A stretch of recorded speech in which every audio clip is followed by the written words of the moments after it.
Hello, everybody, boys and girls, and everything in between. I don't wanna. All right. I don't. The day has finally come where I have to stream a horror game. Yep.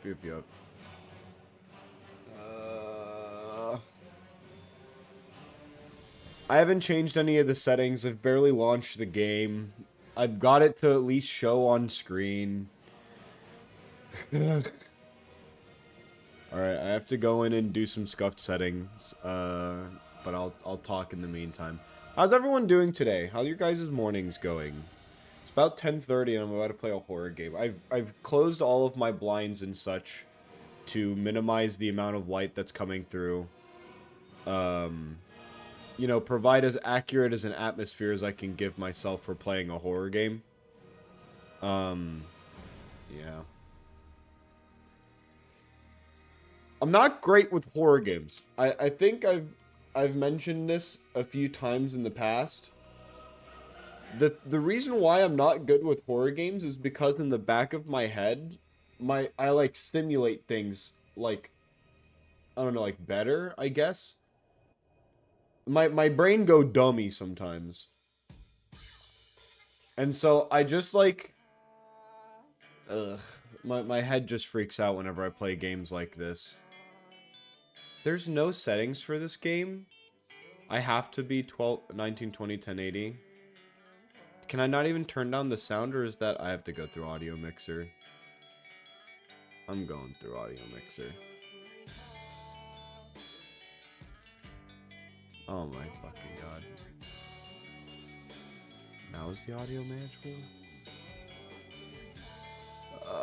But I said that I wanted to play games prevalent towards the year that they came out in, right? And on a list of games that came out in 2014, what game has made a larger impact on my life in a single release than like FNAF 1 and 2, which both came out this year, by the way, in 2014. Let's just get into it. I need to tear the band-aid off. I'm sorry, Dementia. I'm stopping your music. I need to tear the band-aid. I also need to resize the band-aid because the band-aid is in fucking small resolution. Yes, I understand that the display image quality should be 2560 by 1440. Trust me, I tried changing that in the resolution. But I can't. Alright. It's time for FNAF. I'm gonna leave the volume at roughly what it is now. Mainly because I feel like it would enhance my experience for it to be louder than normal.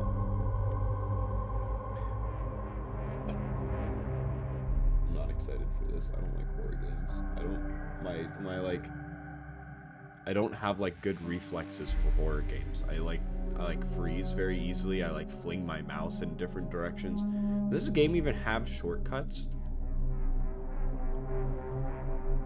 Let's just get into it. I need to tear the band-aid. Family pizzeria looking for a security guard to work from 12 a.m. to 6 a.m.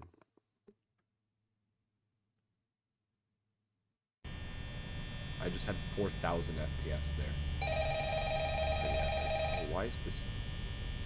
Why are my eyeballs like... It's like a little warbly. You see that? Where's the phone? Okay, it's just automatically. Hello? Hello? I wanted to record a message for you to help you get settled in on your first night. Oh, it's all mouse. It's... The controls are all mouse. Finishing up my last week now, as a matter of fact. So, I know it can be a bit overwhelming, but I'm here to tell you there's nothing to worry about. You'll be fine. So, let's just focus on getting you through your first week, okay? Let's see. First, there's an introductory greeting from the company that I'm supposed to read. It's kind of a legal thing, you know. Welcome to Freddy Fazbear's Pizza, a magical place for kids and grown-ups alike, where fantasy and fun come to life. Fazbear Entertainment is not responsible for damage to property or person. Upon discovering that damage or death has occurred, a missing person report will be filed within 90 days or as soon as property and premises have been thoroughly cleaned and bleached and the carpets have been replaced. Blah, blah, blah. Now, that might sound bad, I know, but there's really nothing to worry about.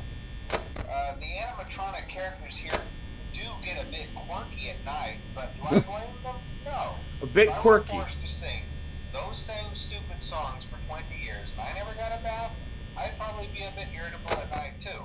So remember, these characters hold a special place in the hearts of children, and we need to show them a little respect, right? Okay. So just be aware, the characters do tend to wander a bit. They're left in some kind of free roaming mode at night. Something about their servos locking up if they get turned off for too long. They used to be allowed to walk around during the day too, but then there was the bite of 87. Yeah. It's amazing that the human body can live without the frontal lobe. Is that the bite of 87? Now, concerning your safety, the only real risk to you as a night watchman here, if any, is the fact that these characters, if they happen to see you after hours, probably won't recognize you as a person. They'll most likely see you as a metal endoskeleton without its costume on. Now, since that's against the rules here at Freddy Fazbear's Pizza, they'll probably try to forcefully stuff you inside a Freddy Fazbear suit. Now, that wouldn't be so bad if the suits themselves weren't filled with cross beams, wired, animatronic devices, especially around the facial area. So you can imagine how having your head forcibly pressed inside one of those could cause a bit of discomfort and death. The only parts of you that would likely see the light of day again would be your eyeballs and teeth that pop out. You ever wonder why they did that? Why would you program the animatronics to be responsive to, like, if someone is or isn't in their suit? Check those cameras and remember to close the doors. Alright, Freddy's face is fucking open. I'm not sure if that was the case before. Alright, good night.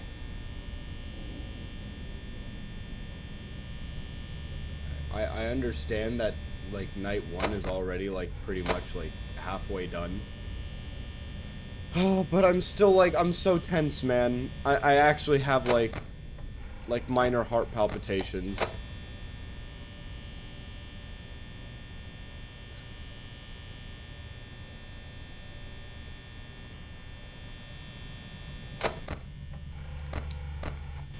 Isn't there, like, something that I can click on and it, like, squeaks at me?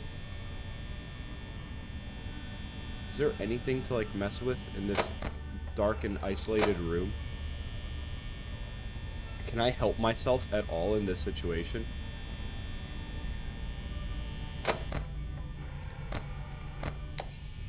I'm so not good at horror games, man. I'm so not good at horror games.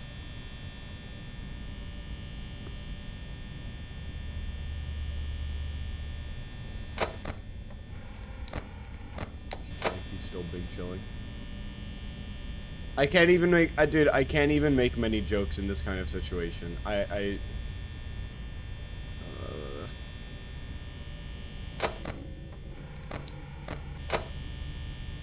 like checking every other fucking, like 10 seconds.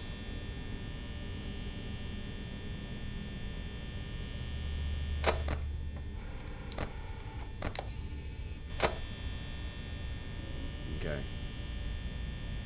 I like the drawings. The drawings are very, you know, they're very kid drawings. I don't like the fact that, like, the backgrounds of their eyes are, like, pure black, you know. Even the posters and, you know, all of the advertisements, and if you actually look at them, you know, they have eyeballs, you know. They're not pure black in the background. Why are the kid drawings, like, pure black? It's not retina. Retina's the center. But, you know, like, why do they have black background? Why?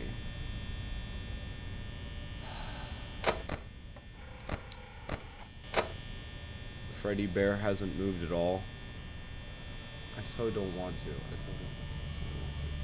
It's fine, it's fine. Do I have another game that I own that's from 2014? No, that's pussying out. I said that I was gonna stream FNAF. I'm just gonna, you know, I'm gonna scream. That's fine. Wait, Bonnie's the one that moved. Wait, what the fuck? Light. Light. No, turn that off. Wait, what the fuck? What the fuck? They're all moving already? They can do that? What the fuck? All of the animatronics are getting quirky?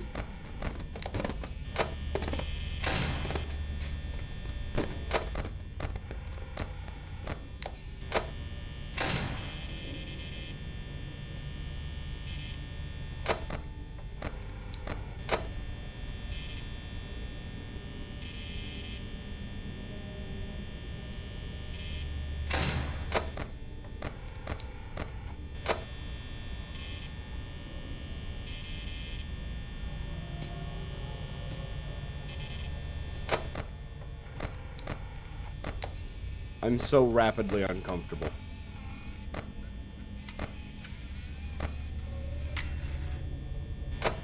I'm so astonishingly uncomfortable right now. Oh my fucking god. Oh, what is that one? Bonnie, please go away. Bonnie, please no.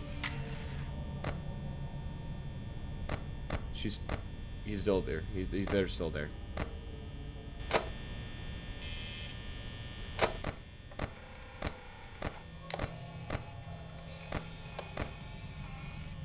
Also, the game's not quite like full screen. So like my mouse can like move through. Wait, I can't even. I can only see its shadow? What the fuck?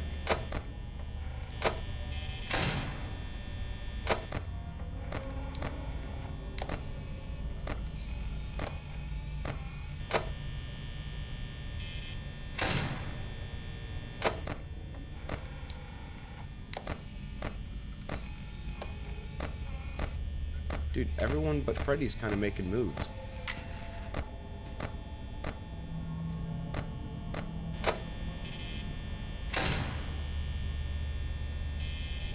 They're still there. Do I just lock myself? I'm just gonna lock myself in this room for now. Because, like, Chica's right there. Freddy's still vibing. Foxy's still vibing, technically. I'm just gonna not look at the cameras. Just gonna wait. Because I think 13% is enough. Alright. Night 1.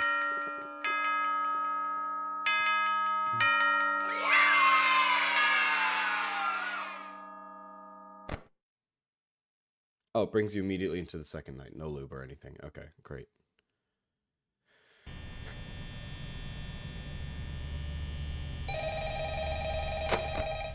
Great. Great. I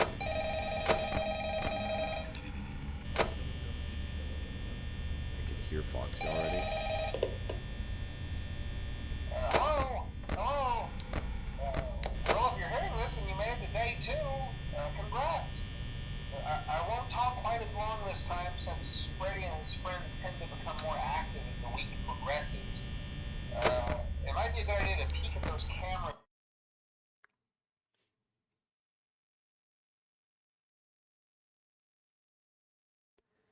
Fun fact about Five Nights at Freddy's 1.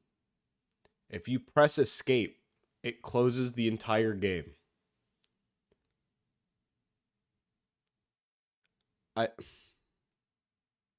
Why is that a thing? My apologies. Okay. Continuing night 2.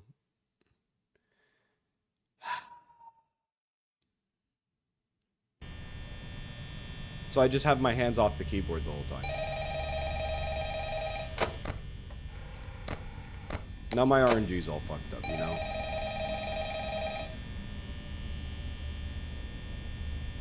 Gonna be a short stream, huh? Yeah, I know, right?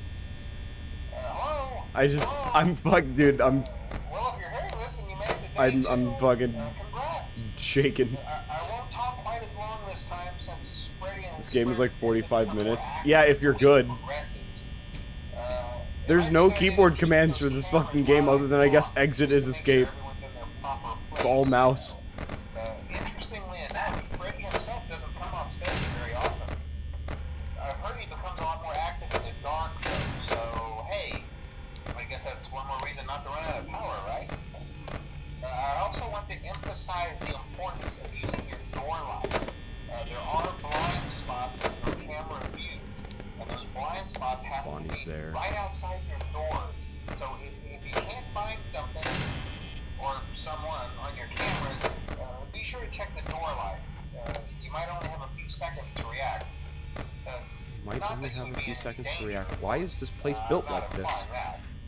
Where is Chica? Also, check on the curtain in Pirate Cove from time to time. Okay, Bonnie's there. Oh, that's Chica. You've never played this game before? No, I bought it for the stream. I've never actually played a FNAF game before. I don't do horror games. Talk to you soon. Okay. Everyone seems to be good. Reserve on power a little bit. 2, 1. Okay, Bonnie moved. I don't know where. Chica's still chilling. Okay, Bonnie's down the hallway. I don't like that they're down the hallway, so I'm going to keep that.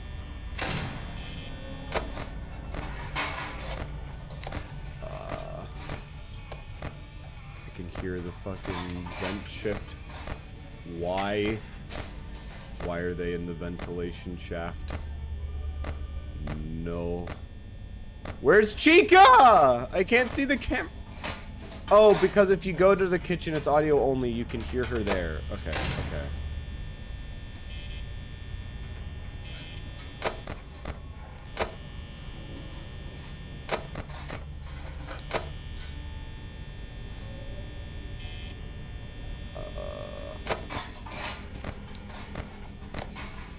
Still making noise in the kitchen.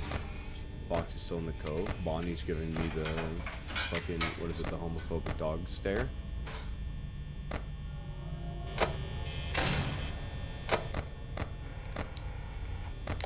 Chica out the kitchen. Did she get what she needed? Fox is still chilling.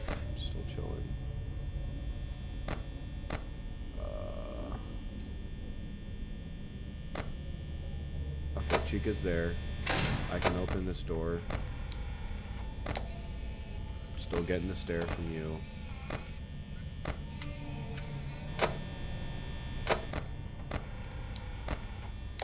You're still there. See, if I remember right, the right side is just Freddy and Chica. So when I have the door locked like this, because Bonnie won't fuck off, I just need to check the. Ah-ha-ha! Why? Stop. I just have to check. Oh, he's looking at the camera. He knows. He knows. What does he know?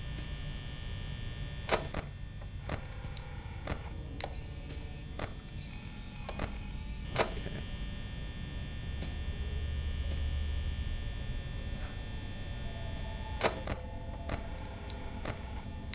Still got my tea with me.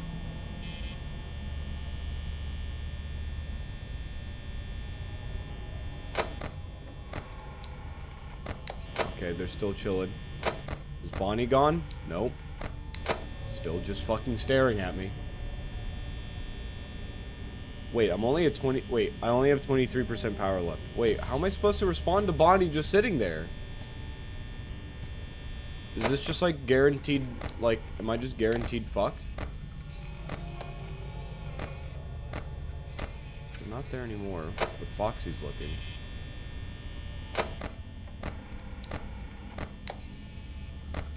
Wait, where is Bonnie? Bonnie's like down the hall. I don't... I have to take the risk for power though, no?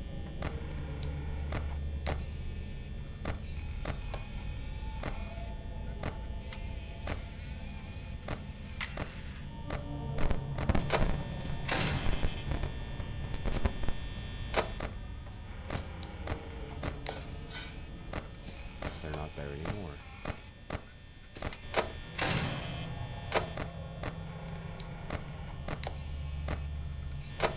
No, I'm fucked. I only have 7% power.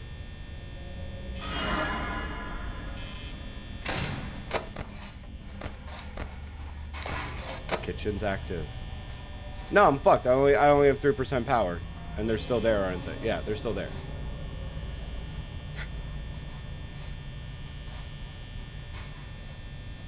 I'm just gonna let it happen. I'm just gonna let it happen. Just gonna let it happen. It's fine. It's fine. I'm not gonna take my headset off.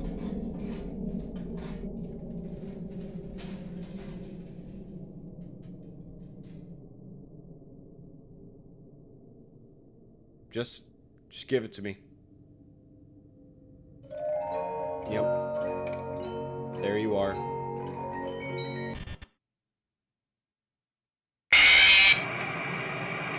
Bastard. Absolute bastard. Fuck.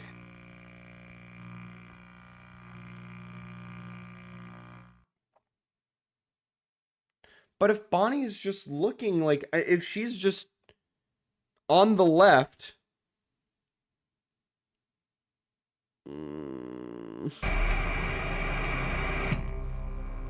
If Bonnie's just on the left on that like door nook, don't I just leave my... I'll try not to backseat too hard, but one thing is that Bonnie and Chica will show up in the window when they, or before they come in, so you don't have to sit with the door closed. Oh. Wait, okay, so like, if I shine the light and they're at the door, I can just close the door?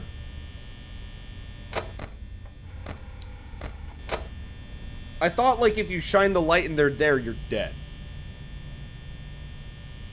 I'm not gonna lie, that's like unironically what I thought kind of happened. Okay, Chica's already fucking running. Fuck you.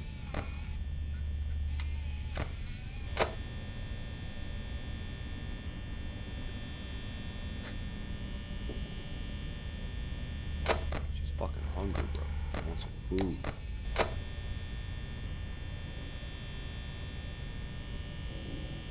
Is there not a thing in this game where if you click it, it makes the squeaky noise? I thought that was the cupcake. All you get when they're at the door is an audio stinger. They won't come in. Okay, well.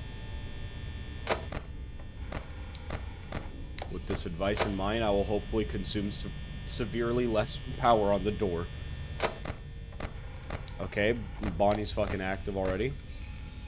Where are you? Okay, you're just in your hall. You're in your closet here in the backstage. Wait a moment. If they do, the only way to tell is that they can't. Is that you can't close the door. Oh well.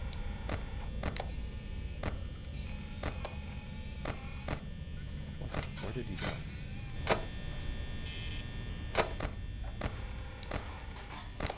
Ooh. Sounds like noise is being made in the kitchen.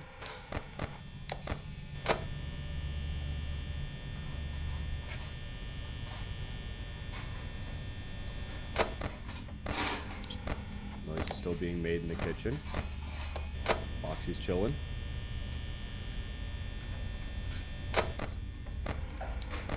Noise is being made in the kitchen. Foxy's chilling. I have, you know, there's the checklist.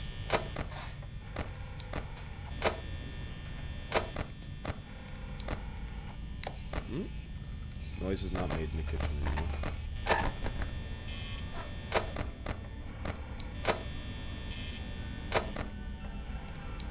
Bonnie's in that hallway. Wait. What was that? Bonnie is back in the dining area. Foxy's still chilling.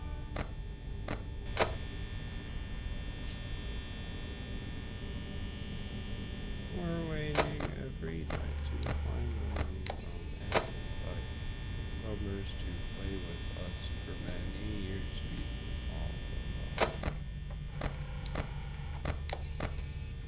She's back in the backstage. Chick is still chilling by the dining area.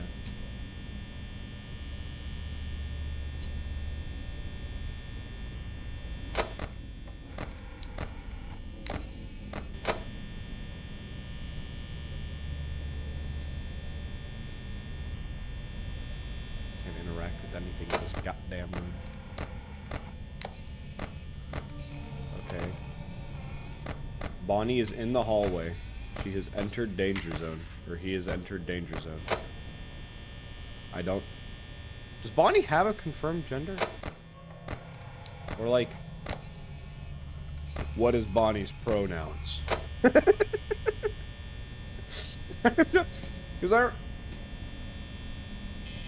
all I remember from when I was younger watching this game was that people always thought that Bonnie was a she because it would be like, you know, 2 male animatronics, 2 female animatronics.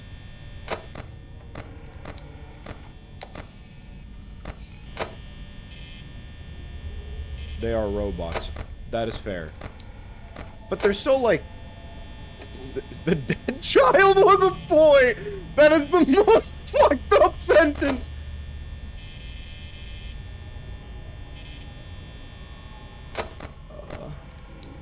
Okay, you're there.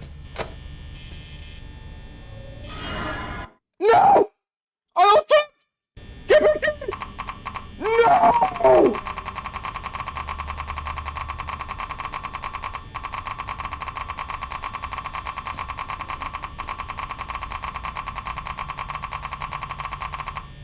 Fuck. Man, just get it over with.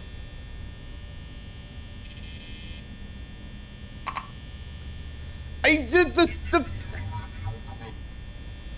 the screen's not full screen.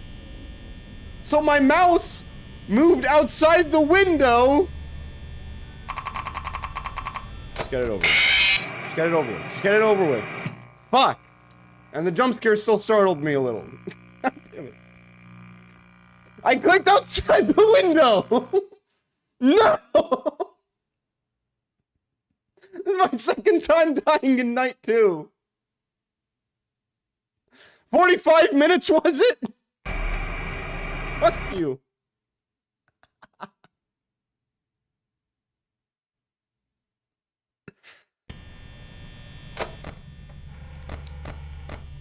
It's a skill dip. I get it, alright? We shouldn't fucking, like, wait. Just have my camera over Pirate Cove, that way I can, like, only see the things that are pertinent to me. They are robots. It's the funniest fucking comment for that question I've ever seen.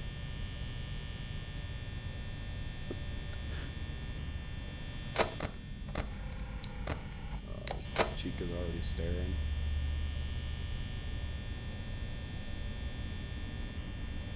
Man, I get that they think that, you know, they think that I'm a person without, or what is it, an animatronic without the suit on. Are you there? No, you're not there. Where's Bonnie? You're not there already, are you? Where's Bonnie? Where did you go? You're not there. You're not in your normal places. Where is Bonnie? What are you doing? You're not there. Calm collectedness will lead me to victory. Calm collectedness.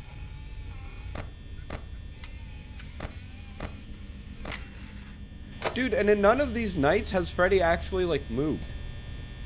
I feel like I'm just fucking scamming myself. Oh, there it is. No, not, like, scamming myself, so to say, but I feel like I'm not even doing, like, you know, all 4 animatronics at this... Oh my fucking god. Fuck off, man. Jeez. That startled the shit out of me.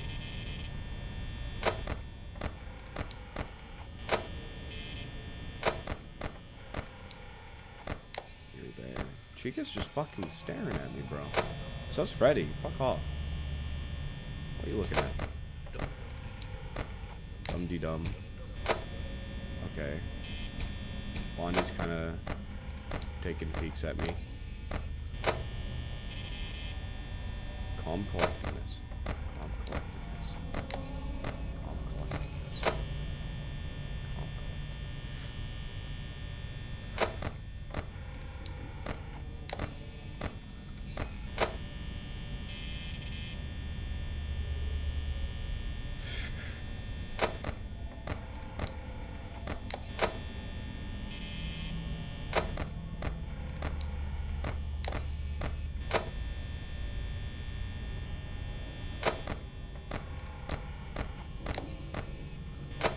I really don't think I'm gonna beat this game. I really think that it's just gonna turn into like a fucking death montage.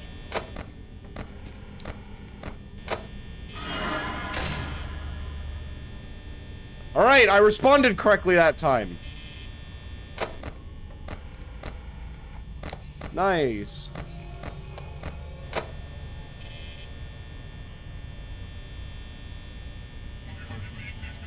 Can you fuck off with that? That it's me bullshit. You are not him. Actually, okay, if anyone's gonna be like that guy, it's definitely Freddy Fazbear, right? Oh, he fucked off. But to where, I wonder. Surely not to the stage or somewhere I can keep track of you. That would be too... That'd be too normal. Okay, back to the backstage. Did I complete my thought before? If anyone would be labeled as that guy, it's Freddy Fazbear, right? Like literally one of the most iconic caricatures in like recent history.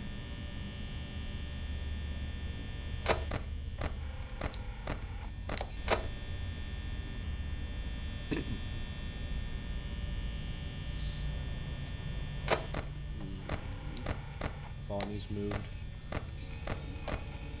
Hallway? Seems like hallway.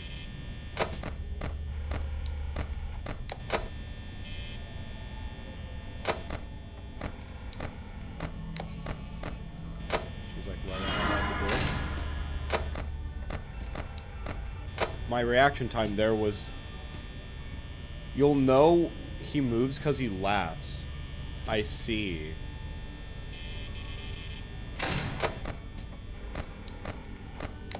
I had no idea of that. Dude, what the fuck is wrong with you, Chica? You've just been staring at me in that room the entire time.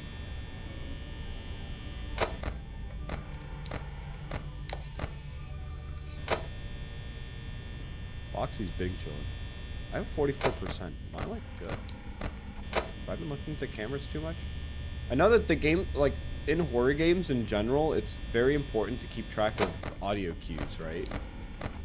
Because audio cues are like, not like free, but they're like, they're some of the main guides without explicitly going out of your way and like, you know, looking at all of the animatronics. So I guess I'll just have to learn the fucking audio cues. Because I do not, my ass does not know them. Noise in the kitchen. Bonnie in the dining area. What will she do?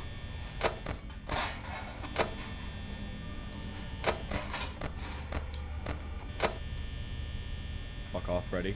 Don't you stare at me with those big ol' eyes.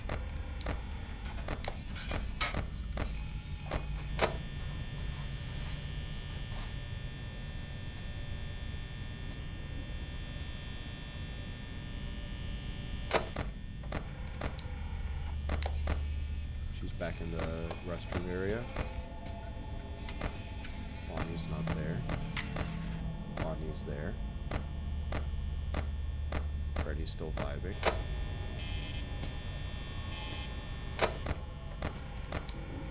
Chica's there. Bonnie's there.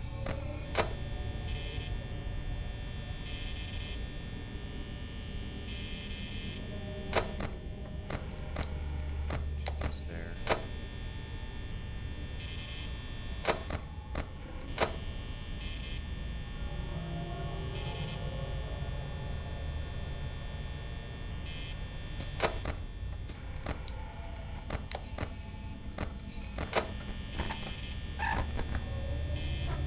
What the fuck is that sound effect?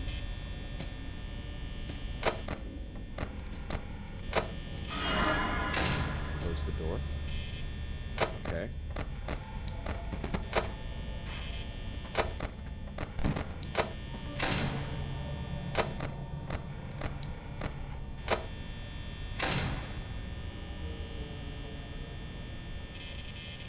Fuck off.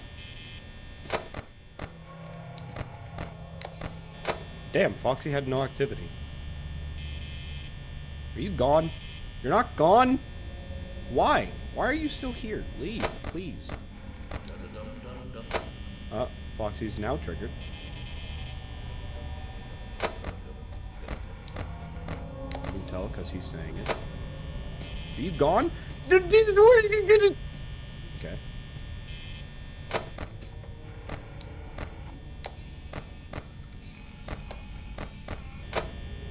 Still getting like, white skin stares from Bonnie. Man, go away! Go away! Now what?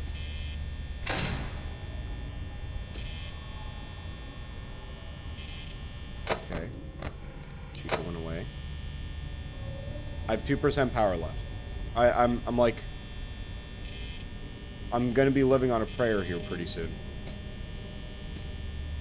What is, like... There's no way. There's no way. Oh, thank fuck! I was like, how much fucking percent do I have to live in order to do this? I barely just got past night 2. Get recto. Yeah, I guess. Do I have another phone call? Yay, a friend.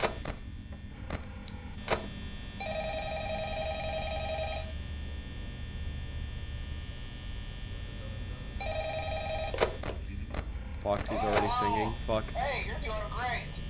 Most people don't last this long. I mean, you know, they usually move on to other things by now. I'm not implying that they died. That's not what I meant. You're not doing a great job of doubling down on that. that. Things start getting real tonight. Hey, listen, I had an idea. If you happen to get caught and want to avoid getting stuffed into a Freddy suit, try playing dead. You know, go limp. Then there's a chance that maybe they'll think that you're an empty costume instead. Then again, if they think you're an empty costume, they might try to stuff a metal skeleton into you. I wonder how that would work. Yeah, never mind. Why would you phrase it that way? Not to get caught. Why would you? Okay. You're not reassuring at all. See you on the flip side.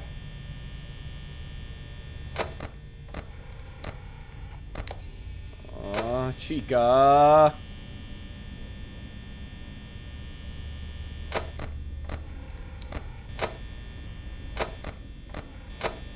Okay.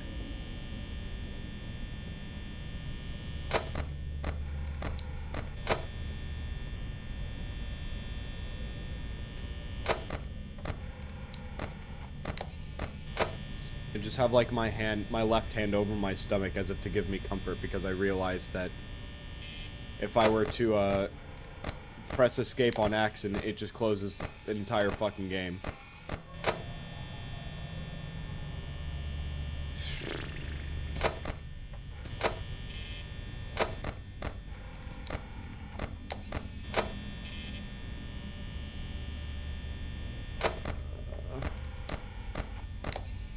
Where did you go?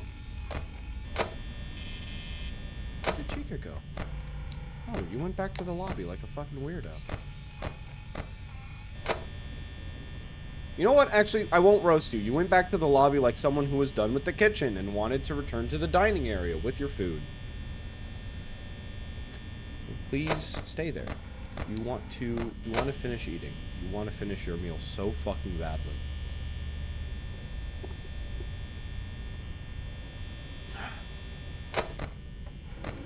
My only comfort in this stream is going to be this nice bottle of tea that I'm drinking from. There will be no comfort found in these lands otherwise. Where did Chica go? Where did Chica go?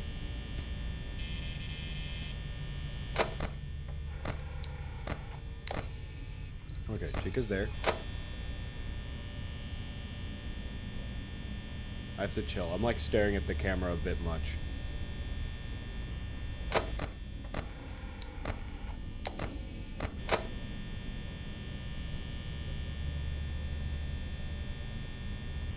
I have like very few things that I could talk about without dedicating my entire like brain to thinking about it. Also, Foxy's peeking.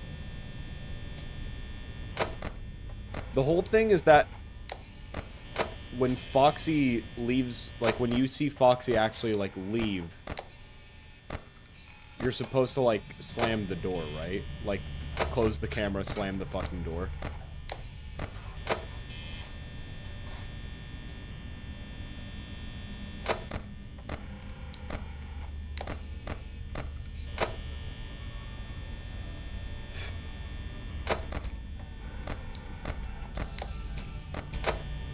I'm staring at the camera too much.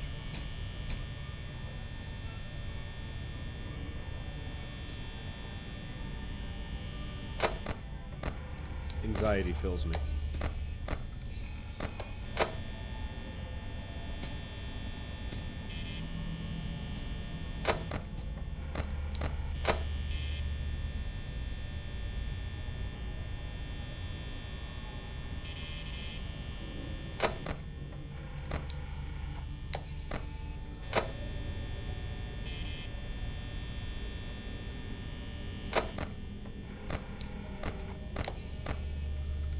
Okay, moved from B to A. That's a very quirky set of movements you've just done. I'm getting fucking wave dash on by Chica.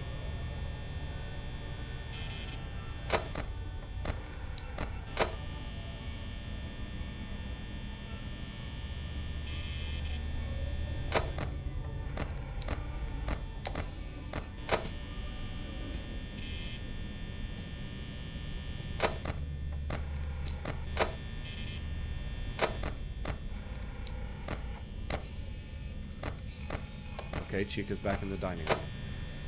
The distance begrows us. Or before us gets grown? I have no idea what my intent to speak was there. I'm just waffling fucking words through anxiety.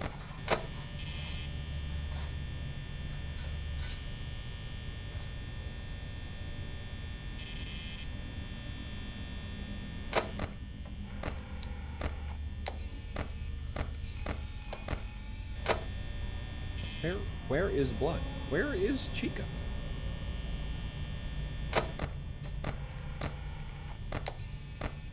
Okay, there's Chica.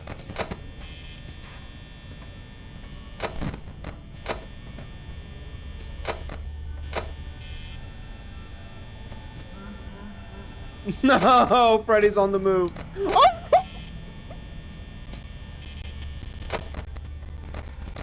Oh! You know, at one point this was bound to happen, but I don't like it. I don't have to like it.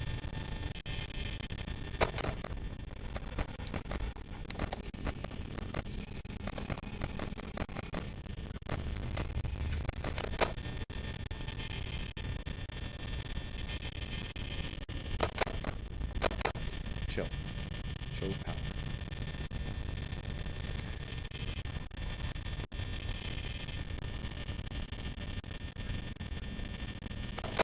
Calm. Withhold all freakouts until some things are actually happening. Where is the Fazbear? Where did the bear go?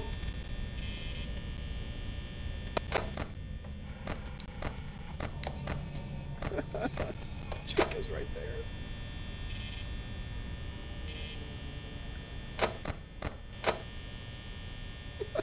Fuck off, man.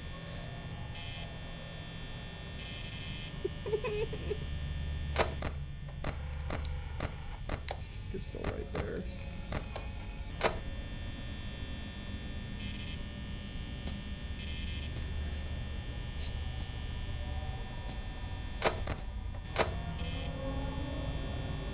I'm literally just playing reactionary at this point.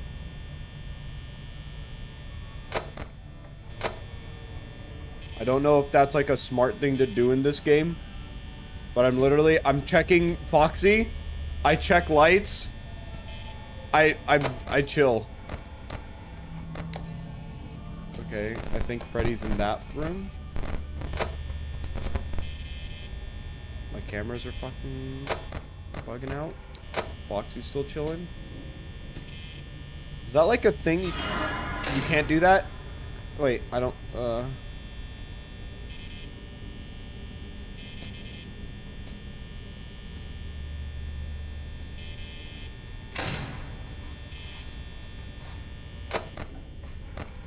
Foxy's chilling. Oh my god, that jump scared the shit out of me. Okay.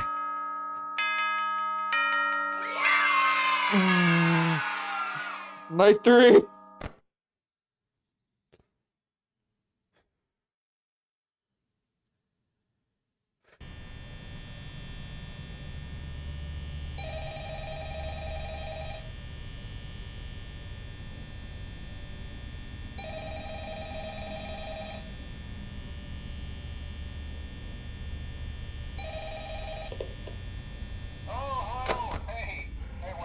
Bonnie's already moving.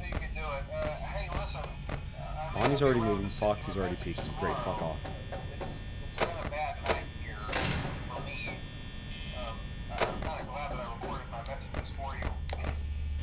I'm not gonna lie, when I heard the, like, Hey, do me a favor. knocking, Maybe sometime, whatever that is, I thought it was Foxy running, and that I was like, fucked. I'm gonna try to hold out until someone checks. Maybe it won't be so bad. Yeah, I always wondered what was in all those empty heads back there. You know. Oh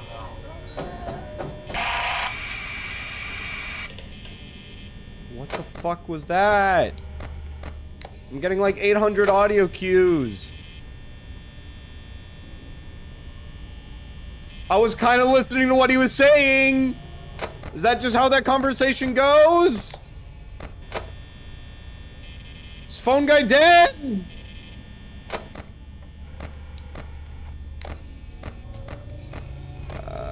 I can see Freddy's eyes in the background. I can't hear anything in the kitchen.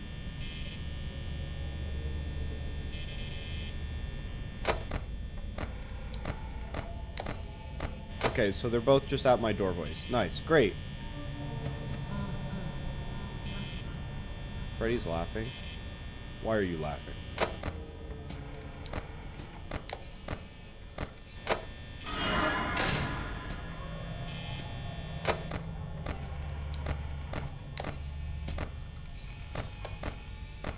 Chica's there. Freddy's there. I think that's Freddy. I don't know. Maybe that's someone OC that was left at the fucking door.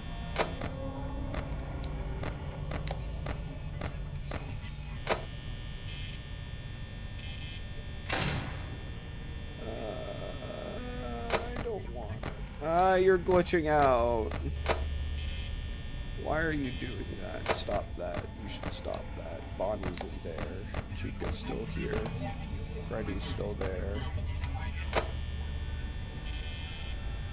I look away for like a few seconds and I feel like Foxy is like, I don't know, more giddy than normal. I don't know how to describe it. He feels like he's rearing to go. I can feel it in my bones. He's gonna try running this round. And my ass is not gonna be ready.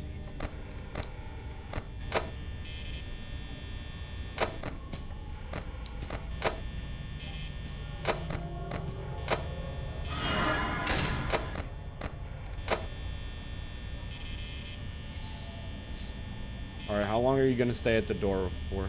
How long are you gonna be there?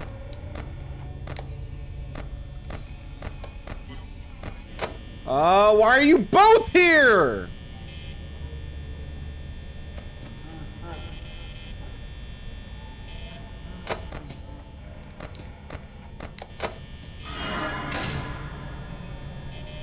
What do I do now? What do you want from me? My car insurance! Are you here to discuss with me my warranty? Leave me alone!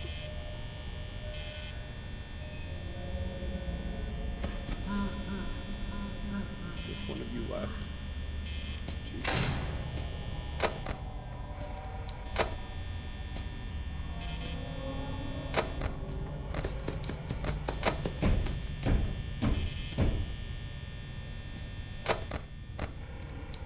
Went for it.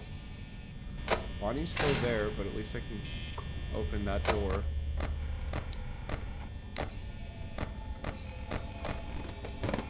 Freddy?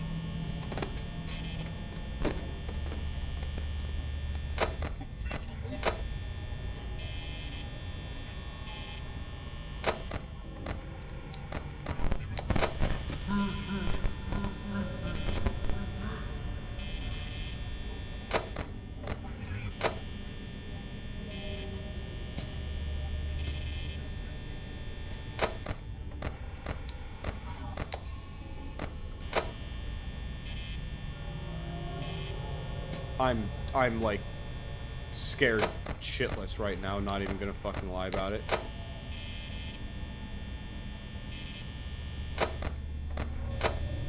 Freddy's just fucking like white skin staring at me through the fucking camera. Fuck off, man.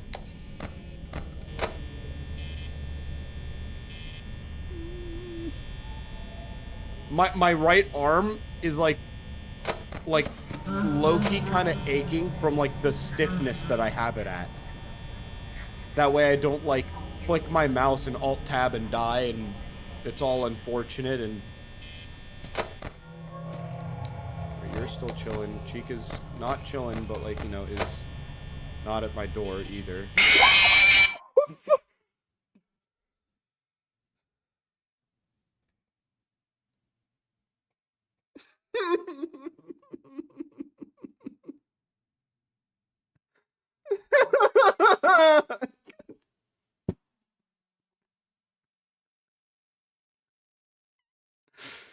Fuck you!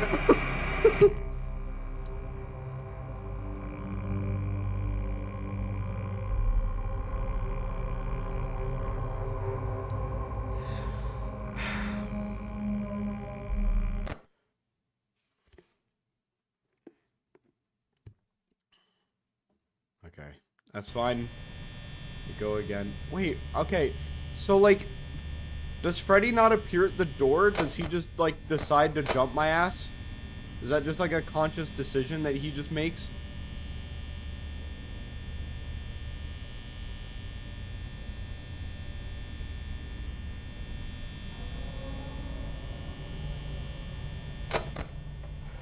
Oh my god, you pesky little shit.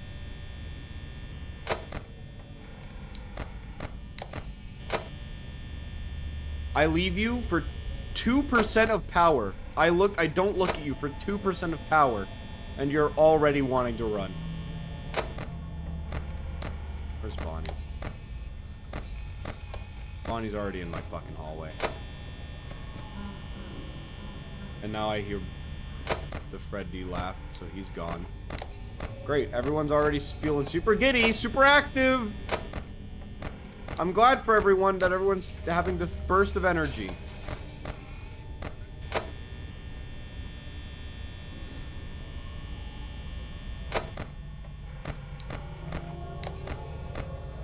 Where's the bear? The bear's in the back of that room.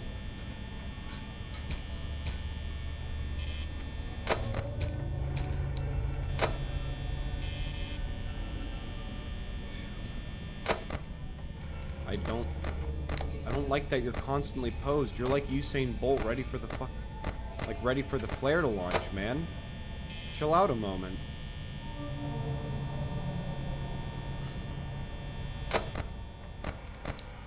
Can you get acid reflex from being jump scared?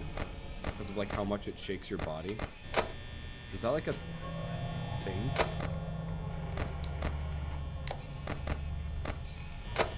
Or am I just like...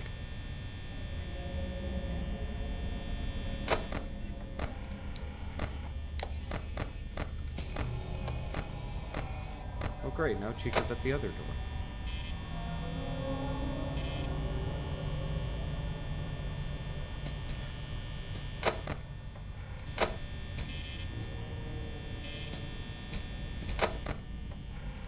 What do you want? Chica's there. Bonnie's there. Ready.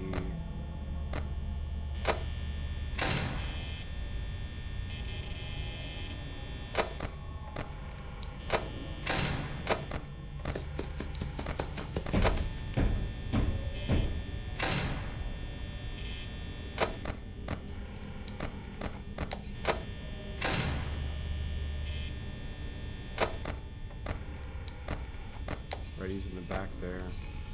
Chica's on 7. Bonnie's on 3.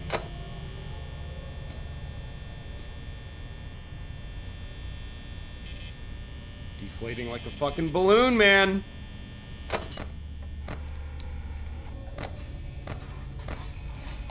She's in kitchen.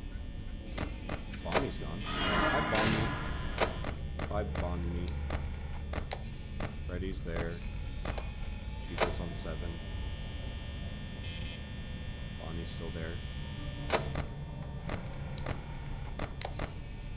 So how do they stop the fucking door from being closed? They just like jam their giant metal fucking hand in it and just like stops the whole fucking mechanism. Like really fucking... Actually, I guess like an animatronic able to carry around that much like raw plastics is probably fine in terms of like stopping a door.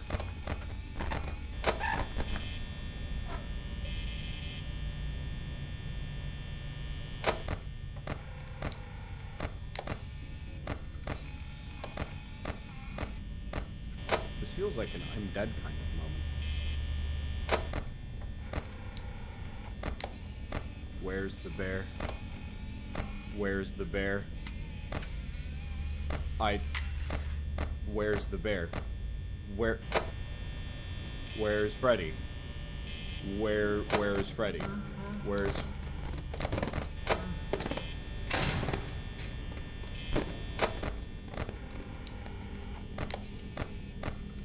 Where... Okay, so Bonnie's there. Chica's there. Where's the bear?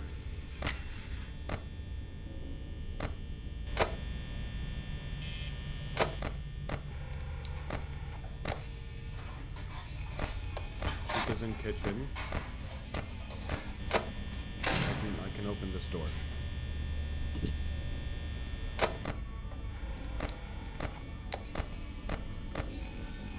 Where's the bear? Where are you?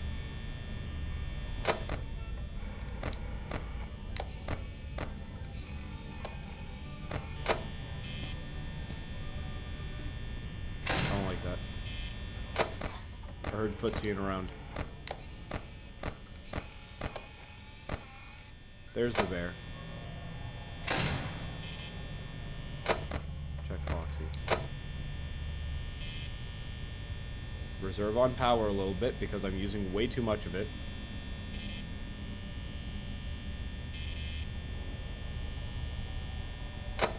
Check Foxy.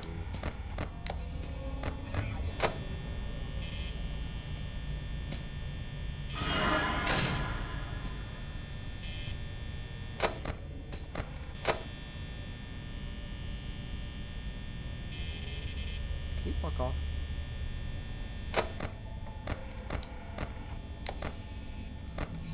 Are animatronics kind of like weeping angels? Do they only move if you don't look at them? So like if I keep the light on, Chica just stays there the whole time? I imagine as such, plus it's not even a good idea in the first place. Where's the bear?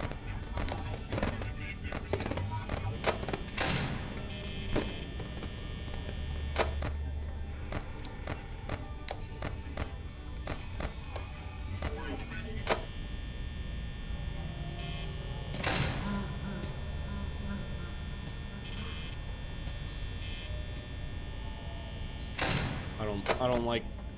I can't... Now I don't know, like, what Freddy's average actions are. Like, I don't know what the bear doing, and I don't know if it's gonna jump out at me, but either way, I'm using way too much fucking power. It's kind of doomed. But we hold on to hope in this house.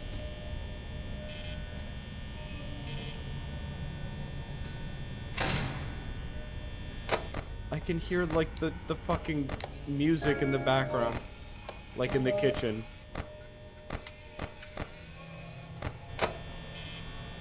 Like, I'm just... I think I'm just dead. Like, I...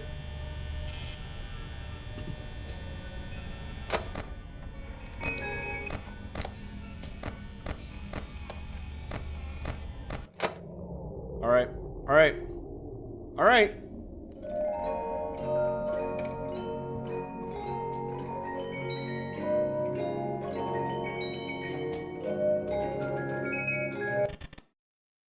Not even gonna give me the full thing. You're just gonna. It's gonna. Yep. Ah! Yes, a stream with happy words. What do you mean happy words? I'm like four steps away from cursing like a sailor. Like am I getting past night 4 today? Is it possible for me to do so? Do I have like the constitution to hold myself together long enough? It's a joke? Great, thanks. You're just confirming my theories about myself. Mainly kid. I think I'm more anxious than normal because I'm playing a horror game. But also I just curse in general. I'm not gonna blame the cursing on that. Alright, Chica's already out and about. Where is Chica already? She's already in the kitchen. Bitch made a beeline for some food.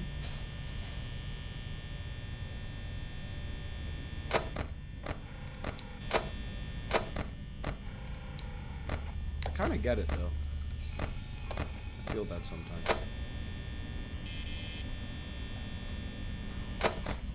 Alright, she's still chefing.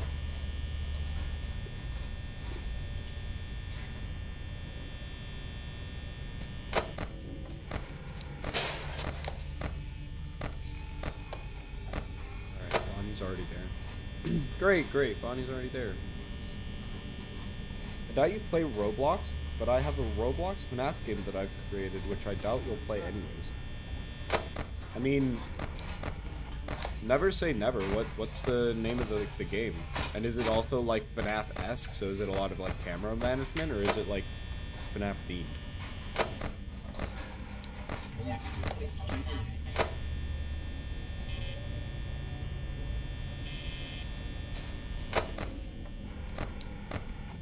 I hope you know when you say I doubt you play Roblox, it's like FNAF 1. Oh, great. Because I'm having so much fun with this so far, eh? I hope you know when you say, like, I doubt you play Roblox, I have a character in World of Warcraft named Roblox, and he is my main character that I play with now. What was that running sound effect? What was that running sound effect? Called Five Nights at Kittens. I guess that would be fairly implied from your name that it might be themed like that. Okay.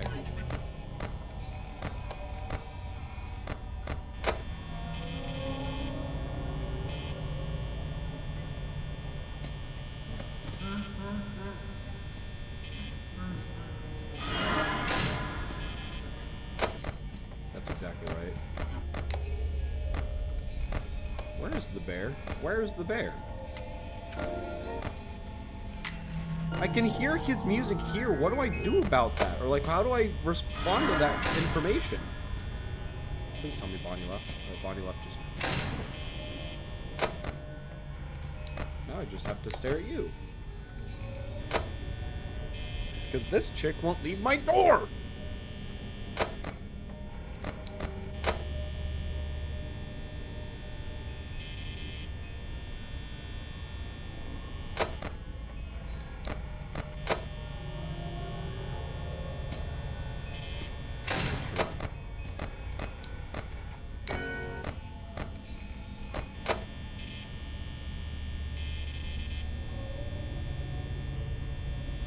Very nice time on night 6. Of your game or of this game? Because I'm pretty sure the answer is neither.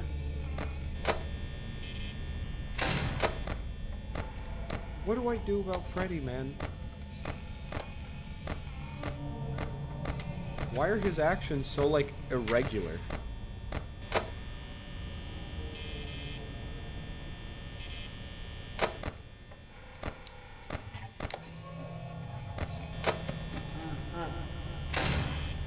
Well, actually, both games. Thank you for the bout of confidence. Okay, I just leave the door closed then. I'm using far too much power. I'm using far too much power. Have you walked away yet? No.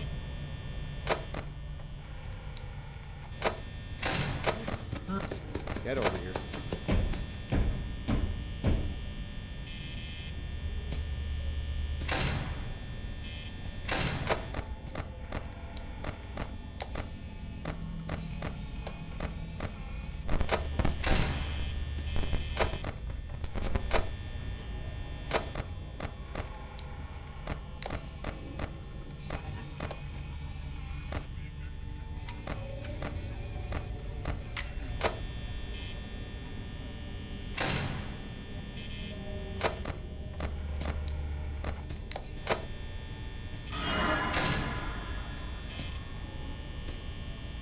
in like hard focus mode. I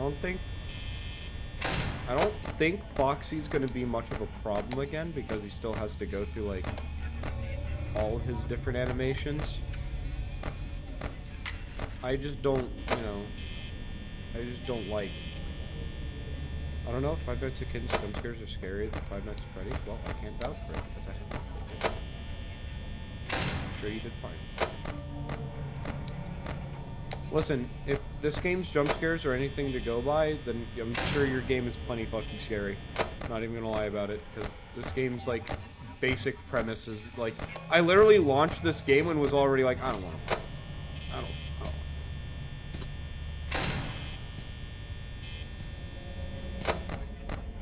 I like hear the footsteps of them shuffling, but I'm not sure what like Freddy's tells are. So I don't know like if he's like at the door, kind of like passively. Okay, I'm just gonna shut the door because he's staring at me through that camera. And I don't know like, does Freddy just do the same thing as Chica to where I can like see him at the door, or does he work a little differently, a little quirkier, if you will?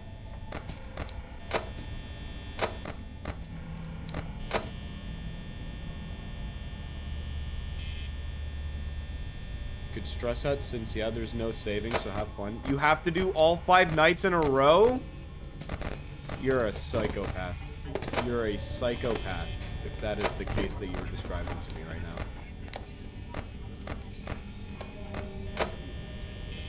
I'm just gonna open that door. Because I need to close this door. Yeah, okay, well...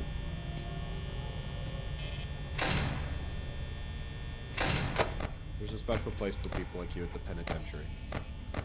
Because of how much you need the fucking not... Imagine going through this game without, like, the continue button, though. Like, I couldn't. I have 1% power and it's 4 AM! We're not getting past this fucking level. I'm not getting past this fucking level.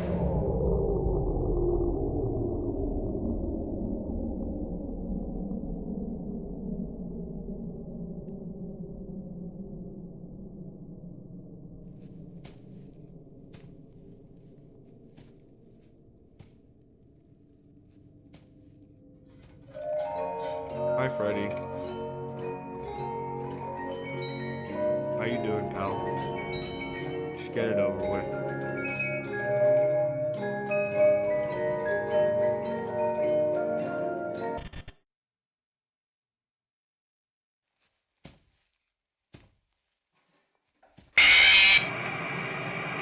They at least got creative with the timing there. They, like, stopped the song, walked around a little bit, you know, stretch out the old legs.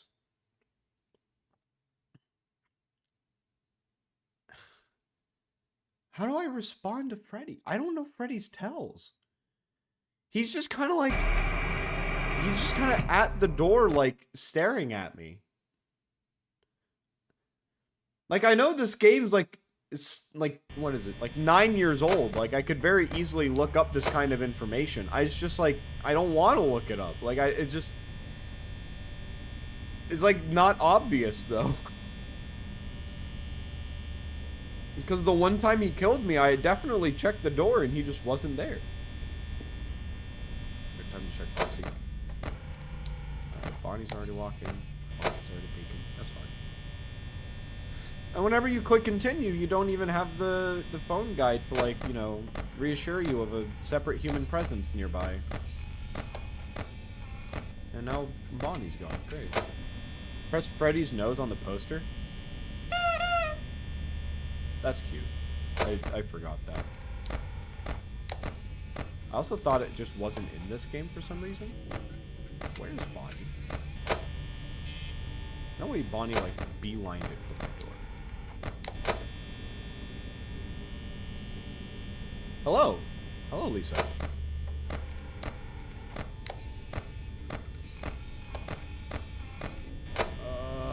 Where's Bonnie? Where Bunny? Where's the bunny? Bunny's there. Chica in the kitchen making sandwich.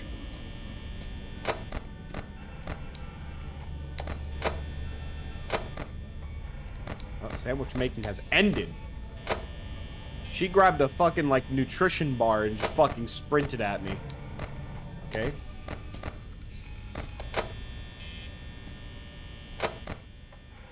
Where'd Chica go? That's Chica's frame. She's there. Where's Bonnie? Where's Bonnie? Okay, I'm getting just fucking jump scared. Okay, hello? Where is Bonnie? Where is Bonnie?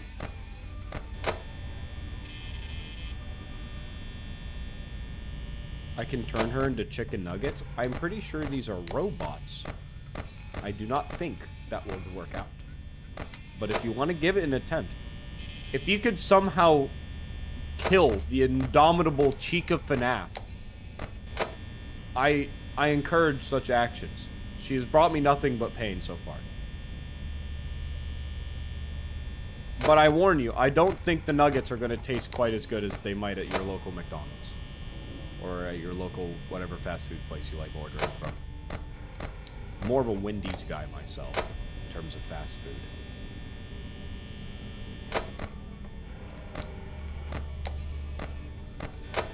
Rip them apart when they're deactivated?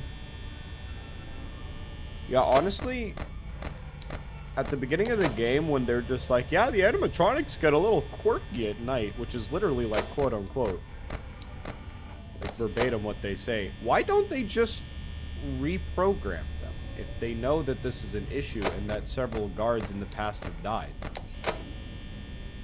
Also, I'm just not going to react to the fact that Bonnie just did that in the camera real quick. That's fine. Hi. Chica's in the kitchen. It would be really fucked up if, like, Chica's like, exosuit or whatever was, like, made out of, like, chicken and, like, feathers.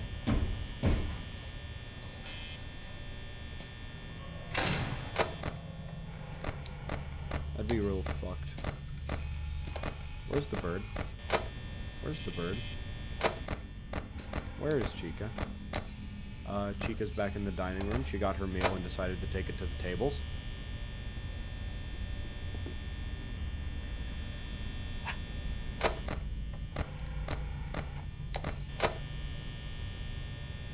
Chill for a moment. My power is already low enough as it is.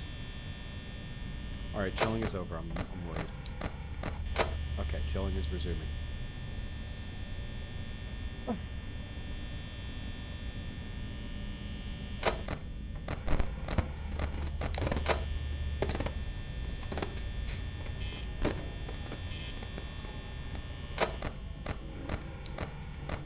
Great, everyone's gone. Chica's there.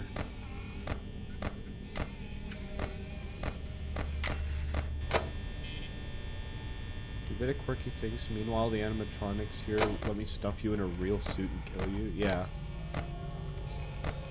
I mean, but the phone guy even said, you know, it's an accident. They think you're an exoskeleton. They're just trying to, like, help you out, get you back into suit.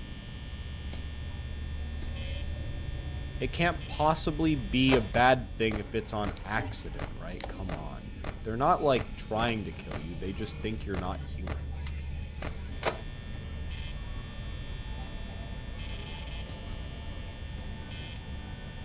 Which is fine. Accidents happen, of course. I am so... absolutely... I'm, like... semi-stiff with fear because, like, several of them are moving at the same time here. Why do I have a feeling I'm already dead? Like, why do I have a feeling that, like... No, Bonnie's there. Chica's not there. Why am I absolutely... Bitch! Why? FNAF security breach crying. I'm not gonna lie to you, I don't even remember what I said. That I just, like, say something that's, like, a prevalent topic point in security breach? because I haven't seen the, like, I haven't watched anything on, like, the new DLC for Security Breach. I watched a playthrough up until the guy that I was watching got distracted by playing golf. Chica's just chilling. Where's the bear? The bear is there. Are you gone yet? Why are you not gone? Oh, come on. Okay. You are gone. Hi, I'm Balloon Boy. Literally shouldn't exist.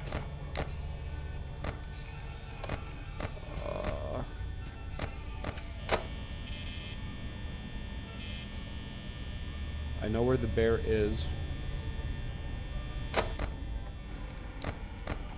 Bonnie there. Chica there. 16% power. I might be able to squeeze it out. Hopefully. Chica there. The bear is there.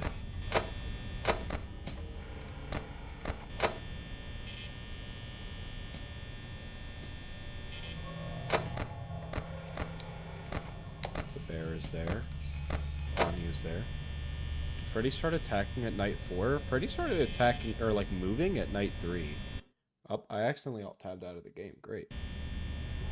Yeah, like Freddy moves at like night 3, but I don't think he really does too much other than like a smidgen of trolling. I'm surprised I didn't die just now.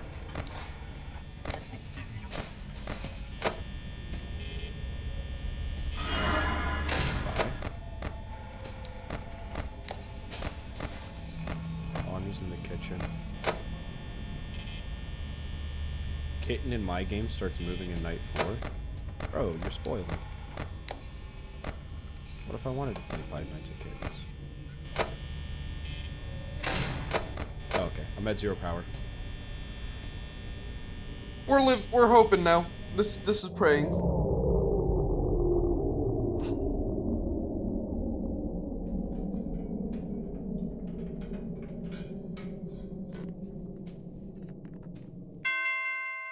It worked! It worked!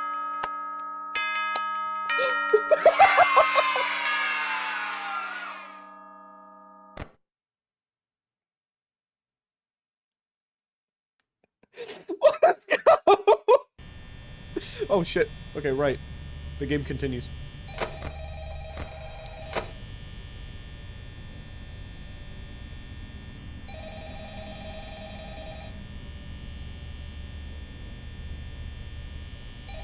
Where's the phone? Where's the phone?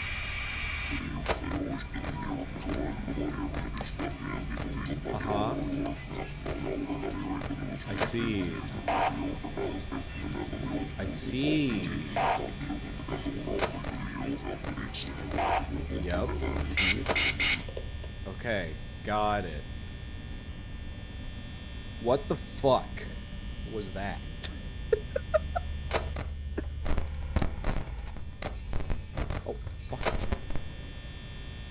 Alright, thanks for the advice, yeah.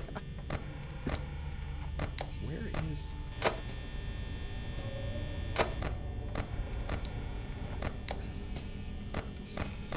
Oh my god. Oh my god, I'm getting... Dude, I'm getting grouped! Welcome, awesome memer. Alright, Freddy's on the move. Playing FNAF 1? Yeah, this is FNAF 1. See you tonight? That is a very threatening statement you just told me. Bonnie's in the kitchen. Or not Bonnie, Chica's in the kitchen. There's like 10 other games, you know? Yeah, I'm not planning on not including the DLC. Oh, are you saying that my title is just like, it's just Five Nights at Freddy's, so I'm not really specifying which one? That's a fair point. Didn't really think about that. You know, with modern content, or with modern, like, content included, I probably should have kept that in mind, but it's fine. Oh, I'll see the phone guy tonight. Ooh, now you're making it sound all sussy.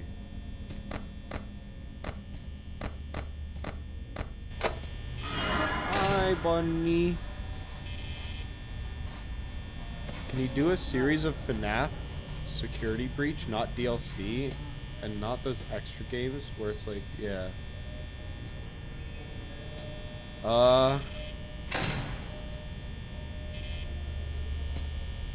Would I be interested in playing FNAF 1 through security breach? I'm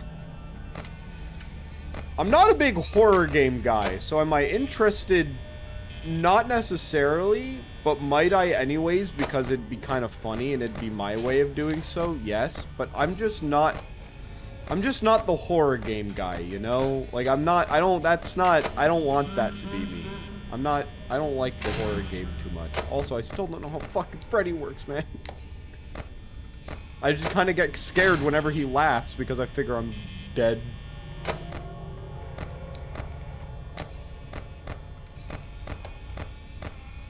Where the hell? You can out? Okay.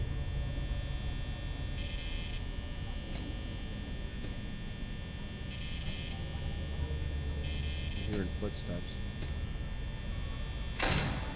Can Freddy just die? This is getting out of hand. You're fucking telling me, bro. Oh, hi. Smile for the camera. Think I can open this door for now? How's the Foxy doing? Foxy's chilling. Bonnie's up there. Chica's no longer chilling. You're here, aren't you? There you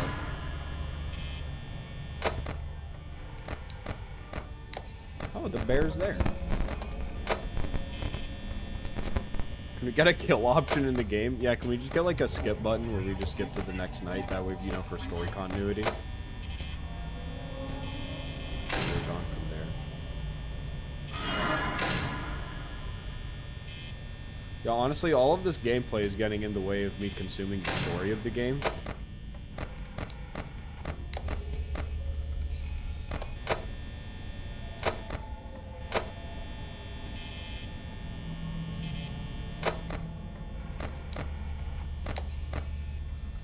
So, wait.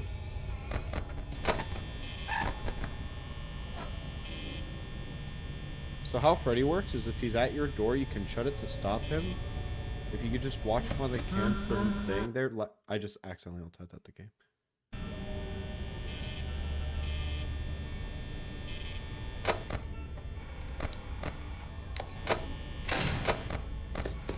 You just get your running start. Get your going. Get your going.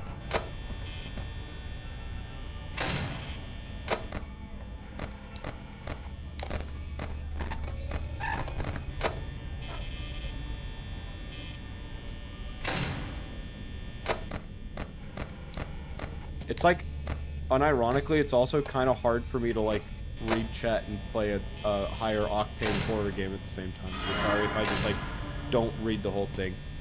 You can only see him on cams.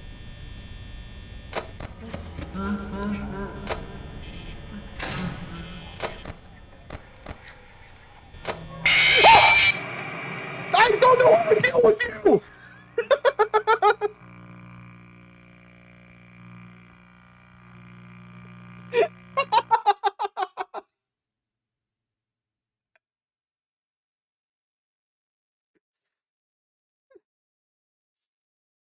You can just watch him on cam for him to stay there. Laughing equals Freddy is moving, by the way.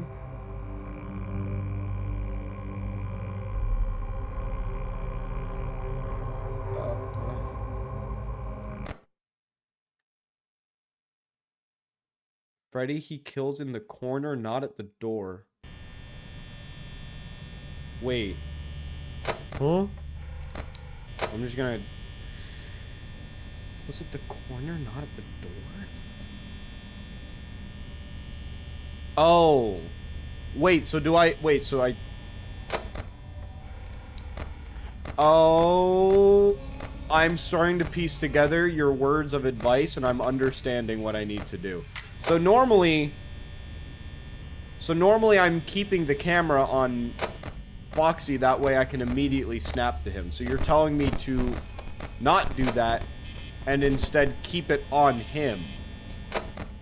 That way it keeps him at his current location. Okay, Bonnie's already at my fucking doorstep. But okay, okay. He kills when he's on C4B. Shut the door to stop him.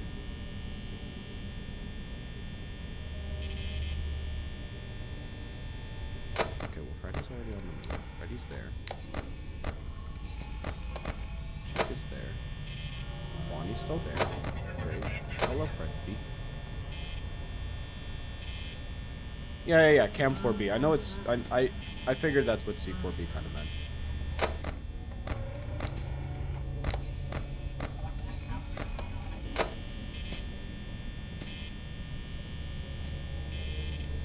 You know, all of these walking noises, and none of them are,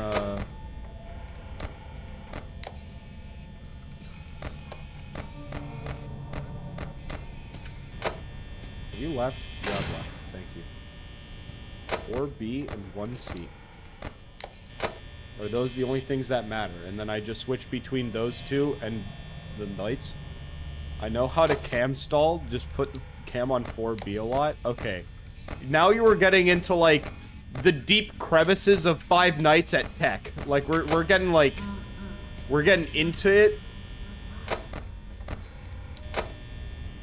Keep eyes on Freddy. Check Foxy every 2 hours.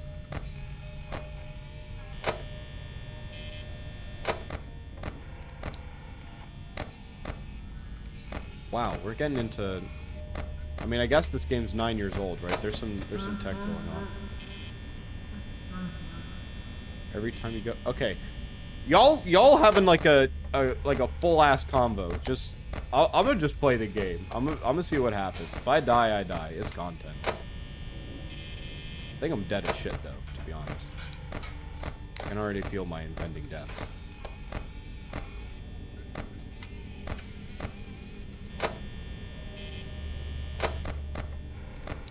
I will try to keep my eyes on 4B, though, because if that's how Freddy works, like, in terms of how he'll kill me, then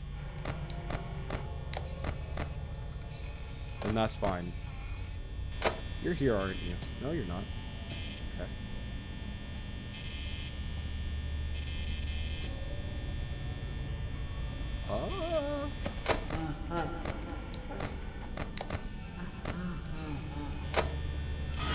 That's funny. You should walk away. That'd be really cool if you didn't. Hi! So this is what you mean by Cam 4B, is that, like, I have to just keep staring at him like this. Now, do I keep, like, hard staring at him, like, with the camera up, or do I just keep that as, like, the active camera on like, the iPad?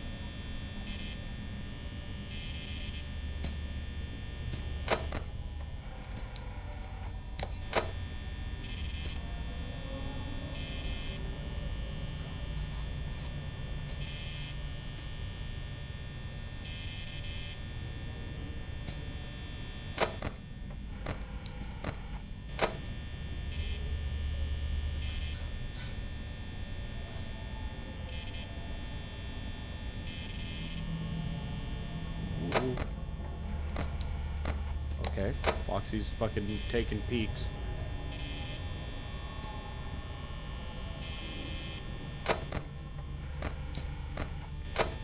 I'm staring at the bear. I was told that staring at the bear kind of works out.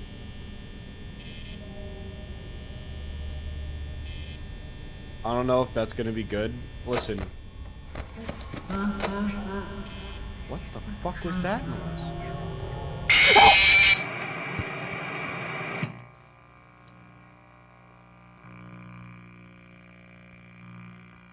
I never died to the other ones, right?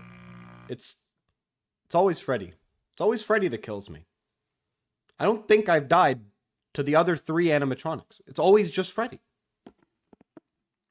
Because Freddy's built different. He's just built different.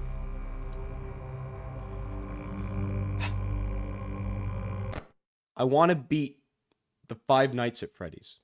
If you hear Freddy laughing while you're in the corner, you've lost. Great.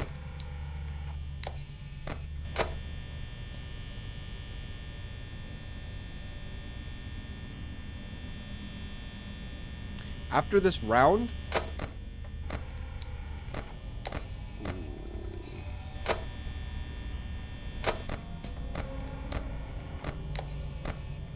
Jeez, you're already there!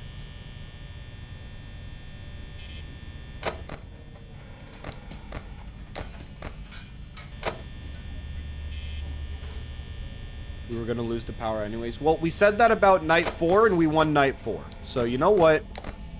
I take my chances. After this, there's night 6 and a custom night. I'm not doing all that. I'm not that much of a gamer. If this is over the length of a singular live stream, I'm just gonna play, like, the main 5 nights. I might put, like, 2 or 3 attempts into night 6, but I'm good. Like, I don't know, I'm already getting, like, the unhealthy kind of palpitations, you know? Like, I'm already not too happy. Put 1987... I know what that is, okay? I did have FNAF in my life growing up. Are you gone? Doesn't work anymore. Or did they patch out different codes and stuff?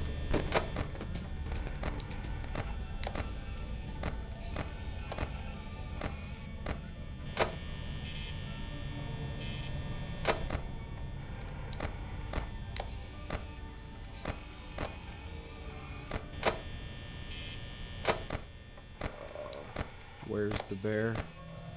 There's the bear. So if I see Freddy in other cameras, should I just, like, stare at him?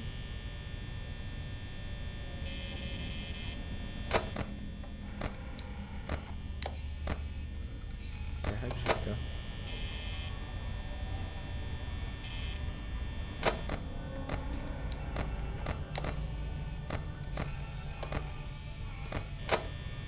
No, only at 4B usually. Okay.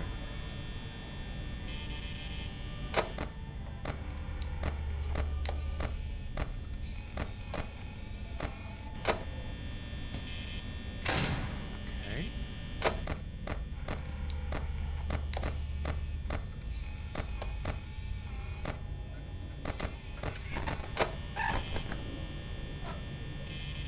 Have you seen Golden Freddy?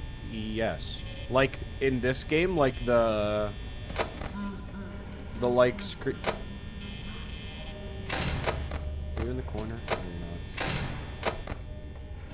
Are you... If you're talking about the, like, singular screen of Golden Freddy in the middle and it just says, "It's me," yes, I have seen that. I think I remember watching stuff on this game when it came out 9 years ago. I just haven't ever played it myself. In this game with your gameplay? No. I literally have never played this game like myself. Where's the bear? No, I didn't mean to open up the camera. We're doing this. You should do a custom night with all 20 set. Do you want me to, like, shit myself? Like, do you want me to soil pants? Like, what is your goal with you requesting me that?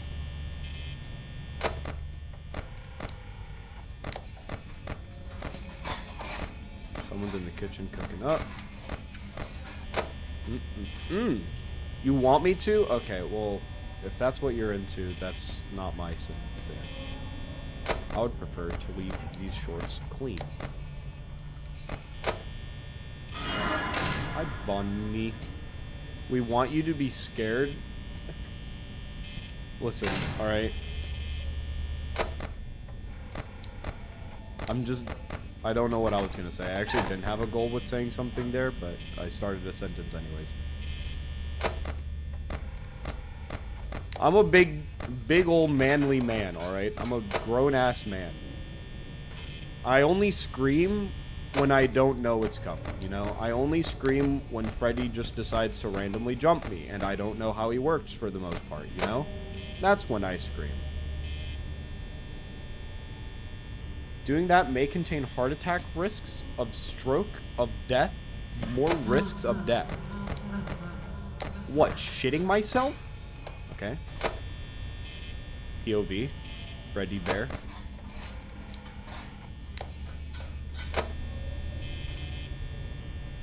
So does he ever leave here? Like, does he ever, like, leave 4B and decide that he's, like, he's good?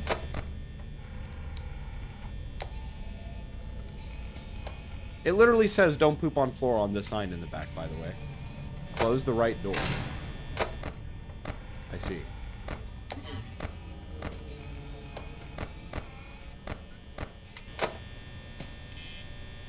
That's not what I meant to do.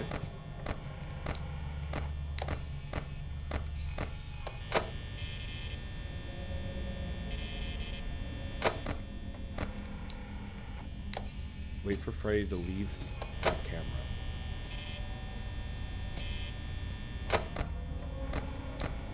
You know, I'm hearing walking, but it's never Freddy.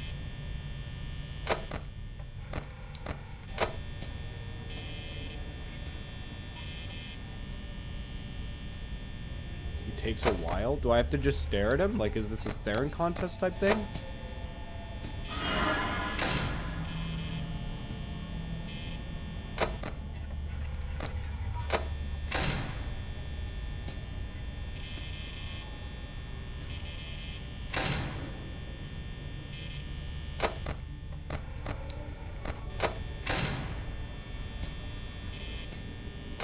No staring required. Is that like no batteries included?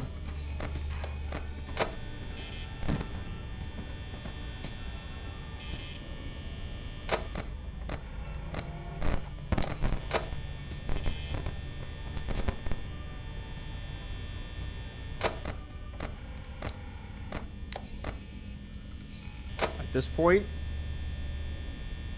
literally my only hope is like I open this door and I leave it, my power runs out, and I just live long enough. And it's not happening. Like, it's not even, it hasn't even turned 5 a.m. Like, it has now turned 5 a.m. And the power is out. It's doomed. It's turbo doomed. But we're gonna wait it out. Because there's always hope. It's 0.01 is still a percentile, you know? Hi, Freddy Bear. Can I still, like... I can't still do that. Freddy gonna do a Taco Bell on you. That's a lot of devil emojis. You're not lasting 89 seconds while the power is out. That's... You know, I actually didn't know it was 89 seconds per round. Or per hour. In this game? I don't...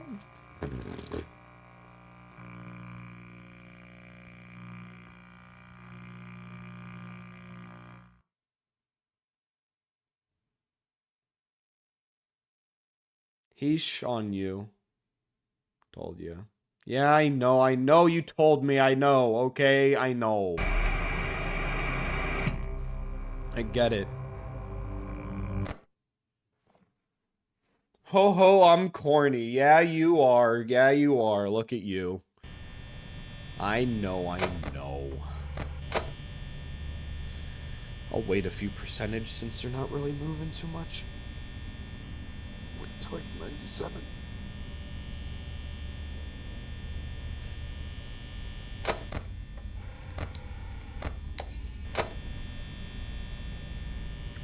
Has there ever been a person that's like tried waiting, like just not doing anything with cameras and just like sitting here for as long as they physically could? It's 89 seconds every FNAF hour. I didn't know that until yesterday. That's very interesting. Okay, all three of the ones on stage moved simultaneously. Grand. I always thought it was 60 seconds. That would make too much sense. Honestly, from a programmatic point, it's probably just something... You can beat 2020 mode if you run it on 2 FPS. So what, I'd have to get, like, a version of the game where I can edit the maximum FPS, like, in settings. And then just, like, fucking leave it there.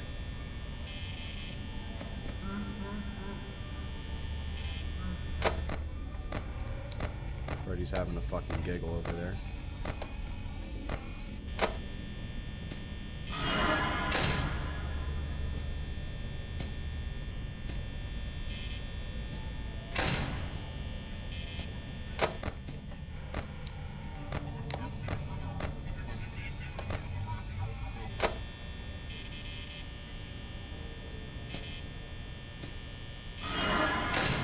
Could you fuck off, Chica? Freddy is guh. I'm not even gonna try to guess.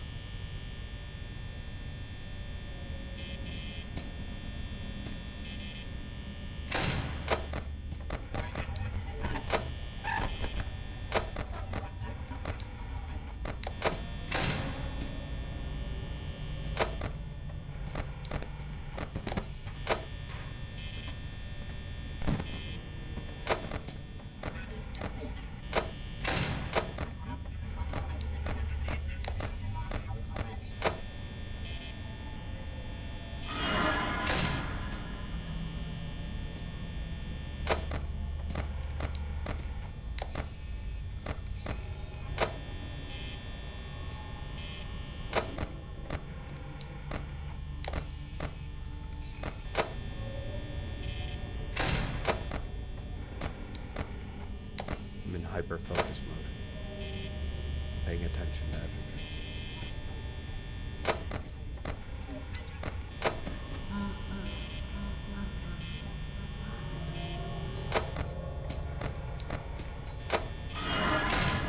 Chica's not making it fucking easy though. Chica's like hyperactive.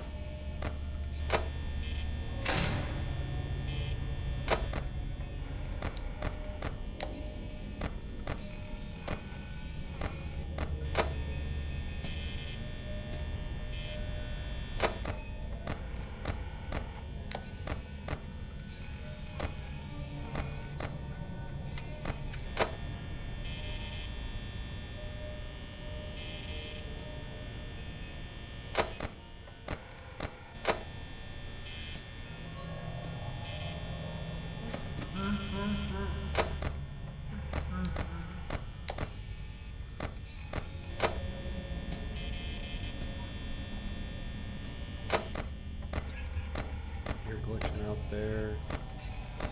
Body's not there. Okay, you're still having a little spasm there.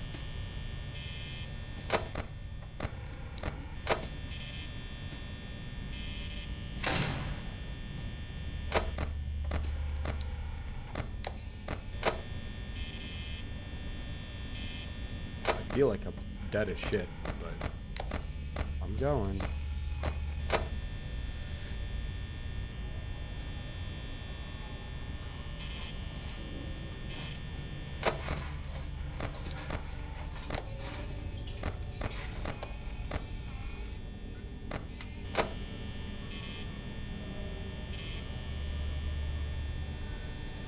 Now YouTube's gonna block my messages. Why would they do that?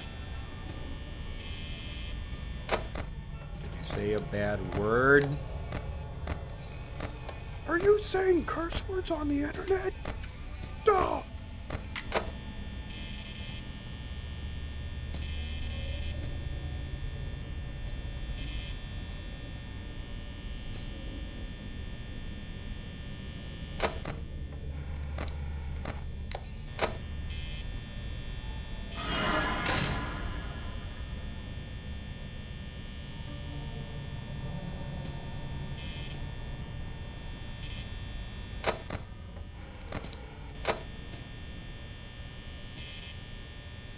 Is it possible to level up max level on my Discord only using curse words? I have absolutely no idea what you're talking about. I'm simply the FNAF gamer right now. Alright, we're looking pretty clean. I don't think we're really out of anything though. Pretty sure all of my concerns are still here. I'm back, welcome back. You've missed approximately nothing in terms of the gameplay loop that I'm doing.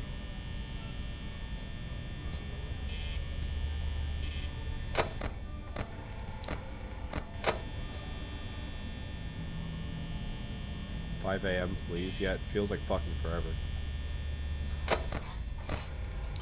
Someone's in the kitchen.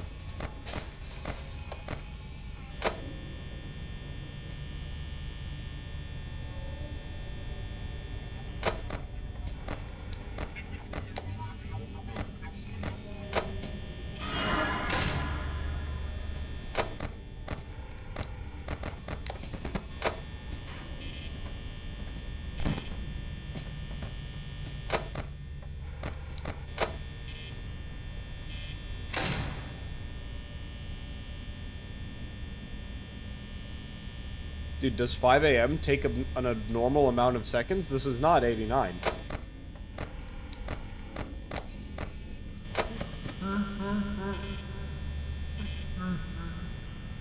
It's still not 5!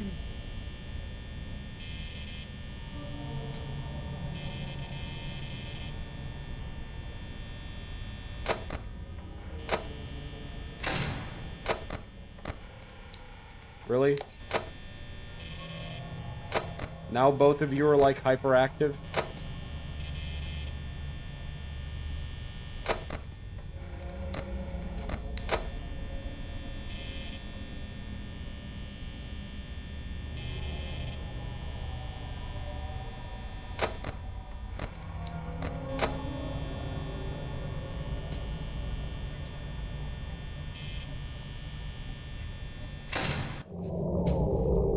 I couldn't even afford like half a second more.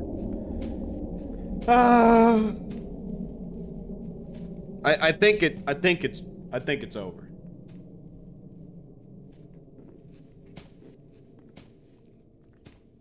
Unless he's, you know, Freddy's taking his sweet ass time, like walking over to the left side. What do we got here? He didn't like them. He didn't like me beeping his horn. He didn't like me beeping his nose.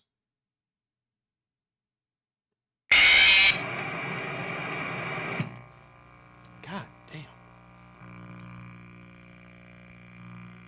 I'm getting close. Power's my main thing, so I guess I just have to get better at, like, probably just camera. 'Cause I think I'm using camera too much.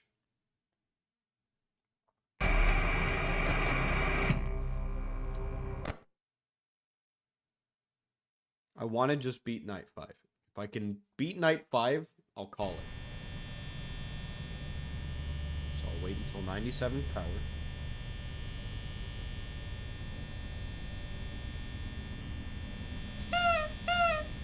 There's a delay on clicking it, or else I'd make some fat beats while I'm waiting. 97. Chica's already active.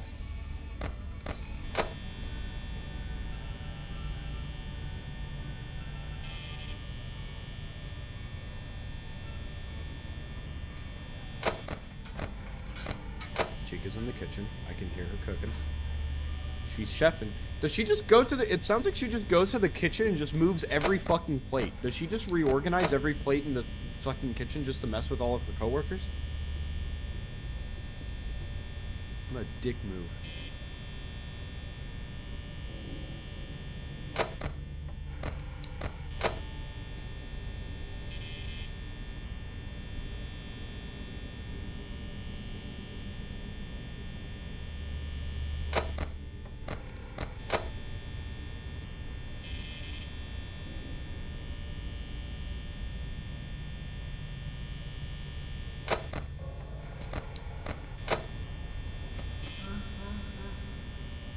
Freddy's moving now.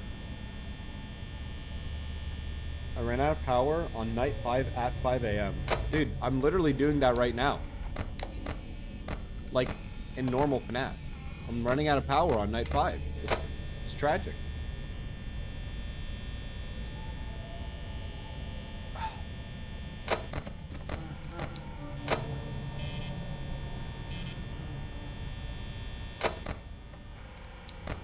That's just like me, for real.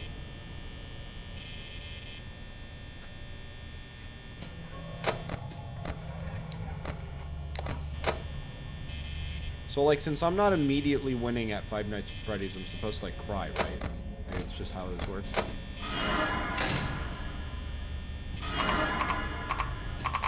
It's doomed. Let me out. Let me out. Damn it.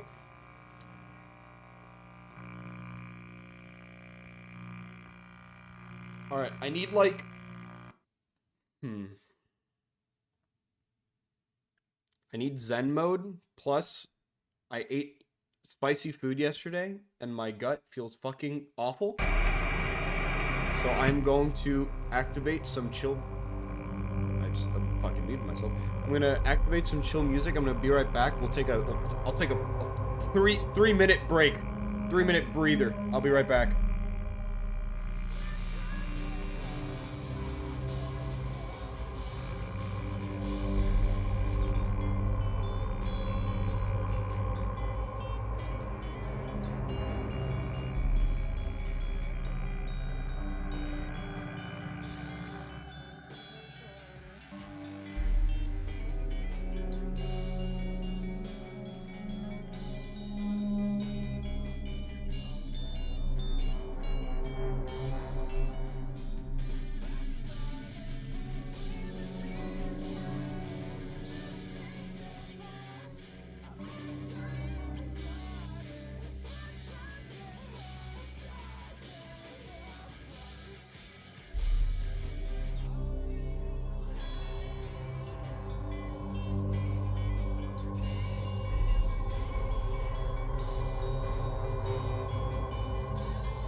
I'm back. Because of the food that I ate yesterday, my butt's burning. But that means that the soul is burning. I have a fiery passion. I need to beat Night 5. There's no way it's not been 3 minutes. It was more like 5. I'll admit. You know, not every bathroom break is a smooth experience, alright? But that's just how it is. Alright. I'm hoping for good RNG. Because I know that, you know, some of the... So, oh my god. They say good RNG. Bonnie's already on the move. Some of the... I know some of the aspects of this game are like, you know, a smidgen RNG reliant, you know.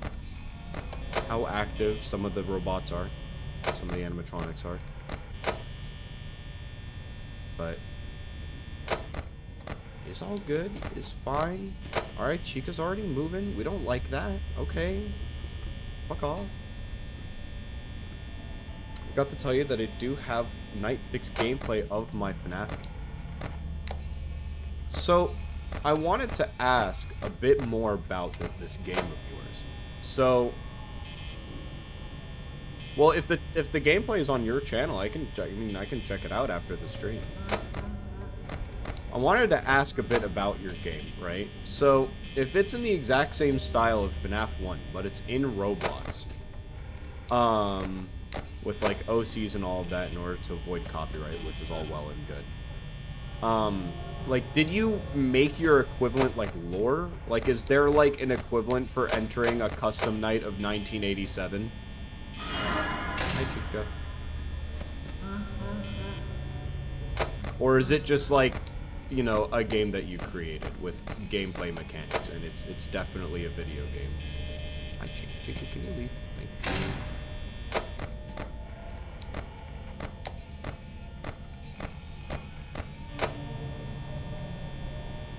Because if you have a 6th night, then that means that there's like, I mean, you either did it because of like social obligation to, because it's a FNAF game, or you're like cooking up something. Well, Foam Guy is coming in the future. Okay. So you're still in kind of like the setup phase for like any form of story that you might have in mind.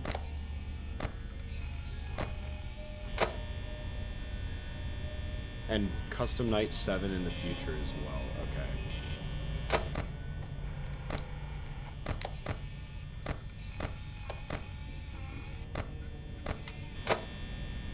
Yeah, I have a fairly high respect for for people that make Roblox games, because there are actually a lot of them that have like a good bit of effort put into them. I know recently the Battle Block game, or whatever it's called, has been like trending, but that's like an original game that came from Roblox in a way, right? But in general, I went to college with some people that like...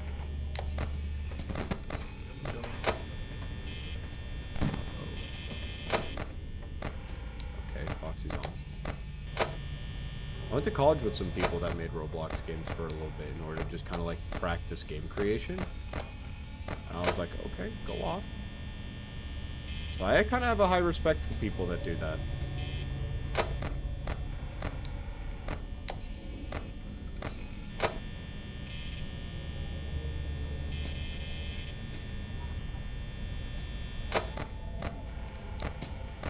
One of them's bugging. Nope, none of them are bugging. I have no idea what's going on. Hi, Bonnie. The gameplay was like before the power lower time was nerfed, since you could keep like the doors frozen for the whole game. Yeah.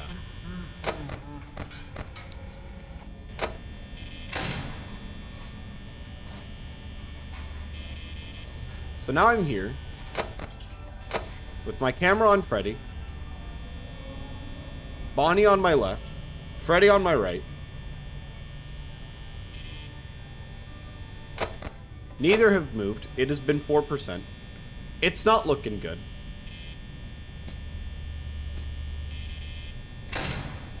There's a 5 Nights at Kittens 2 coming in the future. Well, I imagine that you have future plans, but, you know, make sure you finish the current one.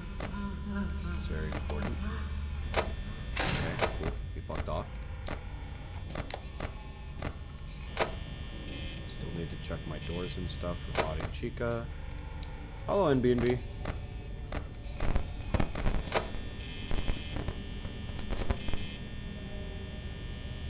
If there's one thing that I feel like recent AAA titles has taught us is please finish your game. Even if your game's concept isn't, like, hyper interesting, you never know what ends up happening in the future for, like, a game to possibly, like, quote-unquote come back from the dead. Just make sure that you finish your game. I'm just letting you know. Okay.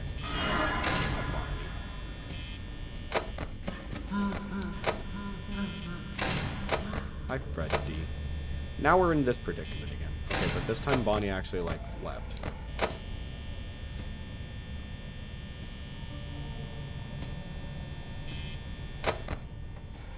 Okay, but Freddy's... he is stagnant, almost.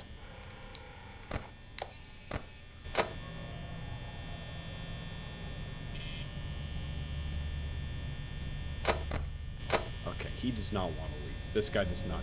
he does need to move. His ass is not moving, though. Ugh.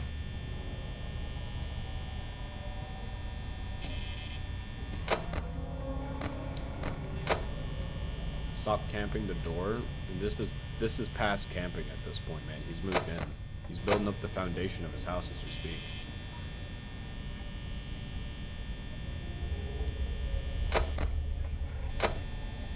Kitten doesn't do that in my FNAF game.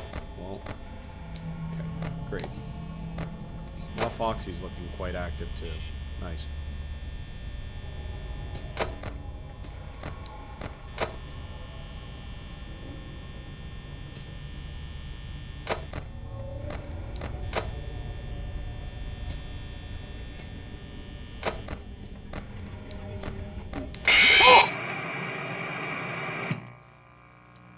You know what? That's fair. I didn't check the door in a little bit.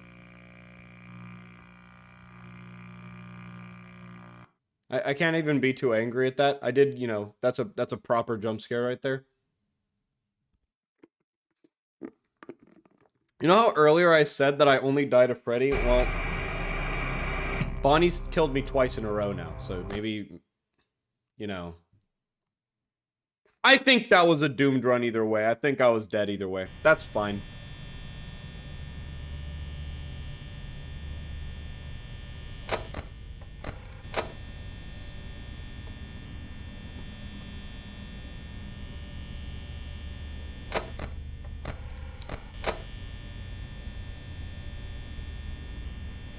Bonnie was actually just helping us move on to the next run a bit faster after, you know, the run was officially gone.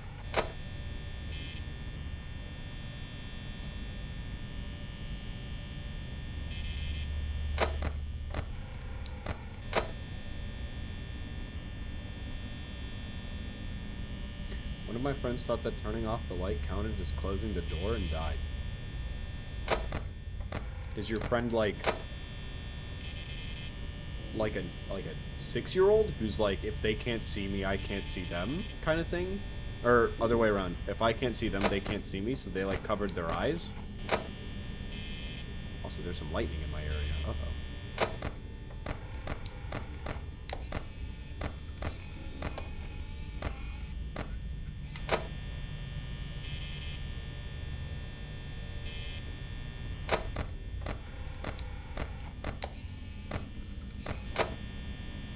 No. I was mainly joking, but I imagine that they weren't legitimately, like, oh, I mean, like, in my FNAF. No, I figured. What I'm saying is, like, isn't that concept a little, like... it's kind of, like, funny how, like, I don't know, like, childlike mentality that is.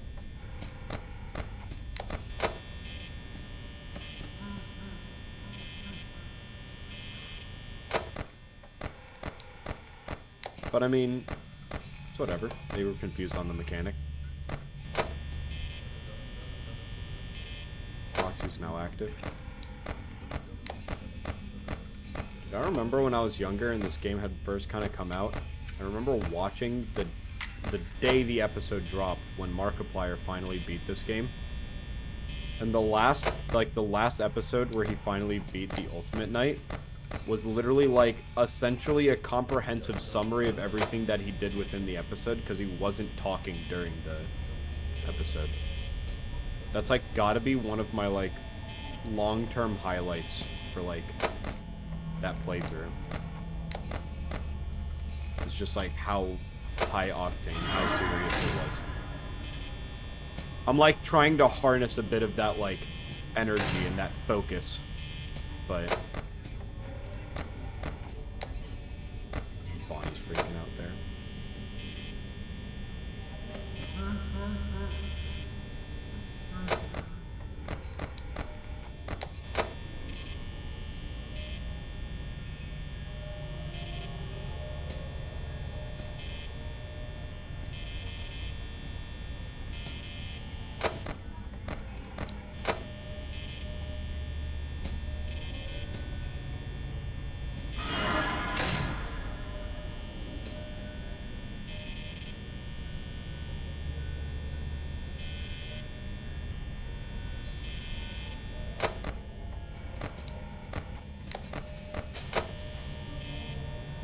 Bonnie, can you leave?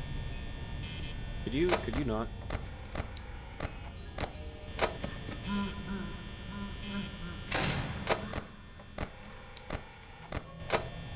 Gotta go, see ya. Alright. See you later, hope you have a good day.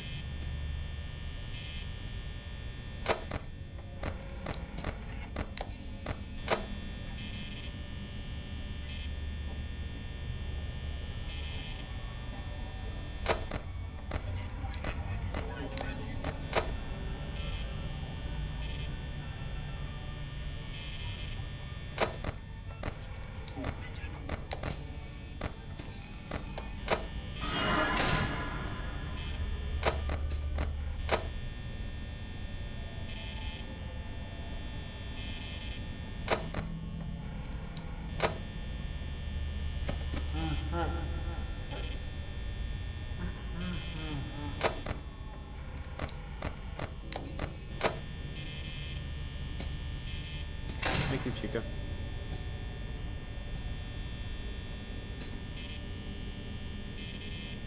We're not looking so hunky-dory, but we're not looking bad.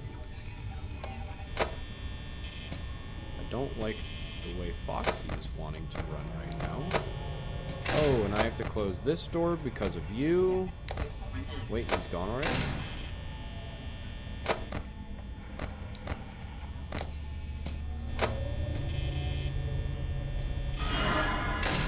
Okay, glad I didn't slam my camera up. Either way, I have to close the door. 3, 2, 1. You're still there. 3, 2.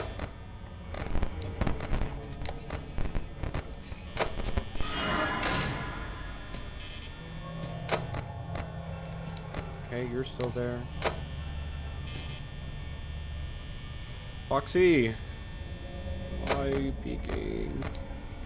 Why are you staring at me? It's like in situations like this, I really don't know. Okay, I'll close you for now. Take a gander, check monitors. 3, take a gander, check monitors. I have to close you.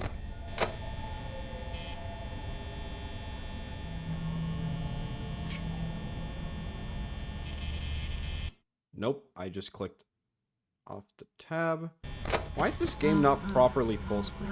Why is this the decision that they made? Now I can't close the camera. Oh, I'm dead. I think. I can't lower the camera. I can't lower the screen. I can't lower the screen. I can't lower the screen! My game glitched!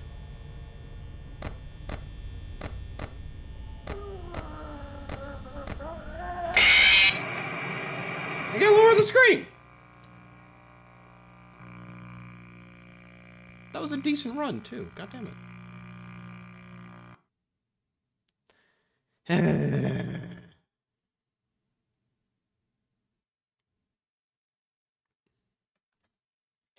The fact that the game's not full screen and that my mouse can just, like, fling off the screen and I, like, alt-tab, quote-unquote, kind of frustrating.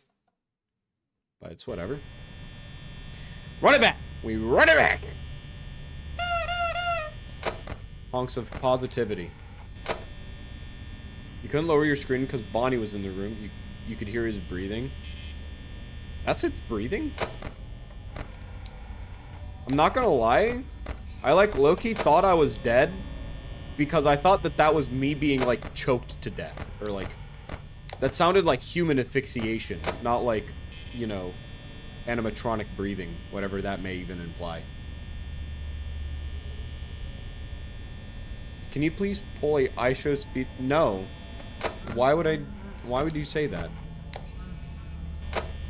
Great, they're already all active. Nice, thank you. I saw that clip yesterday because it got trending. I do find the trending, like, label I show meat to be one of the funniest things I've probably seen in a while. The phrase I show meat is fucking hysterical. But no, I will not be pulling a I show speed.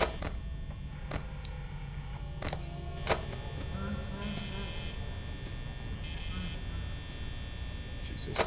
All these goddamn footsteps.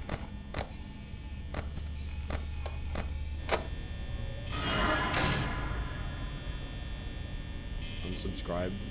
Honestly, if that's what you're gonna be subscribed for, that's probably fine by me. Someone who's subscribed to me purely to see my meat is not something that I'm interested in.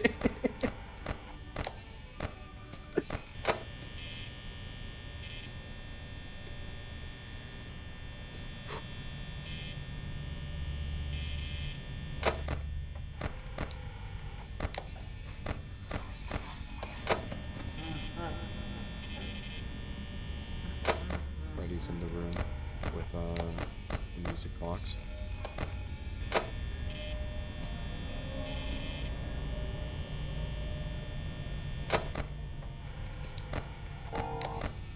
Chica's on my right. Okay.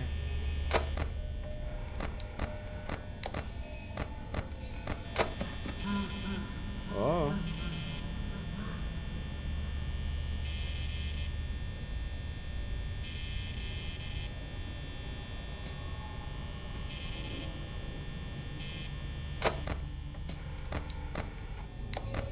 Like the kind of audio that I'm hearing. I don't like this kind of gameplay.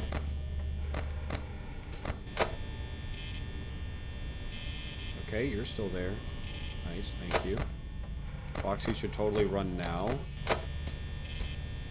He's not going to. Bonnie's gone.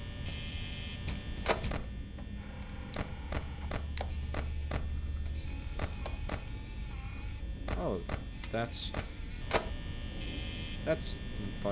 a Freddy Fazbear snapping his own head. That's a lovely picture.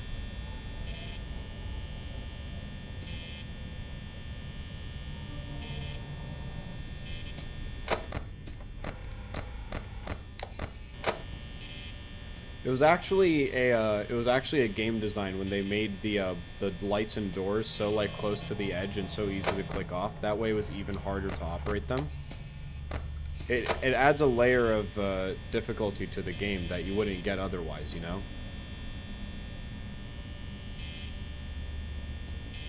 It really adds to the aesthetic of like a rundown building. Freddy's just fucking staring at me in that camera. Jesus. That's an awful fucking POV. Wait a moment.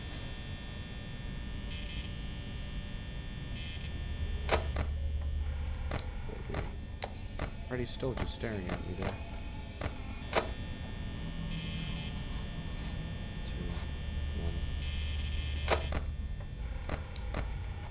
Freddy's still just staring at me there. Chica's still just there. 3, 2, 1.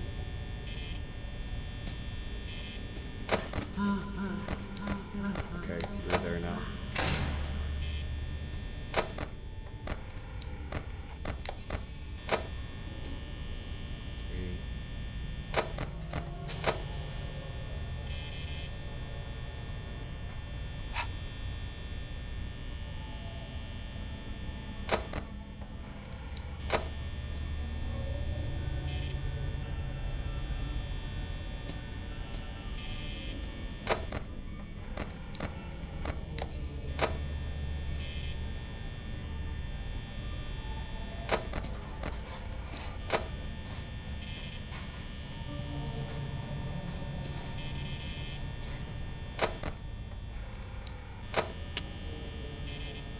Okay,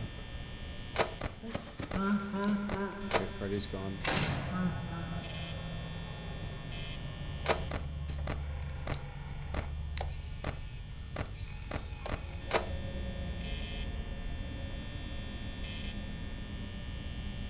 Worry, I'm 30% power. Hard, but not impossible.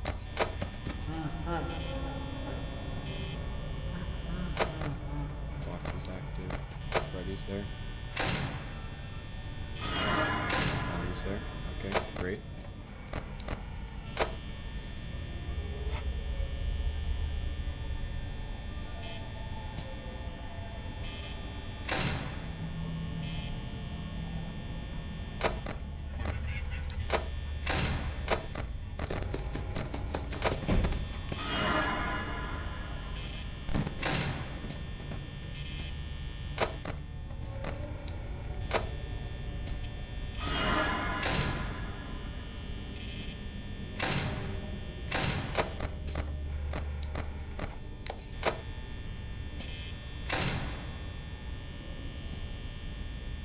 I think it's fucked. I think because of Freddy, I think it's fucked. I think it's doomed. Unless Freddy, like, moves. Like, now, preferably.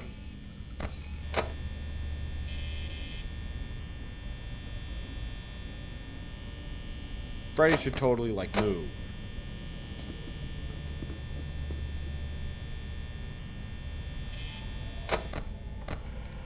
It's fucked.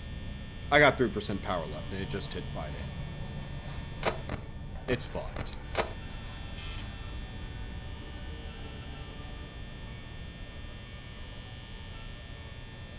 It's fucked.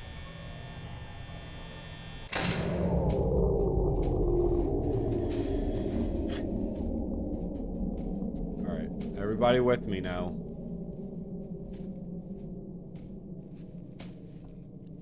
Da da da da da da da da da. God damn it! You're not even gonna do the long one. You're just gonna fuck me right now. You're gonna screw me over right now, like this. Not even giving me a chance. Really, bastard.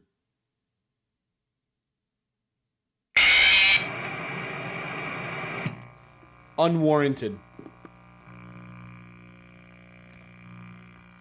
How awful of you to do me like that. I actually, unironically, because of how long it took him, I probably still had like 15 seconds left. And if I had the fucking door energy from Freddy just sitting there, staring at me, that might have happened. But no! Honestly, I've like low-key considered if I just have 3% power left, I just fucking drop everything and pray. I think 3% might be too much, but I honestly think that that like mentality isn't like unwarranted. I want to beat Night 5. If I can beat Night 5, I'll call it there. But what comes first, Night 5 or like a 4-hour live stream, you know? Will it really take me another hour and a half? Chica's out.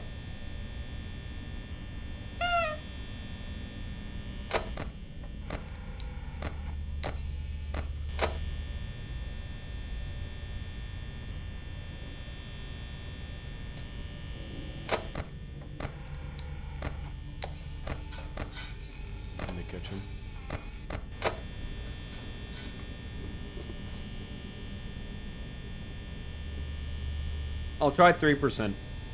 If I can get to 3% power and like just be Bing chillin'.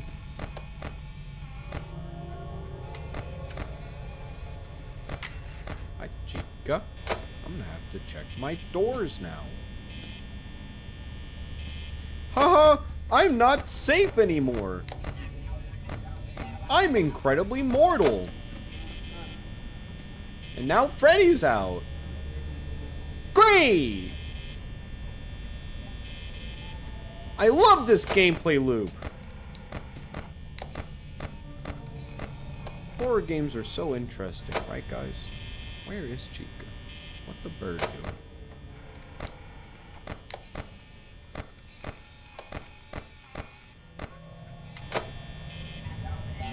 Really? You're gonna do that to me right now? Really?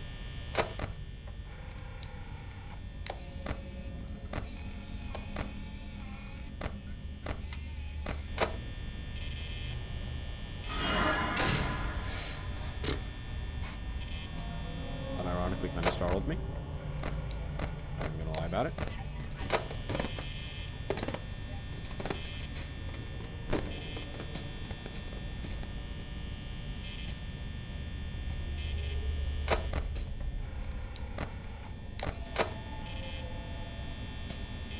Can you leave? When the animatronics stay at the door for too long, it like upsets me. Because it's like, what am I supposed to do? There's no counterplay here. My door is my counterplay. Cramping my style here. There we go.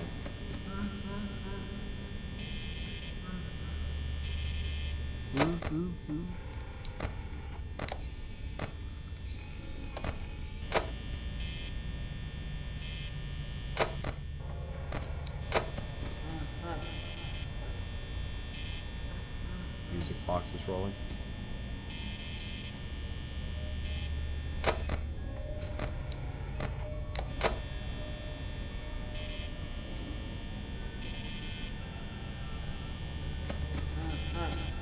Movement.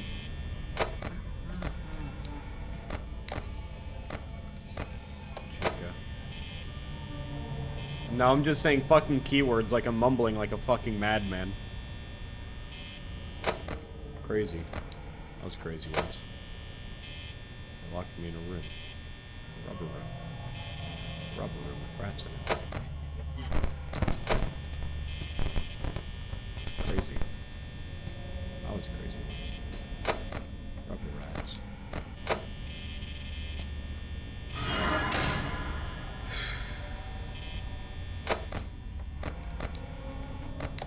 I think the scariest part about the door mechanics is that every now and again, you check the right door first, and then Bonnie's there.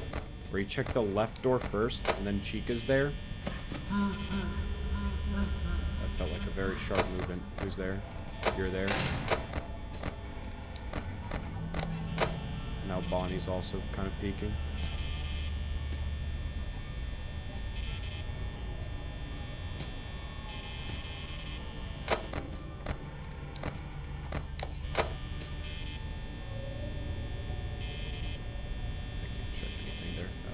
Micro waste of power. Can you fuck off?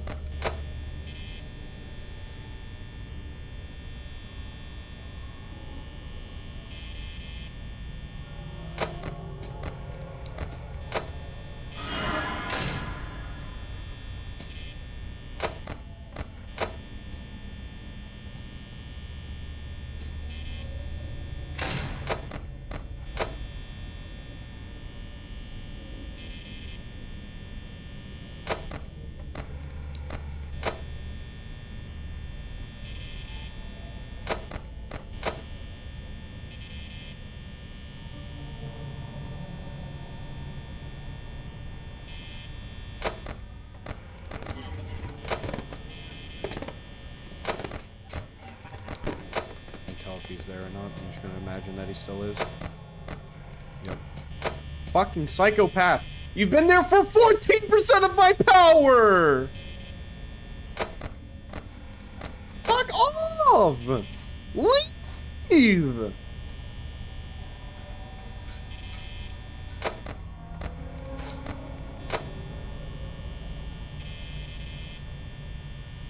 feels like I've had this door closed for fucking millennia.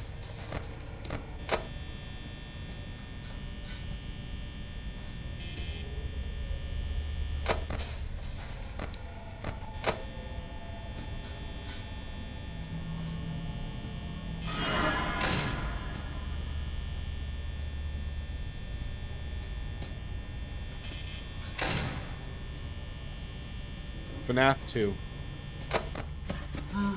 You've given me great wisdoms today. Oh my god, finally. Legends say the door is still closed today. It almost fucking was, I'm not even gonna lie.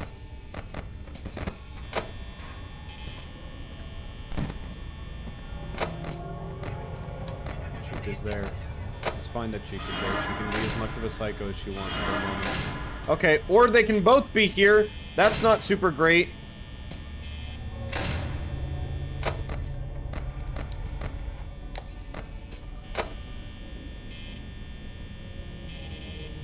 Okay, there's 3% power left. Do I try my strategy? Okay, I'm just gonna hands off. I'm just gonna hands off.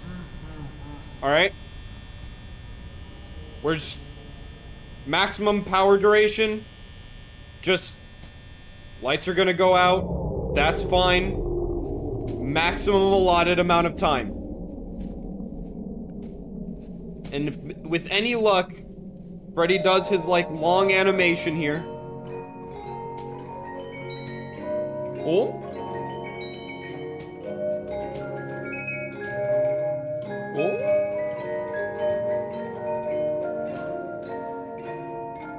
Is it enough? Is it enough? It's not enough, is it? It's not enough.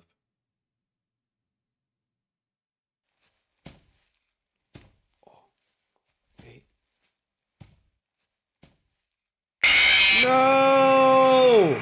No!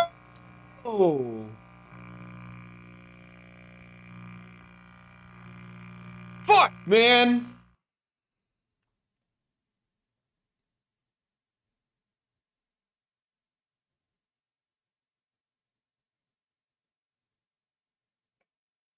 I don't wanna. I just don't wanna. I don't wanna click this continue button.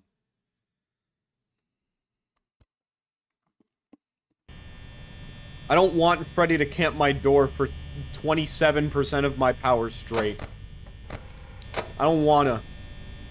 If I can't beat Night 5 after like an hour, what made anyone think that I could go into Night 6 and like the custom night? You know? What made anyone think any of that? I can't beat this.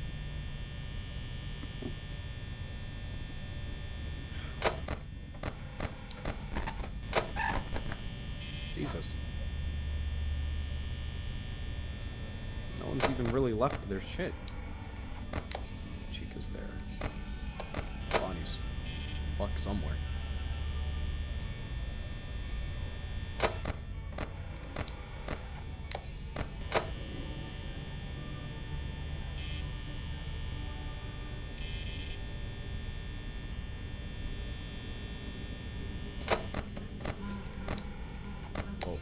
Hi, Bonnie.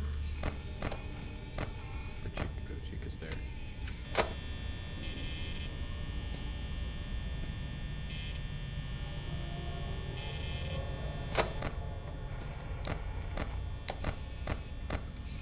Bonnie is there. Chica is there. Wow, I'm already on high alert!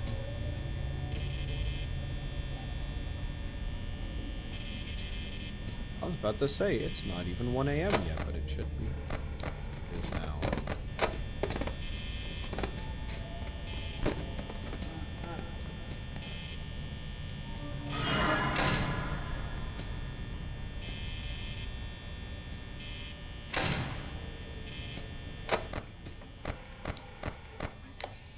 Chica's having a spasm.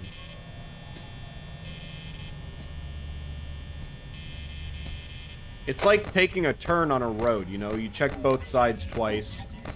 You know. Basic traffic laws. Except there's no stop sign for, like, 200-pound fucking hunks of steel inside of a plastic suit. There should totally be. The animatronics should totally obey traffic laws. That'd be really cool if they, like, followed the rules of the land. You know what rule they should also stick to? Not committing murder. I think that'd be epic.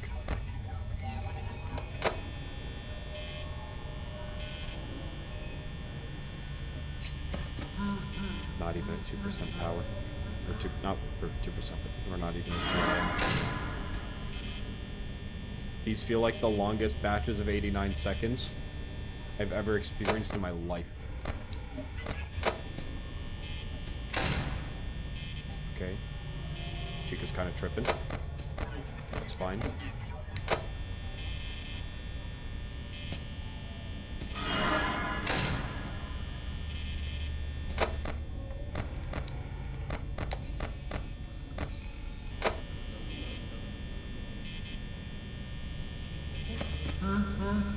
You gone?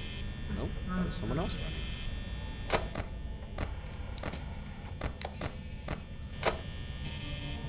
Are you gone? Yes, you are.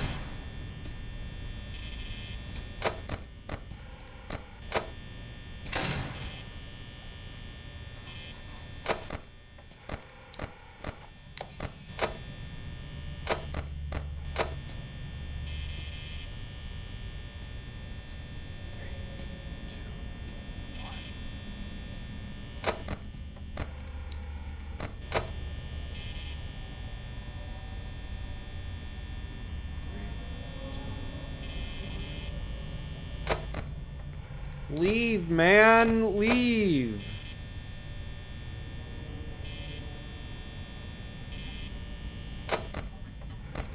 Oh, it's gone.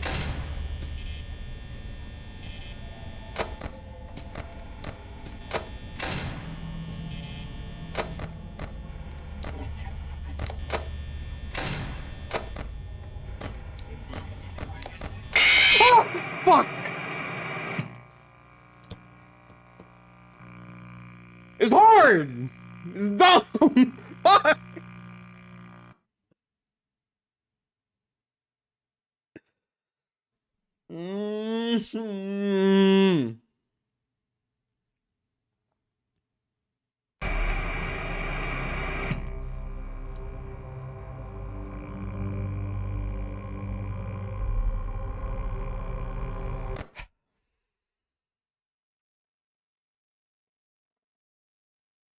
You know, on the loading screen, I get 2,900 FPS, you know?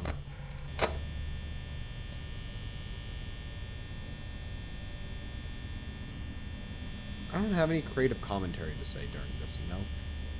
Like, if I want to win, I have to focus. I have to, like, be checking things. I have to have my head in the game! How do FNAF YouTubers do it? How does, like, Dawko? How did Markiplier? Like, for so long? Because they're just, like, are they just reaction kings? I mean, it's also something with, like, you know, the... It's also something with the medium that they use, right? You know, you can edit a video to be a little more interesting than a full-ass live stream. When I'm just playing this, like this, I'm just screaming when I die. Because I will die.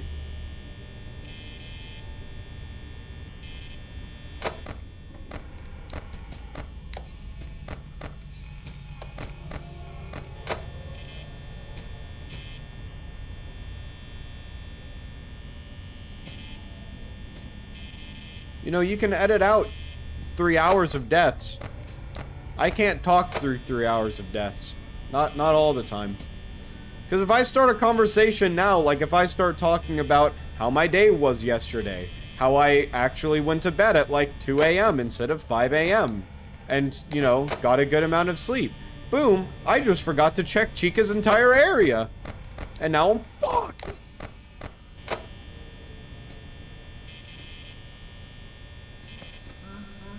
There's no such thing as brainless FNAF.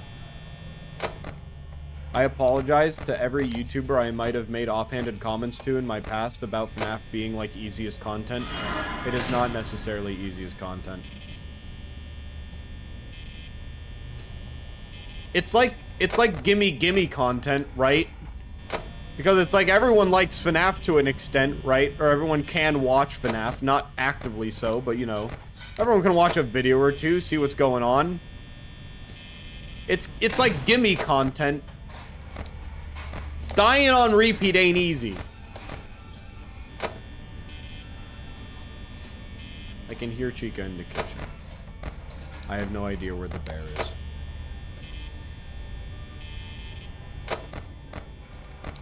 He's not in the important locations.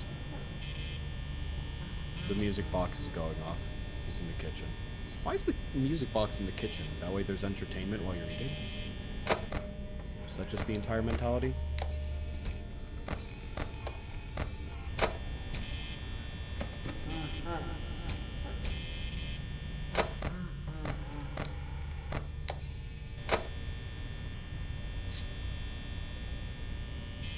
Are we into 2 a.m.? Haven't been checking the time. There are eyeballs here? There is. Freddy's there.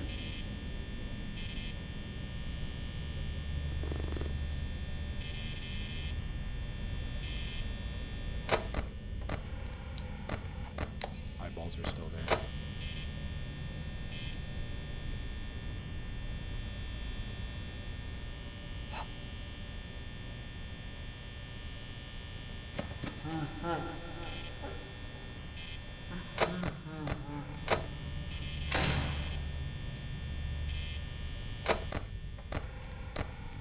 Leave. Leave. I don't want you here, Freddy. I don't want you here. No one really does. Please.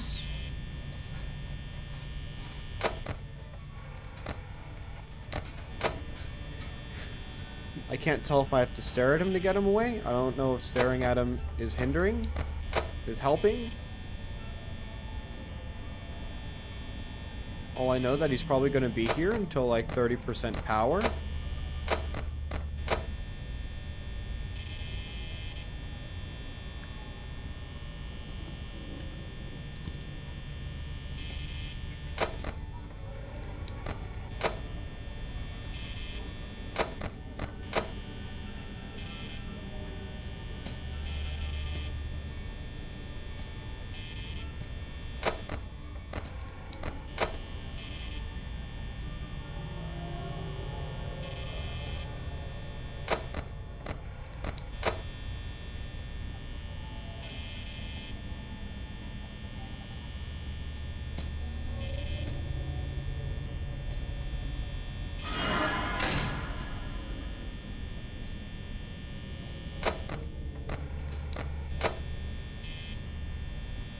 I don't have to check anything.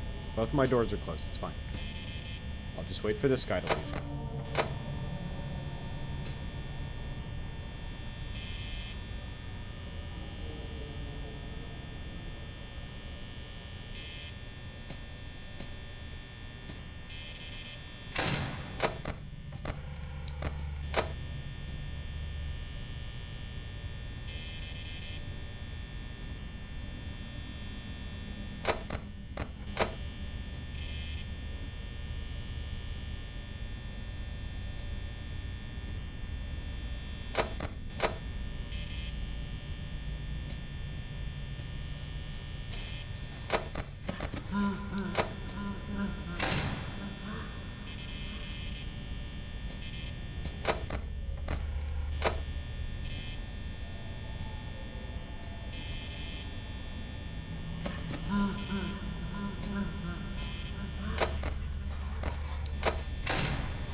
Chica's in the kitchen.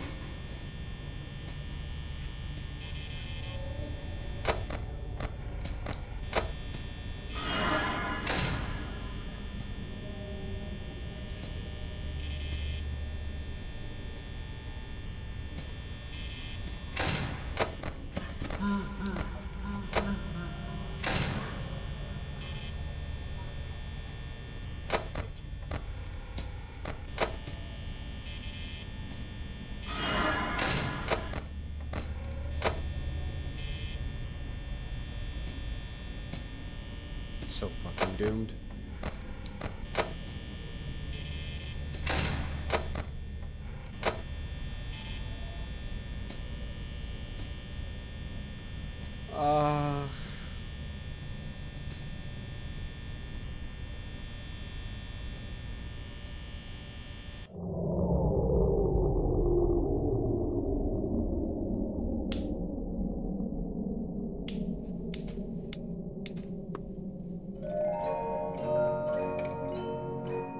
Hi, Freddy.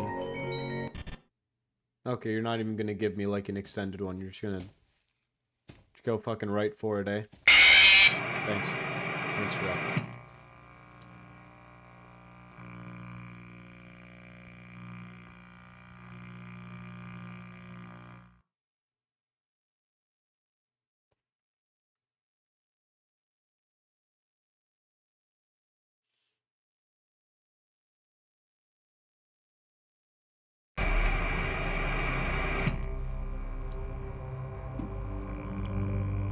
Is it time for research?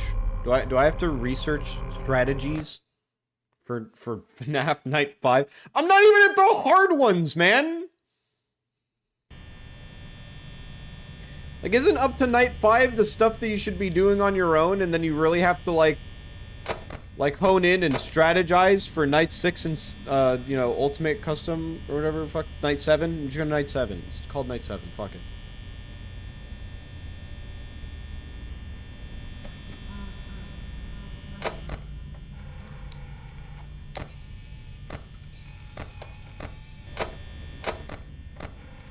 Oh my god. They're all out already.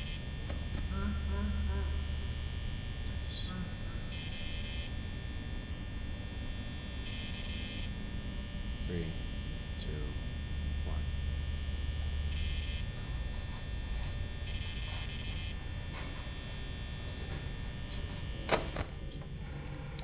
Foxy is Chica's in the kitchen.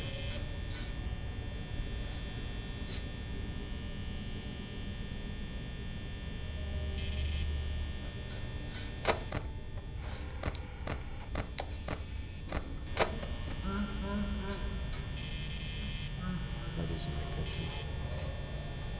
I do not want what he is cooking.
Dude, neither of these guys are moving. My right door is just gonna be fucking closed the entire time.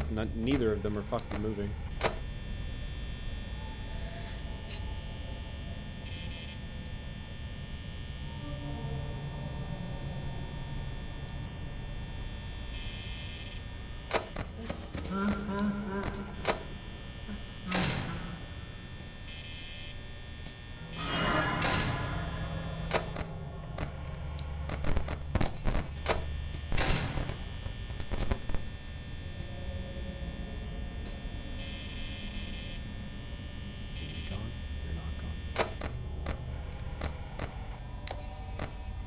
guys are there. You're still not gone. You're still there. You're still there. Okay, still there. That's fine.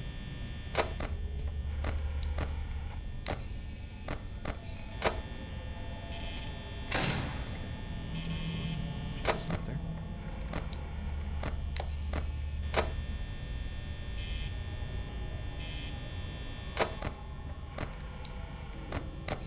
Chica's there.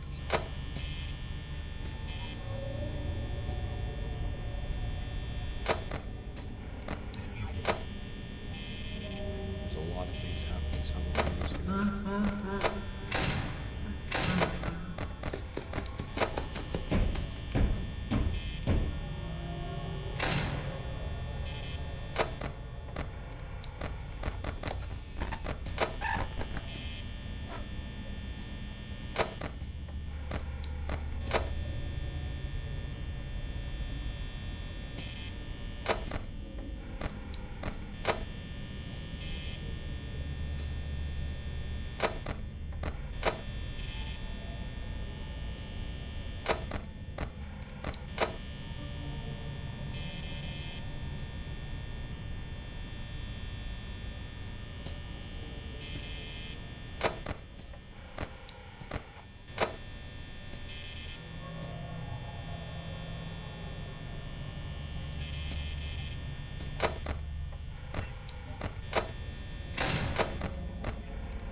Is outside having a spasm.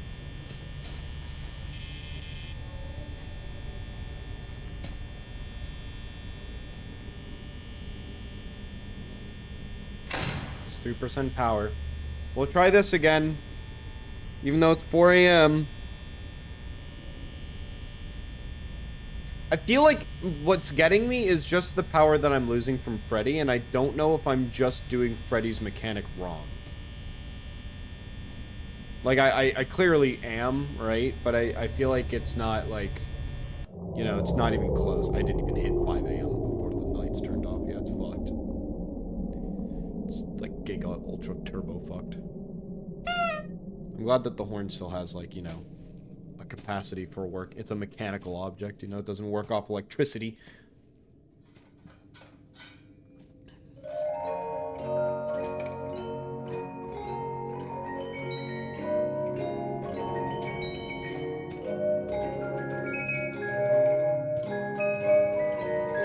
At least giving me the courtesy of giving me the long one. You know, the long singing.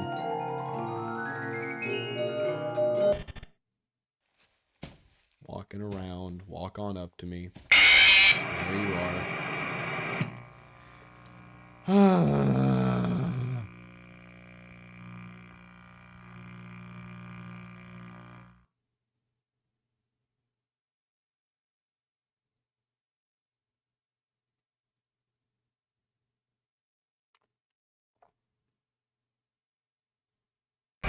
You know what? I've had an idea, alright? But two things, right? One, there ain't no way I'm fucking beating Night 5 without looking shit up. And I don't want to do that. I just, you know, if I can't beat it on my own, I'd rather not beat it, but I don't want to, like, I've already spent like a full fucking hour doing this. It's doomed, it's tragic, it's whatever. And two, to make up for my lack of beating Night 5, I've given myself a punishment. I'm going to talk for the next 30 minutes. I'm gonna set a timer. And I'm gonna not stop talking about Five Nights at Freddy's topics for the next 30 minutes.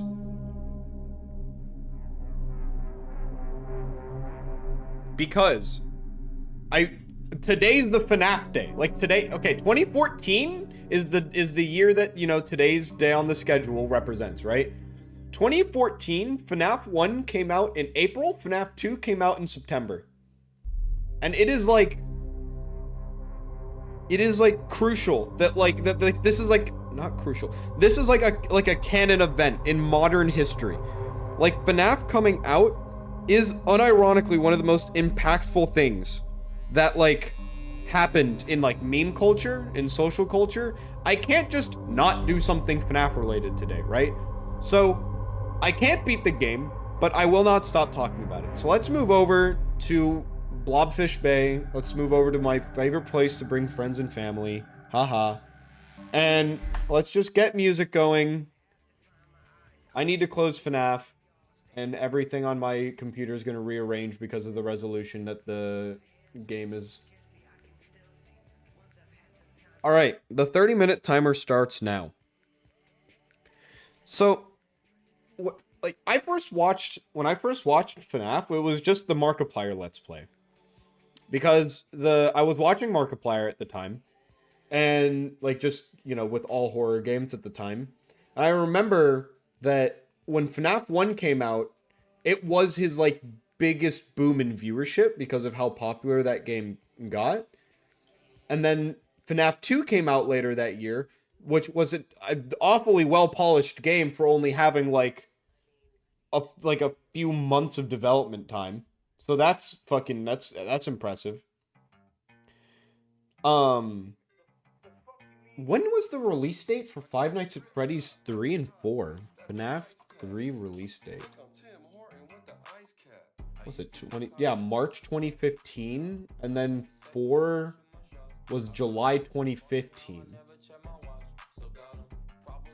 That's 3 months apart. When was FNAF Sister Location release date? Sister Location. October 2016, an entire year later. Dude, Scott Cawthon was kind of fucking going off for like a whole year, right? From April 2014 to July 2015, he released 4 games. Shit. Okay. I ended up watching all of Markiplier's like Let's Plays for Five Nights at Freddy's up until I watched Ultimate Custom Night. I haven't watched. He did a Let's Play of Security Breach, right? I haven't watched that. What I know of Security Breach all came from like a singular lore video that I ended up watching. I think out of the original like 6 that I saw that came out, I mean, I definitely think that like FNAF World was like way too like unique. Like I mean, look at the other fucking like 4, like the main 4 games, and then Sister Location was also really uniquely done because it had a lot of like side missions and not so much like the mainline FNAF camera watching until you did the custom night, right? If I remember correctly. But like FNAF World was like literally most of the gameplay is like a different genre with the fucking like pizzeria. Or no, am I thinking of FNAF Pizza Sim? Is that a separate game? Because Ultimate Custom Night is just every FNAF character, right? And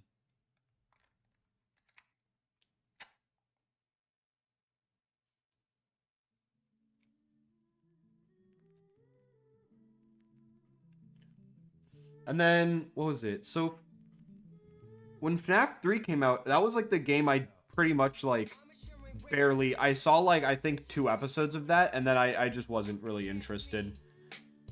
I thought that like the change that they were doing was unique, but I thought Springtrap wasn't like uniquely scary enough to make me like interested in him as the one animatronic for the entire game, and the rest of like the fear factor of FNAF 3 just came from like your schizophrenic thoughts as the fucking security guard.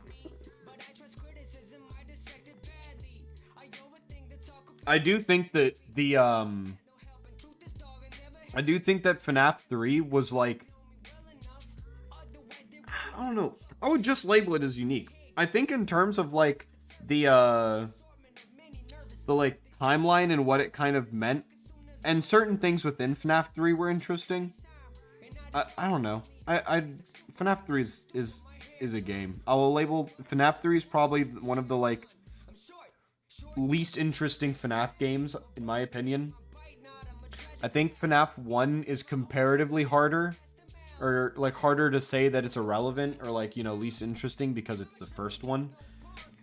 I like, dude, what they did with FNAF 2 was super interesting though. I really like the fact that there's like essentially 4 different things you really have to look out for at all times, and then a 5th one like in Ultimate Night.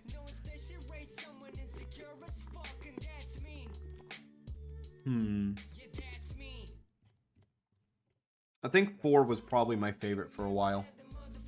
I really like the concept that you're playing as like this kid that's haunted by dreams, and like, you know, the animatronics are, they're like canonly figments of his imagination, right? But if you get caught by them, he like dies by a heart attack because he thinks that they're real. It's something absolutely batshit crazy like that, but I just found like the gameplay loop was fun enough for me, is how I'd describe it.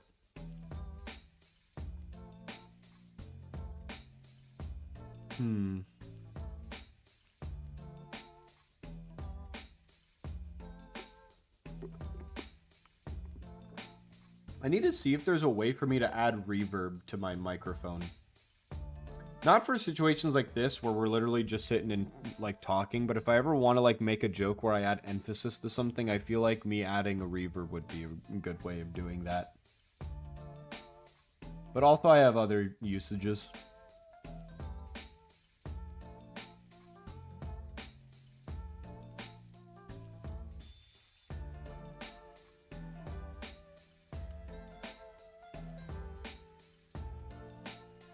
Let's see. I need to talk about FNAF more. I need to talk about FNAF more.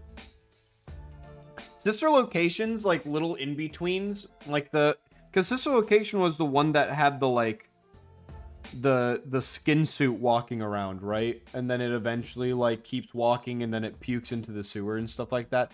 I found the concept of those like mini games and like kind of like the way that method of like telling just some random fucking aspect of the story, I did like that. Like that, I think that was legitimately kind of like offsetting. It was creepy.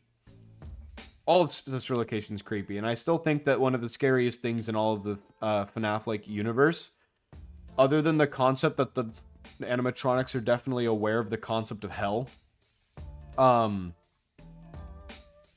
think like one of the scariest things to me in FNAF are like the mini marionettes, or like the, what is it, mini ballerinas from Sister Location, the ones that like that mini game where you're supposed to click on them in order to like shoo them away, but then you're trying to unlatch the suit that you're in, and if you don't click off the mini marionettes, then they're going to latch the suit shut and kill you. I remember watching that and I like fetal positioned in my chair at the time. That's like a core memory of mine, is how fucked up like and scary those things are. But I also think like Sister Location's mini games walked so that FNAF VR could run, you know? The FNAF VR mini games are also really interesting. How much canon lore is in FNAF VR? Or is it just kind of like a thing?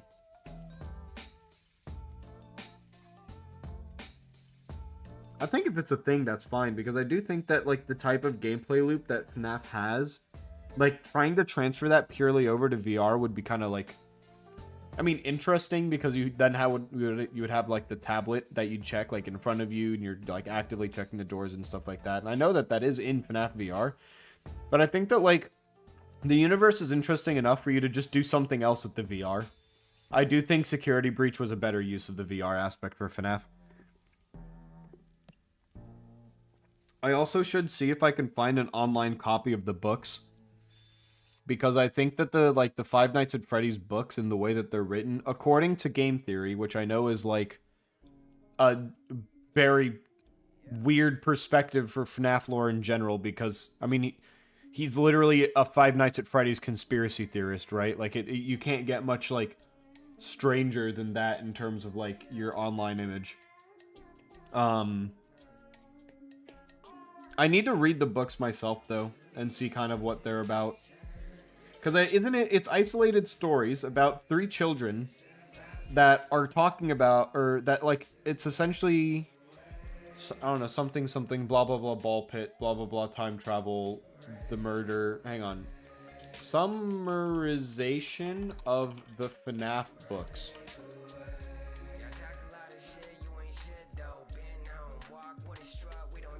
Alright, so this is coming from the official FNAFthenovel.fandom.com. By the way, don't support fandom actively. They buy out Wikipedias. That way they can put advertisements that are intrusive to the website.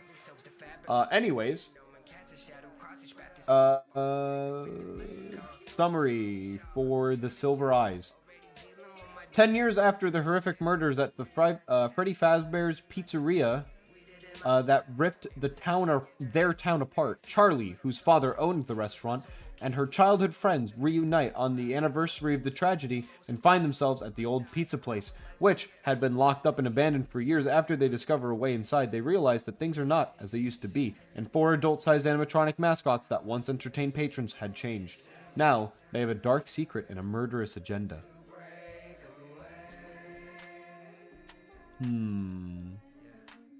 So that just feels like a kind of alt history version of, like, FNAF 1.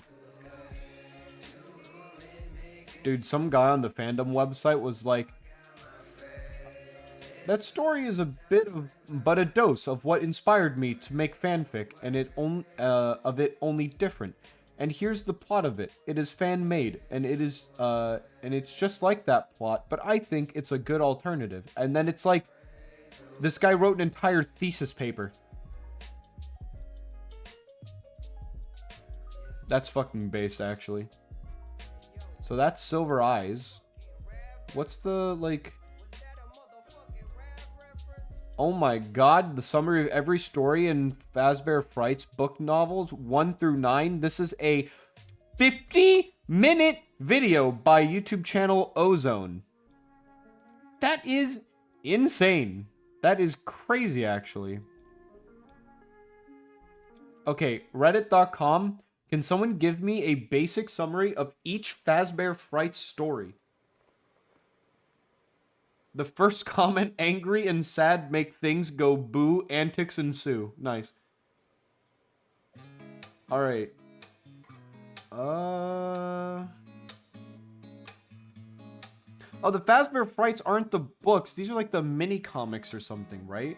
I forgot that there was like a chain of like Fazbear Fright stories. Fazbear, what are these? Fazbear Frights? Oh no, these are the books. Wait, are these a different book series? There's an anthology series of mystery horror novels in the Five Nights at Freddy's franchise. The books are written by Scott Cawthon and various authors published by Scholastic Incorporated. How many books are there? There's 12? Oh, but there's like the original 3, and then the Fazbear Frights is the latter 9. Okay, so this is the so according to Reddit user Ball Hexagon Ball. Here's a basic summary of all 9 FNAF Fright stories, which I will now immediately take to heart and, of course, make theories about. That's what you do. Into the pit. Boy discovers a ball pit in the former Freddy Fazbear's Pizzeria, now called Jeff's Pizza. The ball pit takes him back to when Freddy's was opening. He gets terrorized by a weird demon, Spring Bonnie, and ends up getting hanged. Holy shit. To be beautiful. Girl isn't happy with her appearance. Finds animatronic called Eleanor, who promises to make her beautiful as long as she doesn't take off a necklace. The necklace falls off, she turns into scrap metal, and Eleanor takes her identity. What the fuck? Count the ways. Also, Eleanor is the name of the girl from Sister Location, right? If I remember right. That's cool. Count the ways. Girl named Millie is a goth girl and falls in love with a boy named Dylan. She later finds out that Dylan has a girlfriend and turns miserable When Christmas comes around, she hides in an old Funtime Freddy suit her grandfather has that traps her in there and lets her choose, and it lets her choose how she dies. She goes with decapitation. However, it is left somewhat unclear if she died or not, as she tried to avoid the blade. Stitch Wraith, number 1. That's the name of the book. Detective Larson is given a case on a mysterious figure known as the Stitch Wraith, described to wear a clock and seemingly a mask. To be beautiful is also mentioned here. So like the second book. Fetch. Boy finds an old animatronic dog in an abandoned Freddy's. Like Freddy's Pizzeria, I imagine. It somehow connects with his phone and does anything that he wants, a bit too literally, leading to do things like... Wait.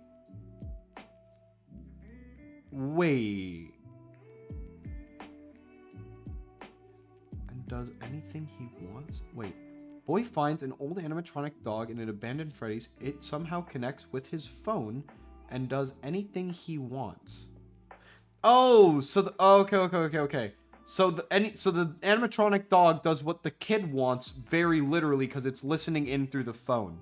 So this leads to leading to do things like killing another dog, biting off his uncle's finger, and ending in a girl's death. Okay. Lonely Freddy. Boy hates his sister, but progressively hates her less throughout the story. However, when his plan is to expose her as a spoiled brat fails, he gets angry and runs off into the storage room in Freddy's Pizzeria. He finds a Lonely Freddy toy, quote unquote, which swaps bodies with him, and now the Lonely Freddy'd boy is thrown in a bin with other possessed, broken Lonely Freddys. Okay, that sounds like the plot of a... What was the R.L. Stein's theory? What was the R.L. Stein? Hang on. R.L. Stein...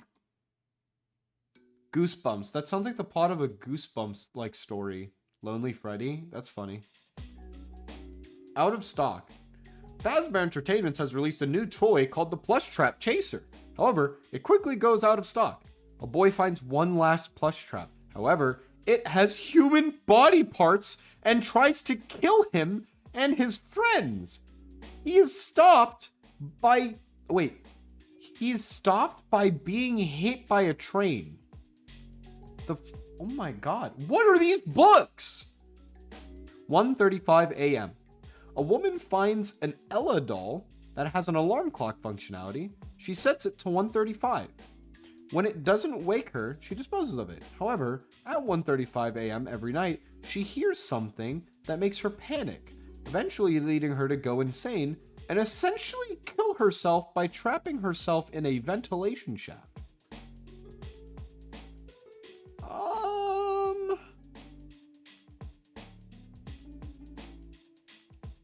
Okay. So, I mean, it's an alarm at 1:35, eh? Huh. Room for one more. A man working as a security guard in Bear, C-B-E-A-R, and he finds mini Renas in his office. I'd shit myself. Throughout the story, his limbs get strangely large and his health gets progressively worse. In the end, it is revealed that the mini Renas had been crawling inside of him while he sleeps. Oh my god. Oh my god. That is nightmare fuel. That's fucking awful. That is fucking atrocious. And the book's called Room for One More. Oh my god. Oh my god, that is a mixture of every genre of things that I hate. That's a mixture of every genre of things that I hate. Oh. Because I hate body horror too. Oh, they're like parasites, man. What the fuck? The new kid. A kid named Kelsey joins a school, makes friends with two other kids, and one of them, named Devin, gets jealous. He tries to prank him by trapping him in a Fredbear suit that they find while exploring an abandoned Freddy's location. However, Kelsey gets spring-locked, and when Devin tries to free him, he gets spring-locked himself. Worth noting that black hair is apparently seen inside the Fredbear suit, which Kelsey didn't have. Spring Wraith number 3. Wait. Did I skip? Oh, between Out of Stock and 1:35 a.m. was a book called Stitch Wraith number 2, which is, of course, this hit sequel to Stitch Wraith number 1. Larson investigates a woman's house, and the Stitch Wraith is seen collecting what remains of the plush trap chaser. Oh, from Out of Stock. Okay. So then now moving on to Stitch Wraith number 3. A man named Phineas thinks objects are powered by emotions, namely agony. He tried to inject agony into an endoskeleton of an animatronic dog named Fetch, and it kills him before putting on a cloak. This is the origin of the Stitch Wraith, and seemingly explains Remnant. Remnant being the thing from a FNAF sister location.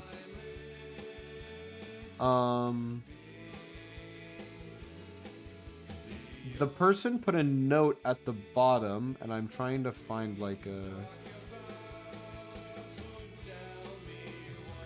Apparently, 1:35 a.m.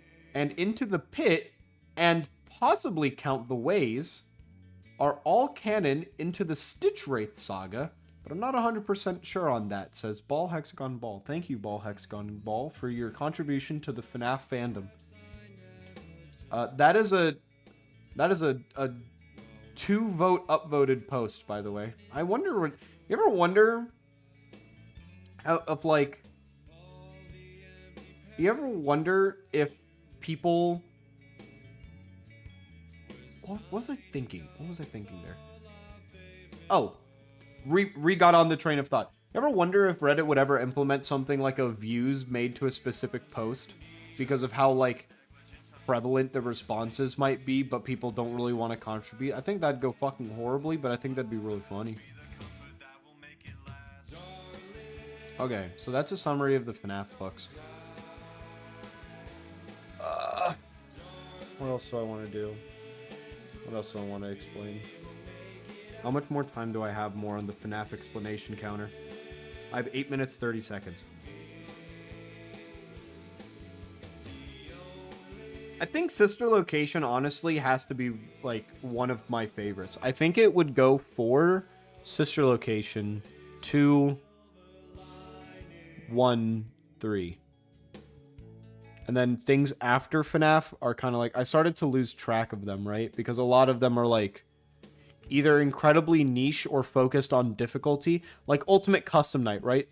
Like that game has so many fucking Easter eggs, has so many things going for it. Is such a good way of story writing into like, you know, a game that's just based around all of the FNAF series.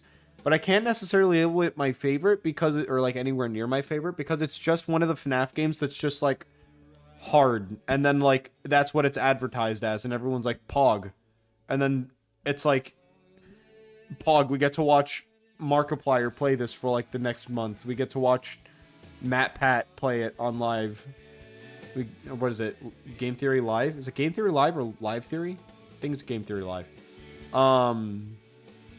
We got to watch Dako beat it. Wasn't Dako that beat it the first time? Like, he was the first player to beat Ultimate Custom Night? Wasn't that, like, the race that was happening at the time between him and someone else? I remember watching live streams of it, and they were getting to 5 a.m., like, pretty close. And then at one point, Dako just kind of won. That was a sick fucking race. But, like, yeah, so... Pizza Sim is an incredibly unique experience. If I were to include Pizza Sim, probably before 2. So then it would go 4 Sister Location Pizza Sim. 2, 1, 3. And then VR is cool, but I mean, a lot of the VR stuff is like partial canon mixed in with just let's make cool FNAF stuff. Honestly, Security Breach has been really cool. I do need to finish watching a playthrough of Ruin. Maybe I hop back on the Markiplier train for that one. Did he do it? There must have been. Markiplier must have done. I just fucking misspelled that. Markiplier. FNAF. Yup. Ruin Part 7 2 weeks ago. Yeah, so he is playing through Ruin. Dude, what the fuck happened to the animatronics? Holy shit.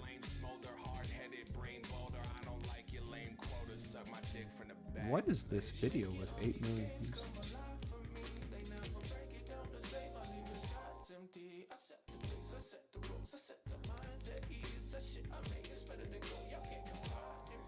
It's that liquid anti-eccentric and flight. Bitch, I'm your senpai, defense high, but it's better to climb. I don't limit times. I've been rhymes with exceptional might. Despite my dead eyes, I spend time with intention to fight. I got that low for the low. What the fuck is this? Off the flow, keep your eyes off the time. Like we could be doing anything else in the world, we could do it. Anything but this, but that would be stupid. My energy card's plenty, my memory card broken. Chest was once empty, I'll never be heartbroken. Goals fade into blurs out of a sharp focus. Markiplier started in an ARG?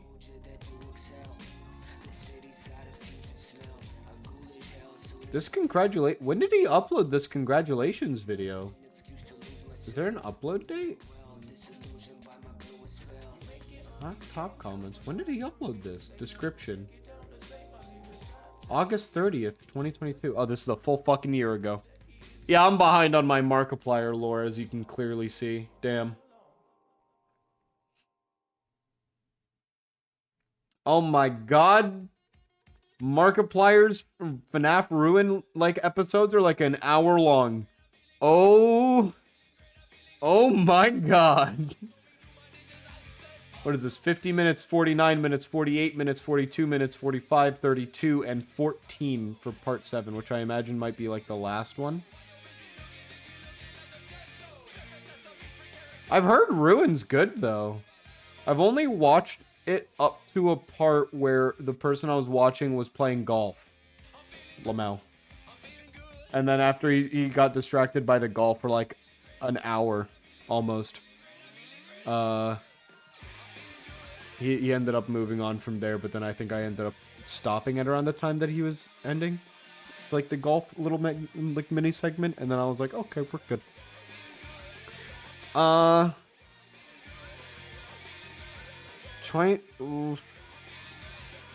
you know what topic I haven't brought up? I thank FNAF so much for introducing me to the Living Tombstone, because I unironically listened to a lot of the Living Tombstone's music. And I saw a video maybe about half a week ago or so, which is, let me see if I can kind of just find it.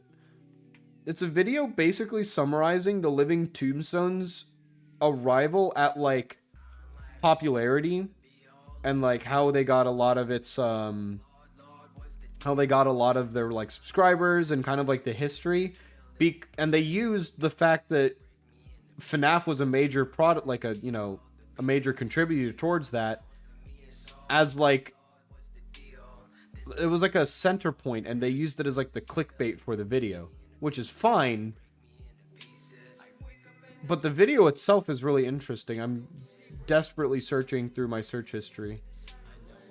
I can just search through my watch history. Living. Let me just use living because I'm not sure how they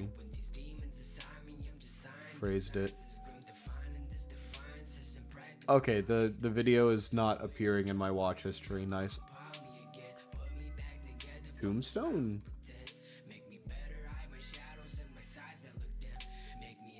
Yeah, how the Living Tombstone unintentionally made the theme song to Five Nights at Freddy's by that dude Stoney is a very good video that covers not only the FNAF basis but also covers like the actual legitimate history of the Living Tombstone.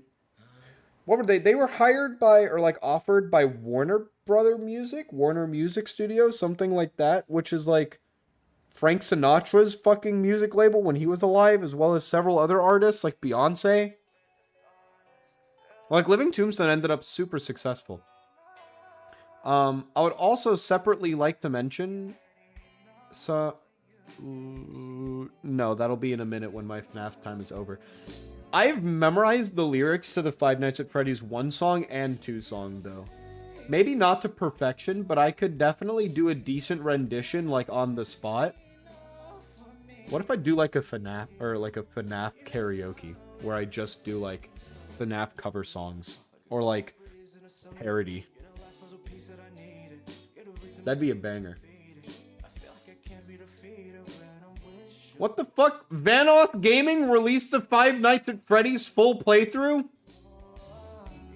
Oh, he's doing like a countdown to the FNAF movie kind of like thing. My competition for today's stream was literally Vanoss Gaming. How am I supposed to beat that? Vanoss still gets 500,000 views like minimum? Wait, how popular is Vanoss nowadays? I haven't watched this guy in fucking years. Oh, there's my timer. Yay! That's 30 minutes of me approximately talking about FNAF in some way. There we go. I've completed my due diligence with talking about FNAF.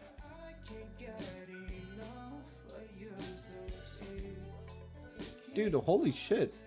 Vanoss still uploads every 2 days? And he still gets like millions of views. He's still cooking, dude.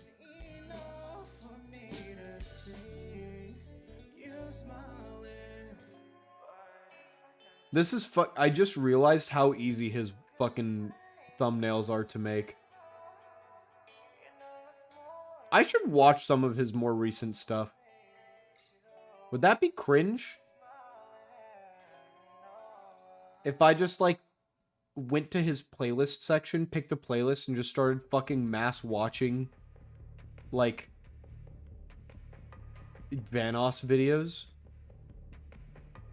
I'd have to start not even at, like, 2015. Like, like, that's, like, the Vanoss year, right? Like, that's, like, the year he started making a lot of content. I'd have to, like... How far back would we go? How far back would I go? Let's see.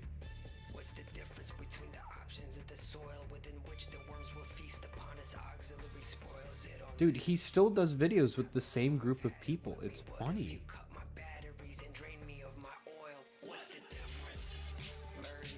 Oh my god. Wait. He still does, like, Escape Sim, Gary's Mod, Fortnite...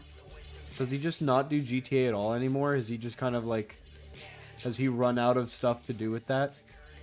Could you imagine being Vanoss and launching Gary's Mod? Do you know how many mods that man must have on his computer? I remember at one point when I would launch Gary's Mod, it would unironically take me 20 minutes for the game to settle because I had more than 1,000 mods downloaded at one point. Like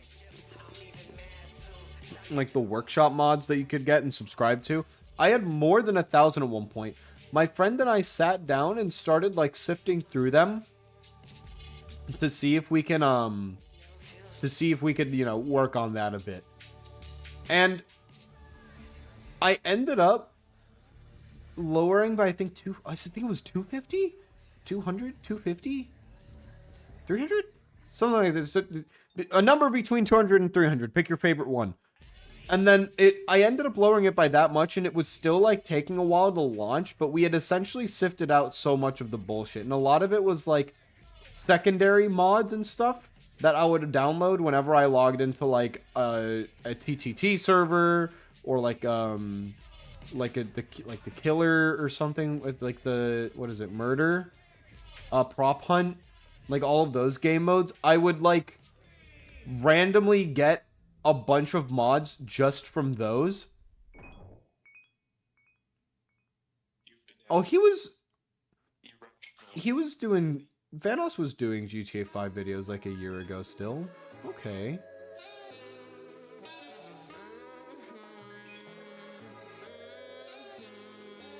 Huh. You know what's funny?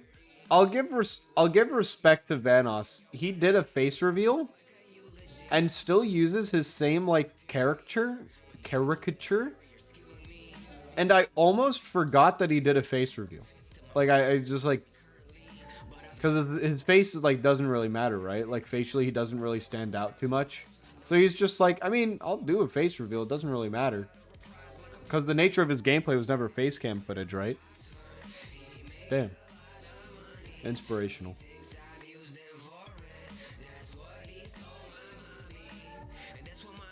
Maybe I do that one day. I don't know. Probably not.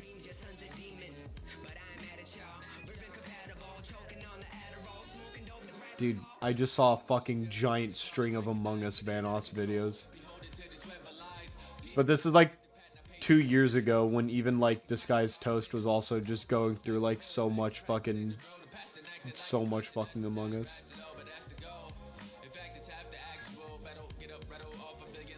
How hard is it to get into Gary's Mod RP servers? I need to participate. I feel like I would really enjoy that. Like, unironically, I feel like I would enjoy, like, Gary's Mod, or not Gary's Mod, like GTA RP. Because the videos that I've seen of GTA RP, whether it's like Jameski, or whether it's like, what was it, like Saikuno, Leslie, and a bunch of that group from Offline TV and Friends. Like, I feel like a lot of the stuff that I see of that is like, it's like Content City. But I just feel like, is it worth like the effort? Do you have to like queue up for the server for like an hour before you can even get in? And then I have to play as a character the entire time with no cease to my roleplay. But I mean, I'm willing. That's fine. That'd be lit.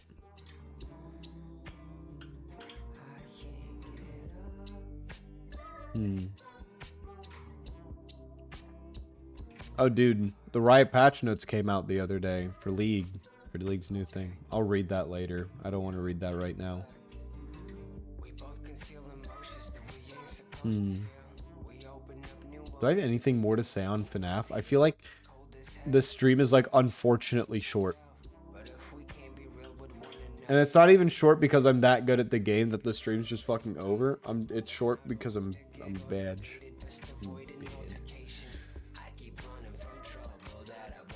Oh my god, I forgot an entire subject. Dude, okay. I wanted to talk about all the FNAF, like, spin-off games that came off. Do you guys remember those? Notable FNAF spin-offs.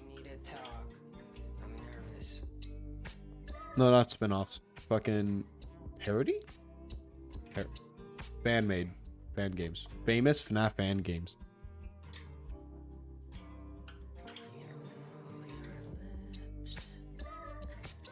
Yeah, One Night at Flumpty's, Pop Goes, Those Nights at Rachel's, Fredbear's Fright, which is like very alternative.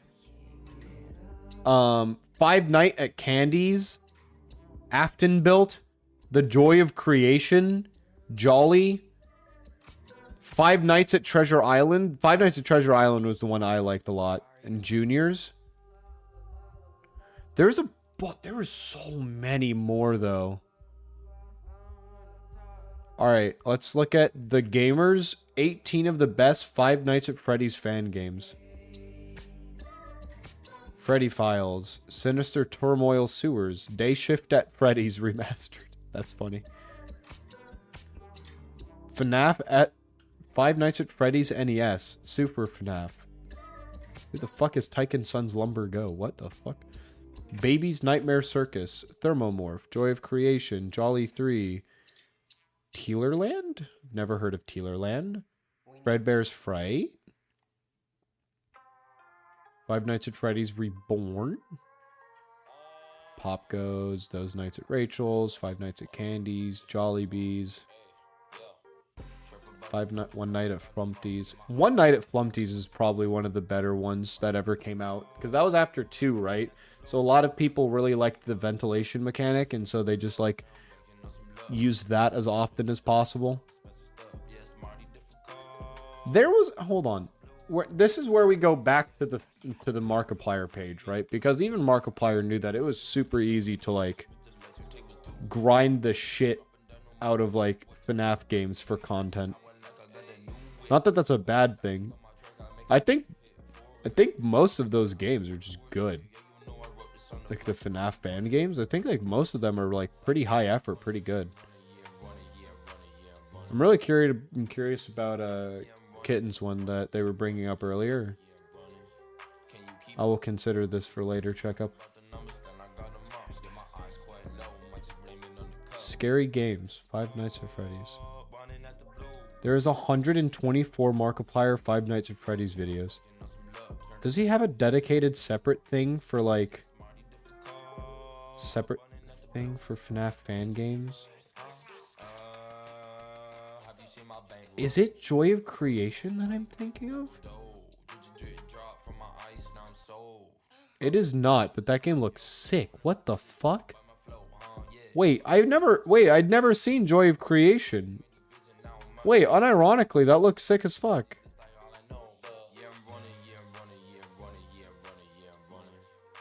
Is it maybe in his scary games like massive playlist?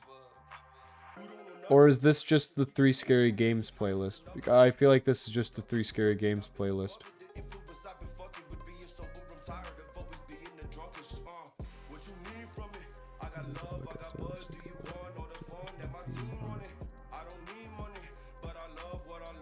Siren Head, Cold Call, Mr. Hop's Playhouse 2.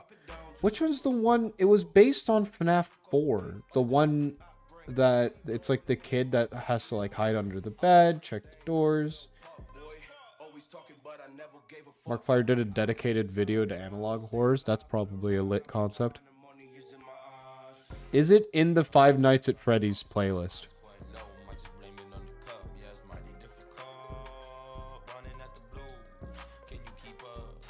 FNAF 2, Puppet Master Returns, Nightmare Mode, All Secret Endings, FNAF Animated, Five Nights at Freddy's Gmod map. Nice. I'm glad Markiplier included that. Five Nights at Freddy's 2 Gmod map. Nice. Five Nights at Freddy's with Jack Black. This isn't real. It's real. Okay.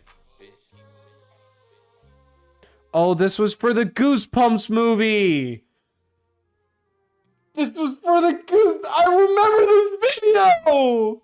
It's Markiplier, Jack Black, and one of Jack Black's children. Because it, probably his kid wanted to meet Markiplier.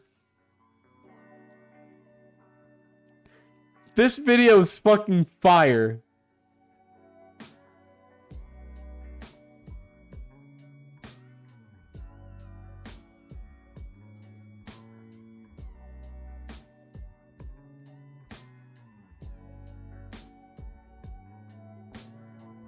Oh my god, that video's fucking classic. Wait, but where are all the, like... Hang on. Okay, Markiplier, FNAF, fan-made. Let's just scroll... Oh, he does have a playlist of these. He does have a playlist of these! Where's the one that I'm thinking of? Not Five Nights at Fuckboys, but that one is funny. I will admit that humor kind of works on me. Not One Night at Fumpty's. But that one's really good. Bro, he did so many videos on the different Five Nights at Fuckboys. There are so many of these, actually. What the hell? Five Nights at the Chum Bucket. Bonnie Simulator. Is it Boogeyman? No, I don't think it's Boogeyman.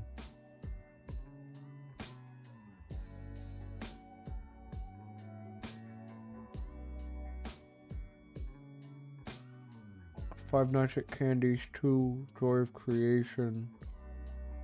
Joy of Creation Reborn.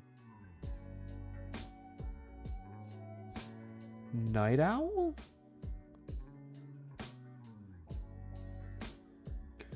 Is it Case Animatronics? Wait. Is it this one? No. It's not Case Animatronics. I need to find this game. I've gone down the rabbit hole too much. Oh, it's Five Nights at Candy's 3. Yeah, it's Five Nights at Candy's 3 was the one that I liked. Yeah, because this one's the one with the flashlight mechanic to where, like, the rat animatronic is moving around and you need to constantly, like, headshot it with the light or else you die. Man. Huh.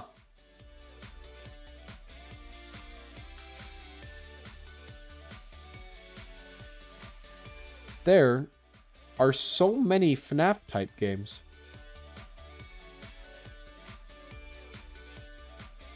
Is there even something similar to this nowadays? I mean, there's a lot of notable Among Us clones, but I can't even think, like, I don't even think that's, like, comparable.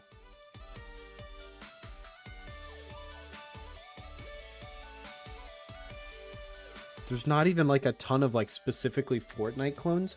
Dude, FNAF went through a period of times where they were, like, the entire community was built up of fan games in between some of the other games.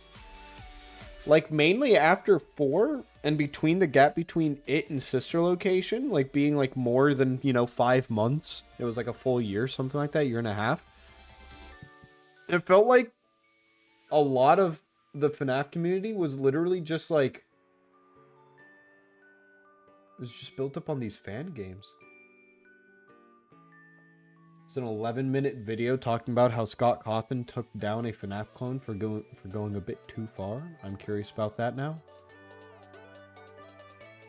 Sometimes clickbait works on me.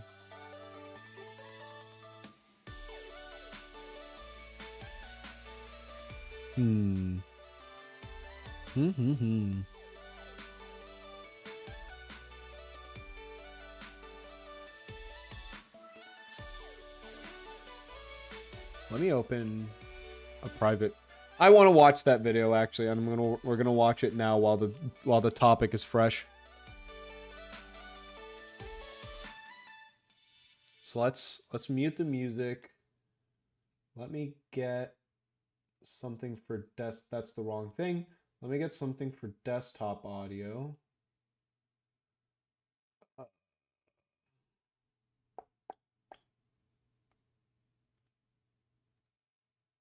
Wait, where's desktop audio?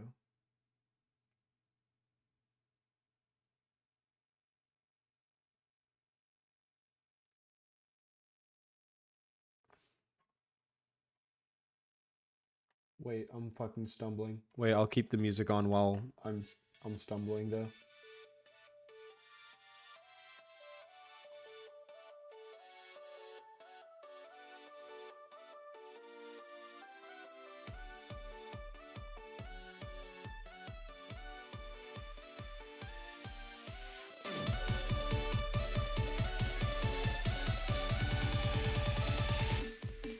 I'm double audioing, aren't I? I am double. Let me mute that.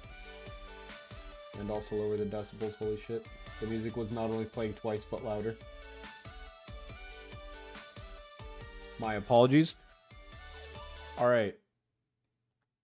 This should be good. Now let me also...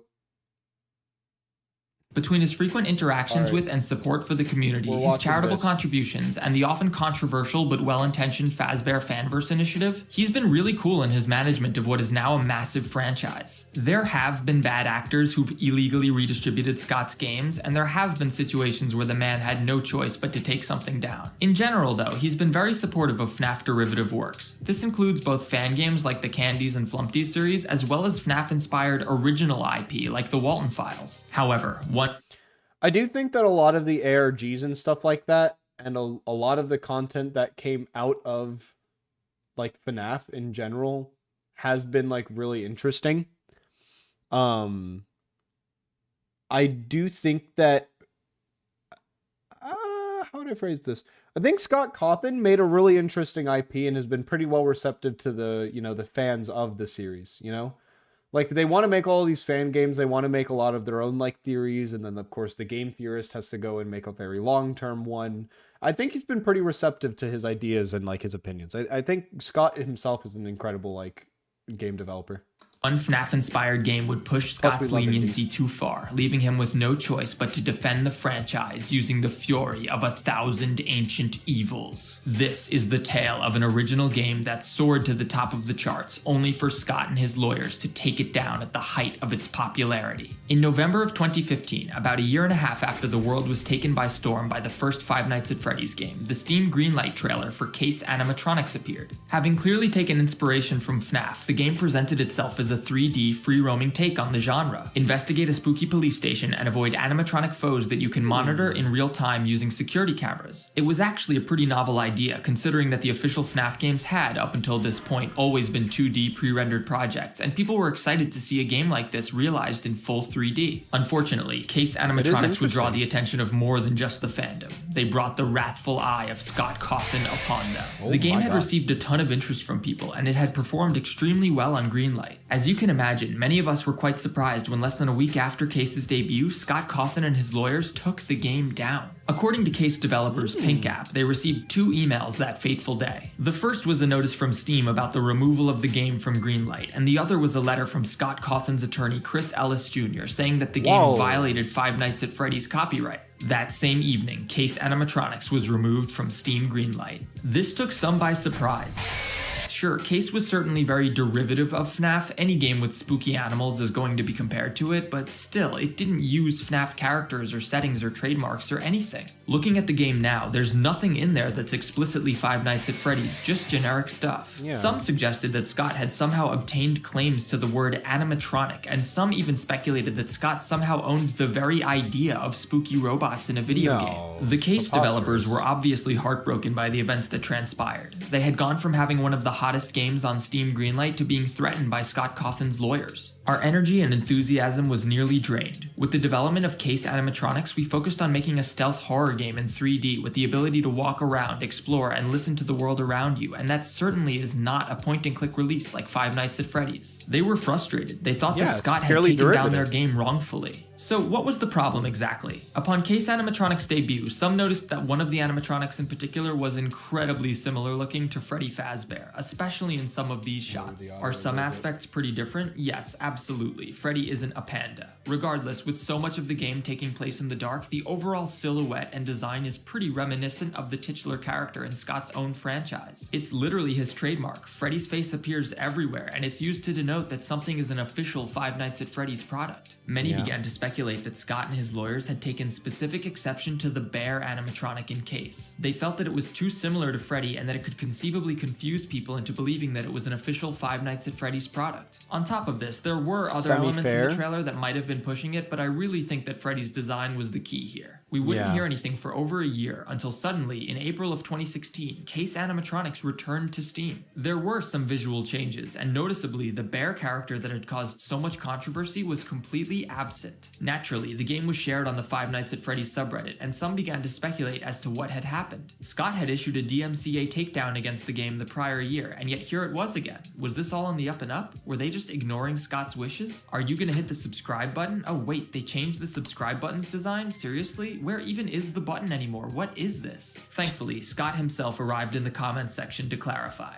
Just to provide some he's gonna quote it. When this game was first released, though I think he meant to say announced, it featured a main character and icon that looked a lot like Freddy Fazbear, as well as a lot of other similarities. They've changed a lot about their game since then. As another user mentioned, I don't have any claim to the word animatronic. Okay. From this, we can surmise most of what happened. Fair. The initial Greenlight trailer featured a character that was way too similar to Freddy Fazbear. Scott and his lawyers showed up and were like, yo, cut that out, you can't be doing that. The Case developers were like, okay, fine, we'll change the stuff that you think is too FNAF-like.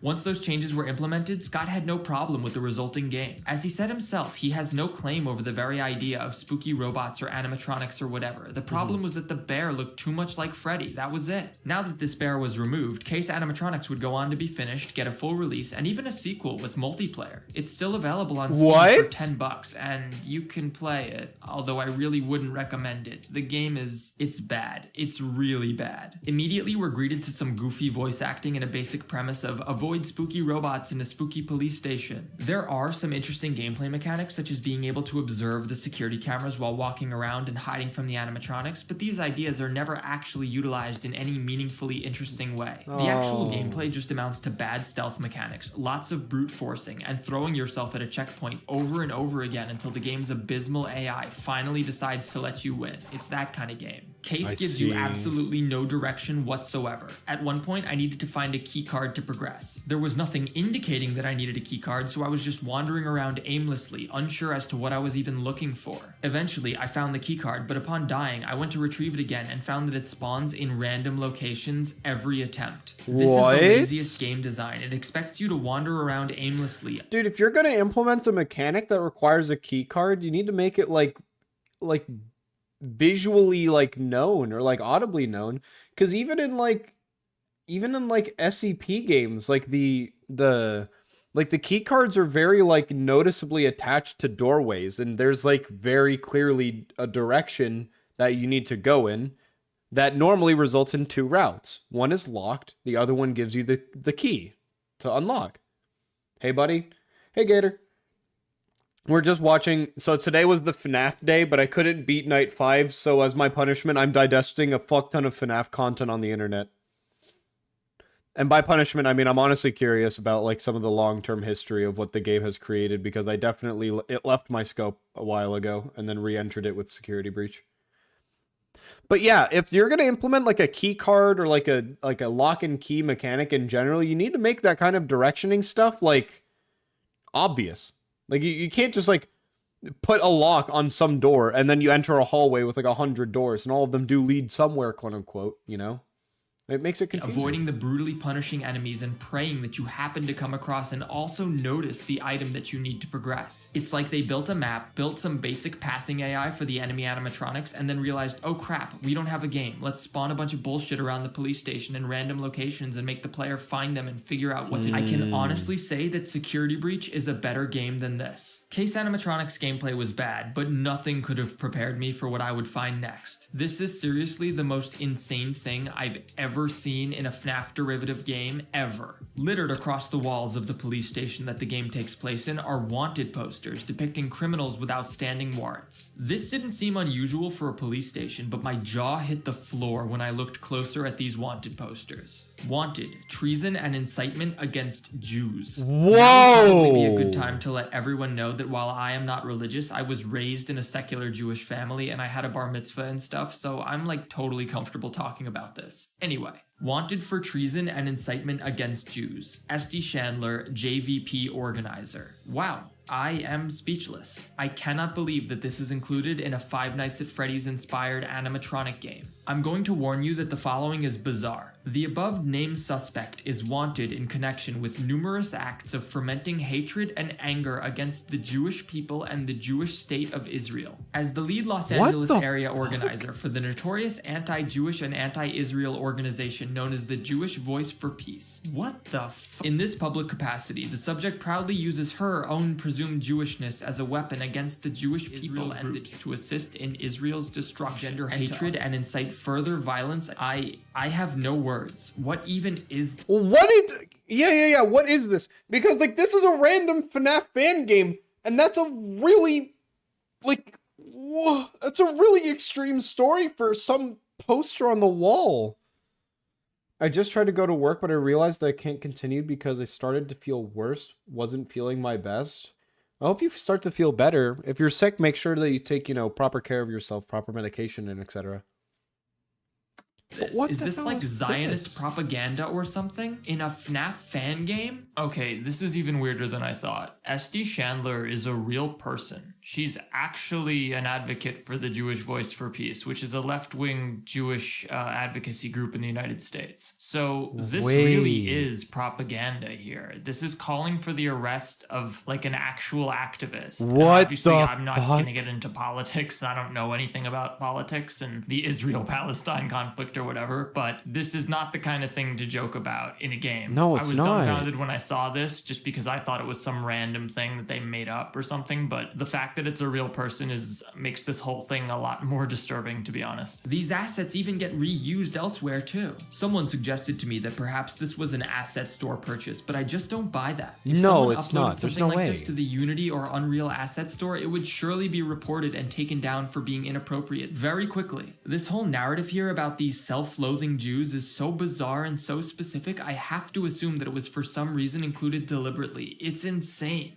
It's just very strange. In light of this, I think we can understand why Scott was concerned about this game debuting with a character so similar to Freddy, and why he and his lawyers were so adamant that nothing in the game be too similar to Five Nights at Freddy's. We are hardcore fans, and it's easy for us to tell what's real and what's not, but that's not true for everyone. Younger kids who are just getting into the series might not realize. Parents who know nothing about video games or FNAF would absolutely look at something like Case Animatronics and confuse it for Five Nights at Freddy's. If the former includes this weird Zionist propaganda in the game, that could absolutely color that parent's opinion on the series. They might say, hey, I'm not letting my kid play FNAF if it's full of bizarre political commentary, and now Scott loses a fan and the kid loses out on the opportunity to play a series that they might have loved. Beyond reputational damage, if Scott failed to act in situations like this, it might have emboldened other developers to push things even further, and some of them might not have the fan base's best interest in mind. We've already seen stuff like this. I recently covered Escaped FNAFinons, otherwise known as FNAFino, a Unity Store asset flip released on the Xbox Store that utilizes stolen security breach assets in its marketing. I know that I've poked fun at games like this and Lazada Pelotti's FNAF 4 entry, and yeah, these games may seem harmless, but they're really not good. When a kid asks their naive parent for a FNAF game and they type FNAF into the Xbox Store, they might see Escape FNAFinons. Their kid might see Glamrock Freddy and say, yes, that's it. The next thing you know, some scammer just got a sale off a naive parent, and a kid is inevitably going to be disappointed with some crappy game, never realizing that it wasn't actually an official FNAF game. That can damage a brand, and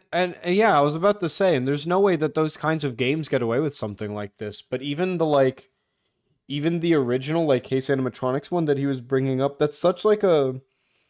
I do think that as like a game developer in general, like of course you're allowed to portray things of political significance and things like that. And when you create media, it's fine to get a little bit more serious. Like I love very seriously written for like philosophically or ethically based games. Like I love stuff like that because it makes you question yourself. It grows you as a person instead of just wasting your time as a video game, quote unquote, right? Even though I also believe that there's no such thing as wasting time.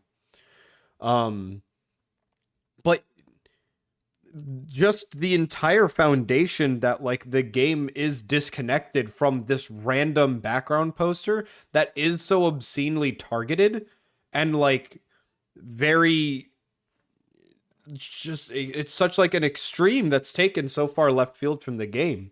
And I think that even these like the current topic that the guy's bringing up here, Theft King, I think that even this topic that like there's a lot of games on like the App Store or some like,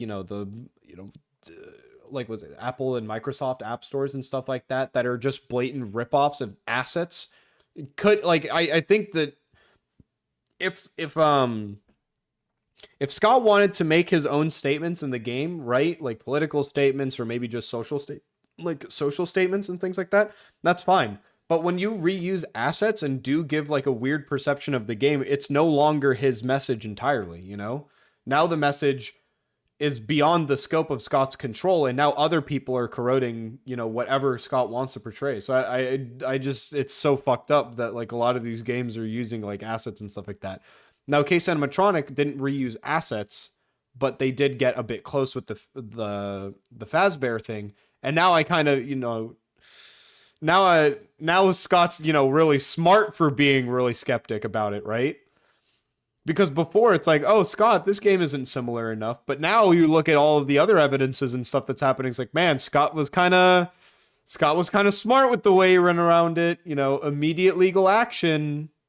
All right, continuing. It's why it's so important for Scott to defend his intellectual property. Most people aren't familiar with FNAF, and some of them might see this stuff, believe that it's official, and get a false impression of what the brand and the franchise's values truly are. Whatever you do, though, don't put bizarre Zionist propaganda into your game. That's just a really bad idea, and it's really inappropriate. Anyway, thanks for watching.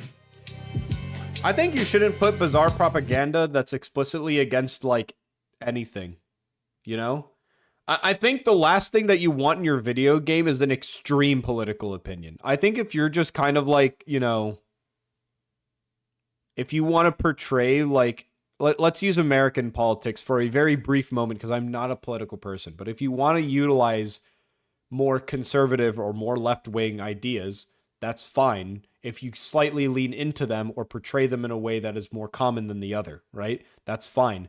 But if you're doing anti-Jew, anti-black, anti-Asian, anti-ethnicity, or anti-race, that's not good. You don't make video games like that, because not only are you alienating a part of your like potential fan base, not only are you like alienating a very specific like population of people, but you're also basically alienating the people that support them. Like, yeah, and as you're saying, Israel and Palestine are very sensitive topics. I mean, they kind of have been for a very long time now. And I just think like making a game and having propaganda or having content that's so extreme, either up front or even just in the background, just at all, right? I think that that's fucked. Like, I think that that's really bad. And I don't laugh because it's not a serious topic. I'm giggling a little bit because this is such like he was saying, bizarre portrayal of this opinion. Ruined down the rabbit hole. What other videos do I want to watch that are like FNAF games? I still want to talk about FNAF a little bit. God, Theft King specializes in clickbait, eh?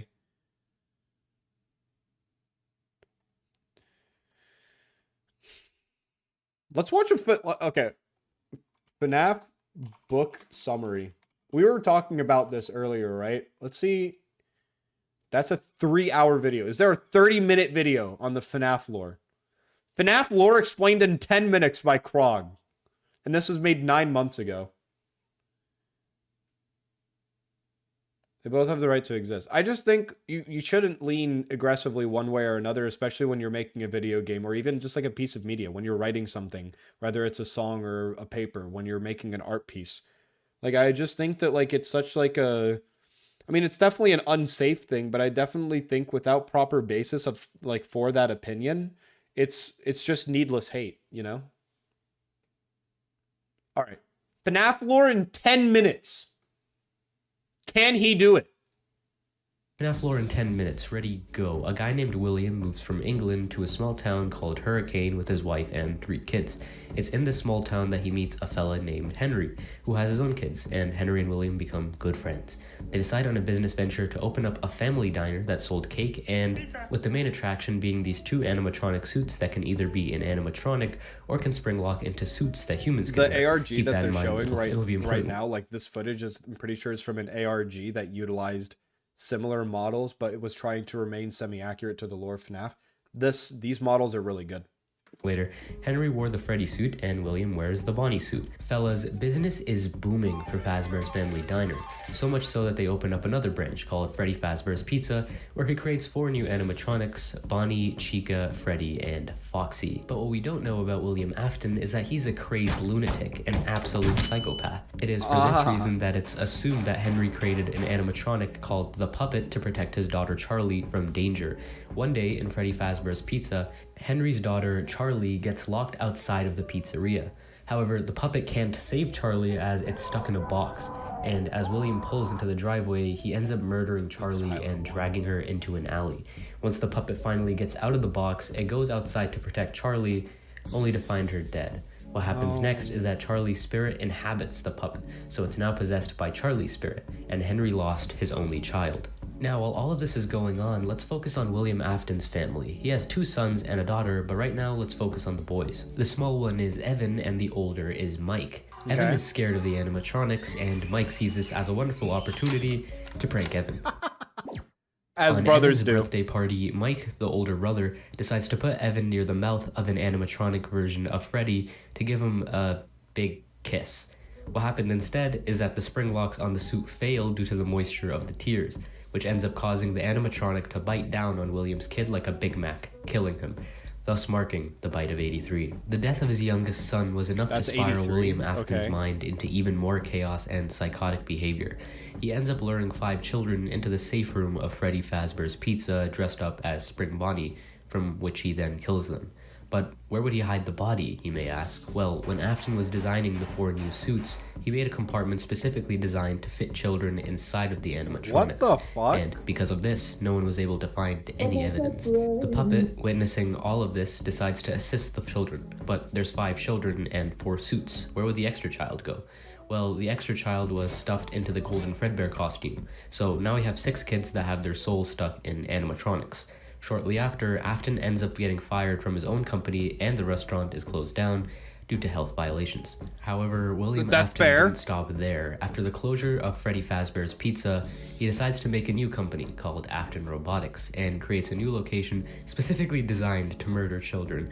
But why, you may ask? Well, when Afton was murdering the 5 children, he discovered a way to become immortal, introducing Remnant. When the kids die, they release this material called Remnant, which bonds your soul onto something. What the fuck? This is Okay. basically how the missing children and Charlie were able to possess the spirits of animatronics. He uses this information specifically to create Circus Baby, who is able to lure children in with games and then crush them inside of her stomach. So now Oh we know my that God. William's youngest child is dead, and his eldest is doing something not really important right now. Dude, some of the animations in these games are fucking like because I'm pretty sure this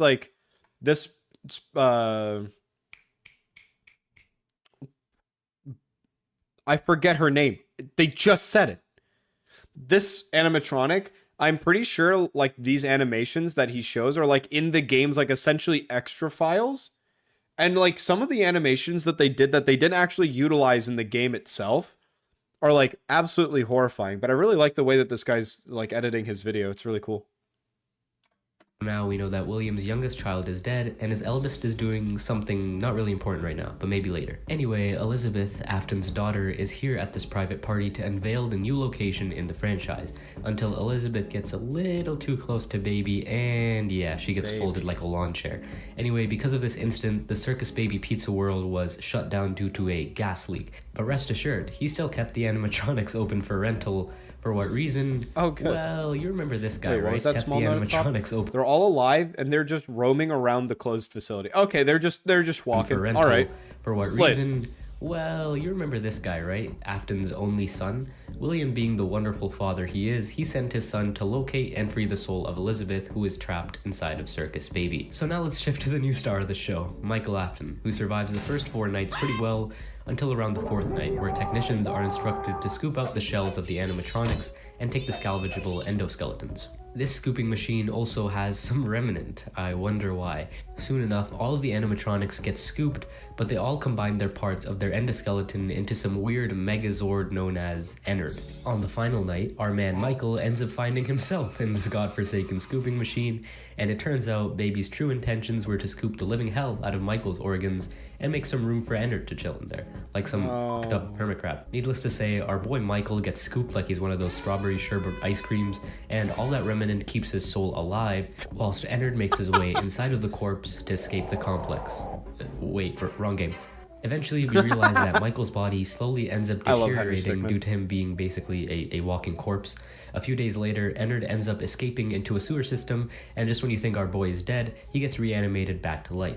Now that Michael has freed Elizabeth, his new goal is to find William Afton. Fast forward a bit, Michael isn't able to find his father, but while all of this is happening, William decides to go to the original abandoned location to dismantle all of the old animatronics. William ends up snapping those fools like Lego bricks, but unbeknownst to William, he just awoken the spirits in a physical form. The spirits all gather up and confront William. However, in this safe room lies the very suit that William Afton used to kill these children. In an attempt to, scare them, he puts on the suit and laughs mockingly. It was all fine and dandy until those spring locks on the suit got a little too loose, and yeah, William ended up getting crushed and mutilated, causing a very ironic death. His corpse just laid there for a while until some fools decided to reopen the Five Nights at Freddy's franchise as a horror attraction. They found the suit and thought, hey, this bloody animatronic suit seems to be perfect to put inside of a horror attraction. Did they not check the inside of the suit for like the place closed for a reason? You don't check all of the animatronics. You don't check all of the electronics in general. You don't check everything. When they do this, William decides to become alive again and stalks this area for a week. I say a week because after 1 week passed, the building was set on fire. The reason being unknown, but all that you need to know is that Springtrap, or William, is still alive despite the fire. It's possible it could have been Michael to set the fire in an attempt to try and kill William Afton, but we don't know. However, he didn't escape without significant damage, as now he has to repair himself a little bit. And do you remember Ennard, who escaped through the sewer? Dude, well, Baby films was are so ejected good. from this and ends up having to piece herself together into Scrap Baby, while the rest of Ennard dons a Freddy mask to become Molten Freddy. We've discussed a lot of characters this video, but there's one that I haven't talked about in too much detail. That would be Henry, William Afton's friend, whose daughter became the puppet. I was about to say the In normal all of guy. this grief, Henry steps in to finally devise a plan to end it all. He opens up a new pizzeria under the Freddy's franchise to gain the attention of the roaming animatronics, including Michael Afton, who still wants to find William Afton. Mike ends up getting the security job, and remember, he still looks like his father here. Henry creates an animatronic to capture his daughter. The animatronic is called Lefty, and little by little, Mike collects every single one of the animatronics into one facility, all according to Henry's plan. And on the final night, we finally get to hear Henry. He has this awesome speech that my words couldn't do justice, so by all means, check it out on your own. However, Henry's plan was to gather all the animatronics to one place in order to burn them, freeing their souls. He tells Mike, the volunteer, that there was a way for him to get out, but he feels that Mike might want to die here. Henry commits arson to the building, killing all of the animatronics ever, including Mike, himself, and of course, William Afton, where his soul is presumably forever tortured by all of the animatronics. Yeah. We Sorry. finally get a peaceful ending, all loose ends finally tied together. How peaceful. Until the next game comes out. This is where another company takes control of the FNAF games instead of Scott Cawthon, so there might be a lot of plot holes. Oh, so it ends with Pizzeria or Pizza Simulator, and then VR and what was it? Security Breach are separate lores. I see. But it's up to you on which story you want to continue or end with. Anyways, it said that before William died, he uploaded himself virtually onto binary code, and when they develop a virtual FNAF experience, William's conscious enters through code and now is in the virtual game. He's able to use this power to slowly take over people's bodies. William ends up finding a host named Vanessa to take control of, using her to create an alter ego called Vanny, which William can take control of. Shortly after, a new FNAF using her to cover people's I need bodies. to hear that again. William is in the virtual game. He's able to use his power to slowly take over people's bodies. Okay. William ends up finding a host named Vanessa to take control of, using her to create an alter ego called Vanny, which William can take control of. What the fuck? I'm still trying to process that. So he turns himself into an evolving AI, essentially, and then evolves a method to take over human bodies, subconsciously takes over a security guard. That security guard creates an animatronic named Vanny, or an alter ego type thing named Vanny, and then takes over that fully because it's not a human, it's a program or something. Shortly after, a new FNAF mall is created. Or it's an animatronic. God, these guys really need to stop making FNAF branded things. And to go figure, in this mall, 9 children are missing.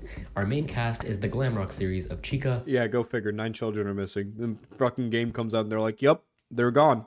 Freddy, Roxy, and this alligator who apparently jumped the living hell out of Bonnie and killed him. All you need to know is that these animatronics are in some way controlled Okay, I will say that these designs are kind of fire, though. I kind of unironically like them. by William Afton. Anyway, Glamrock Freddy ends up malfunctioning on stage because he is exempt from being controlled by William and he spazzes out. He wakes up near closing time only to spot Gregory, some homeless kid who presumably thinks that living in a mall with robot animals is a good idea.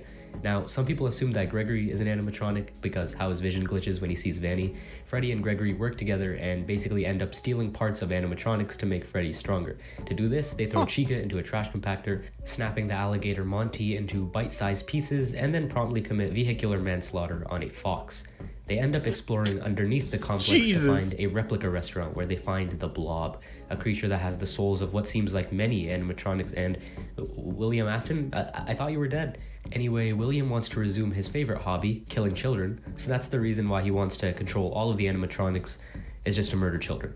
But after an epic final fight, Gregory and Glamrock Freddy end up burning the entire complex whole, which probably won't work on William Afton. And right as William Afton is about to catch Gregory and Glamrock Freddy, William Afton is captured by the Blob to, I don't know, some other place now. As you know it, the complex ends up getting shut down, and that's the ending. We get a beautiful ending, similar to the one of Pizzeria Simulator, overlooking a hill with a lot of corpses, and this time, I can say for sure, all loose ends are finally tied together. Until the books and DLC release. No. Don't auto go. No, go back. I want to comment on this video. So, I did not know this last part about security breach. So clearly I have not actually finished the entire game. So I slightly spoiled myself there, but that's my fault. I do wonder what Ruin then does, though, because this video is 9 months old and Ruin came out a week ago? A little more than a week ago? Was it August 4th? FNAF SB Ruin release date. July 25th. Okay. So it was almost a full month ago now. Yeah, I guess I need to watch more Markiplier playthrough. All right. Interesting.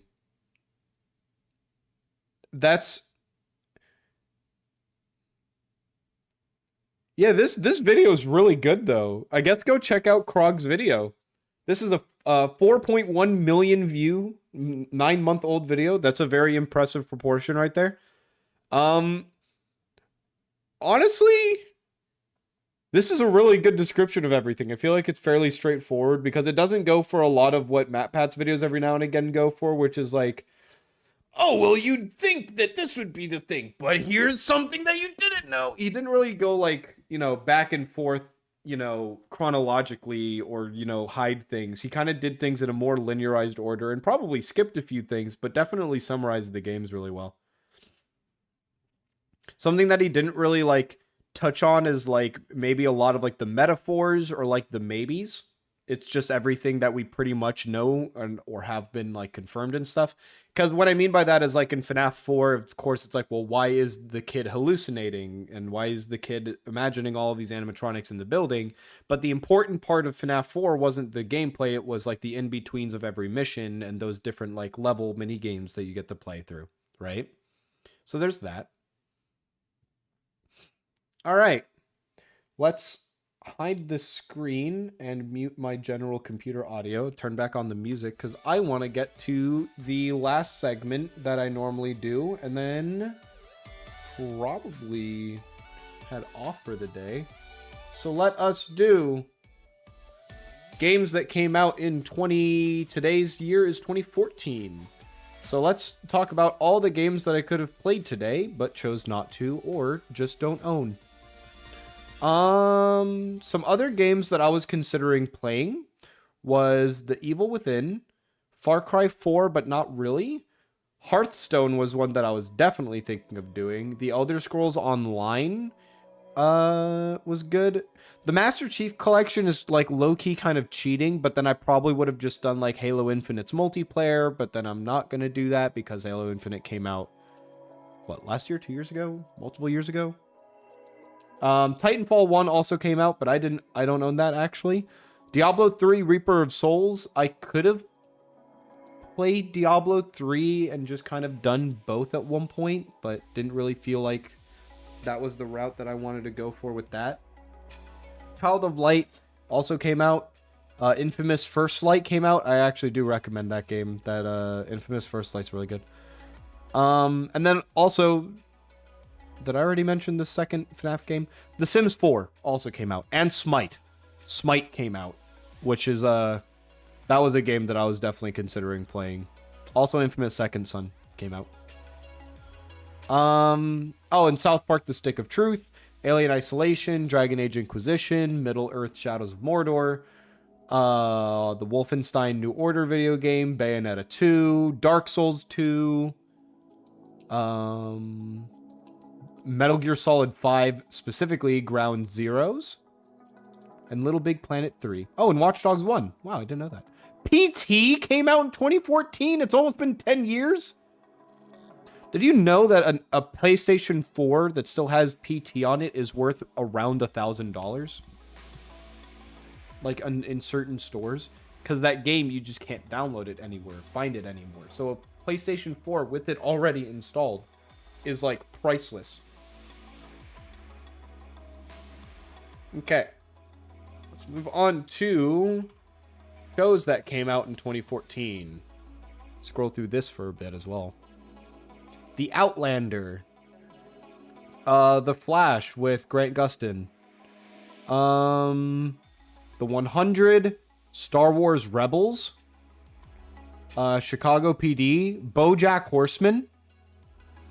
How to Get Away with Murder. The Gotham TV series with, what was it? Ben McKenzie. Jada Pinkett Smith. We have Manhattan, Silicon Valley, NCIS, New Orleans, Nolans. The Last Ship. Henry Danger, which if you like Henry Danger a lot, you should go to the, you should watch Teen Nick. I'm just going to show this on stream because it's fucking ridiculous, actually. Hold on. If you want to watch Henry Danger, then go to Teen Nick, because if you look at their fucking like schedule, it's all Henry Danger. It's all Henry Danger for months. For like, well, I mean, I guess I'm going days at a time, right? But you can just see like it's just all Henry Danger. They're doing reruns, and the episodes aren't even like in order because some of these are like 2019, 2017, 2016, 2020. Like, it's just all Henry Danger. Holy shit. The Sunday of my birthday, we're moving on to Danger Force and then going back to Henry Danger and Danger Force. What the fuck is going on? Why is Teen Nick doing this? Why?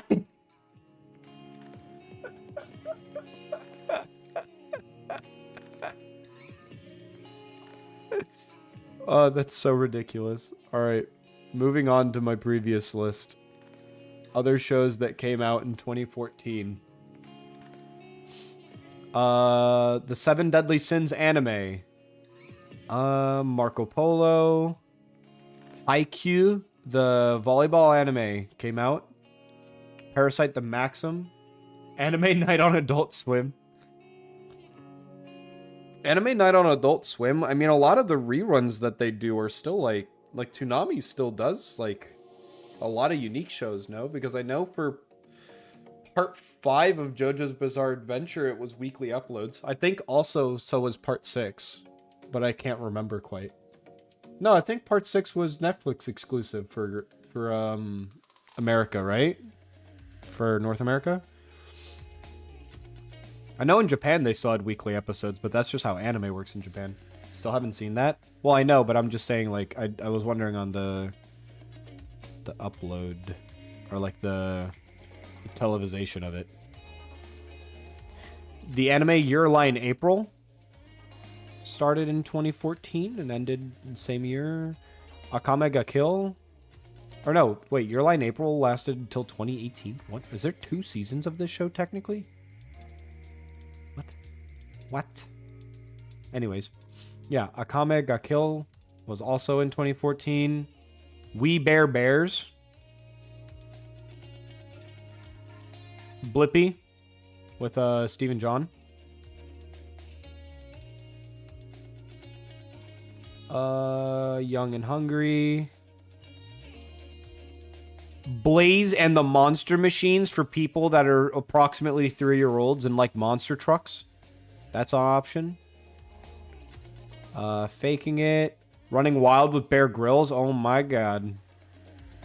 Dude, I was thinking about this the other day while I was in the restroom.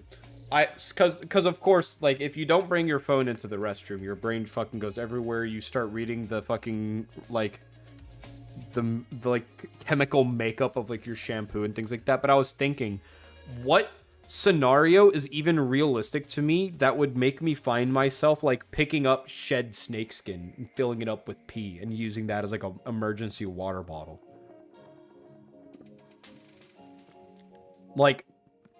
I was really trying to think about it. The floor, I guess.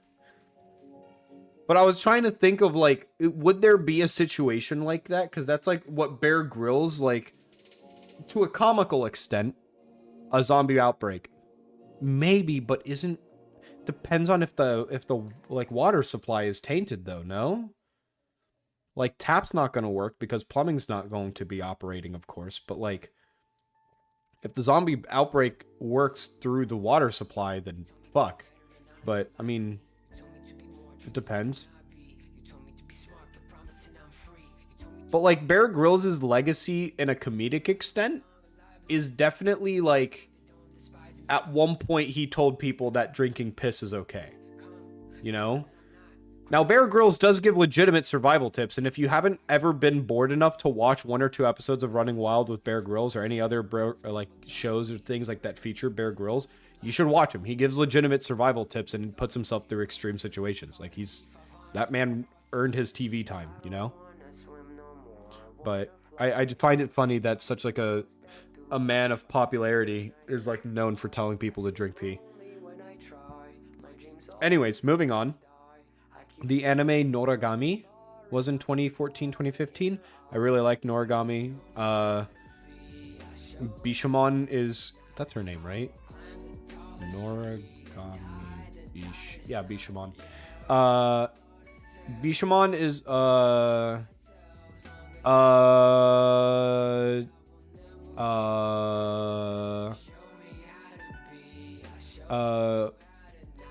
how do I...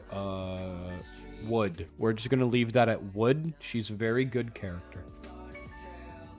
Smosh memed on Bear Grylls. Well, Smosh memed on, like, everything. That's, like, a part of their, like, their sale, right? Is, like, parody humor. Especially at first, during their YouTube years. Like, during their, like, first initial YouTube years after, like, 2009 or so. Sonic Boom started in 2014. That show doesn't get good until, like, later.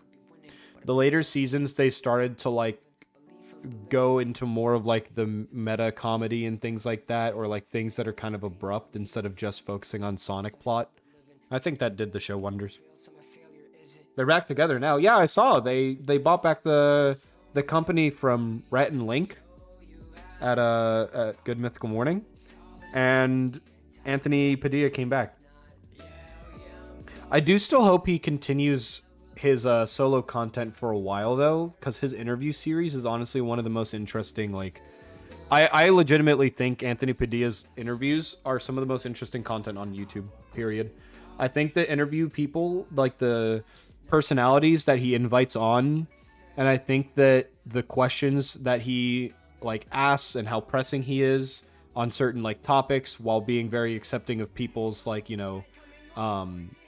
essentially, you know, if they don't want to answer the question, they're not obligated to. He's very accepting of that kind of an answer. I do think that there's, like, a good balance, though. Like, Anthony PD is an insanely good interviewer, and I really hope that he keeps up. Because I saw that he's done a few more interviews since, like, joining Smosh again, but I just hope that he doesn't stop. Like, is you know... I hope that it's not too draining on him. Continuing on with series that came out in 2014... We have The Island with Bear Grylls. We got the Tom and Jerry show, which is like a newer version of Tom and Jerry, of course. We got the Mike Tyson Mysteries. This show, out of context, is one of the funniest fucking things I have followed on Twitter or X. The Tonight Show, starring Jimmy Fallon, started in 2014. Kind of pog. Space Dandy, from the makers of, or from the writer of Cowboy Bebop and Samurai Champloo. Absolute masterclass in comedy. The Fate Stay Night Unlimited Blade Works anime. Really fucking good. If you're going to watch that, watch Fate Zero first. And then watch the Fate Stay Night Unlimited Blade Works anime. Also watch, like, the UFO Table or Ufotable, whichever way you pronounce it. Animes, not the Type Moon ones. The Type Moon ones are kind of weird.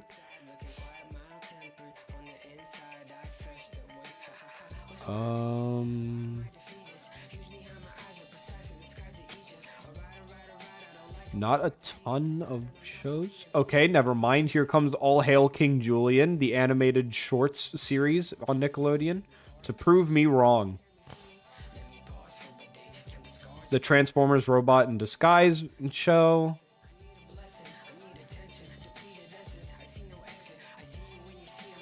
The Irregular at Magic High School. I've had friends... UFO Table or Mappa? Did Mappa make... Mappa Fate series? Did they make Fate series? Has Mappa made a Fate series? It's Ufotable. Is the one that I'm thinking of. I'm literally looking down every anime that Mappa has made, and they have never made a Fate series as far as I've scrolled. Which studio is better? Mappa right now. Has Ufotable made anything recently of, like, note? Is what I'm really wondering. Companies, Ufotable. Oh, they're the company that does Demon Slayer. They do Kimetsu no Yaiba. I still think it's Mappa. I think Mappa in general animates at a higher frame rate, but I do think that like still frames from Ufotable are really beautiful. I think from what I've seen of, like, I've seen Jujutsu Kaisen's first season, but I haven't seen anything on the second season. I would just say that Mappa's smoothness and quality are both top tier, but I would say Ufotable's still frames are periodically better.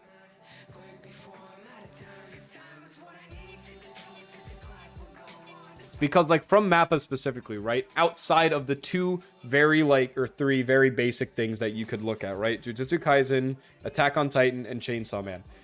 They also made The God of High School, which is a very well-animated fighting anime. Dororo, which is a really well-animated, like, kind of shortish anime. It's 24 episodes, but it will be one season, right? It's already done. They also did Yori on Ice. They did Banana Fish. They did Kakagururi. They did Dorohedoro. Like, all of those shows, very good. Like, the lowest rated of all of those is Kakagururi at, like, 7. And I just think that, like, Mappa is, like, just on top of their shit. Also, I like Zombieland Saga, which Mappa also did. They did Shingeki no Bahamut? Bahamut? I need to watch that. Ushia Totora. Garo, Vanishing Line. Dude, Mappa did so much. They've always done so much, I guess. What is, like, some of their oldest stuff? Because I'm literally scrolling through, and everything that they've made within the past, like, 10 years has been really good. Like, at least animation-wise, because we're on the topic of, like, which one is a better studio. Animation-wise, Mappa doesn't drop balls, it seems, you know? They don't foul.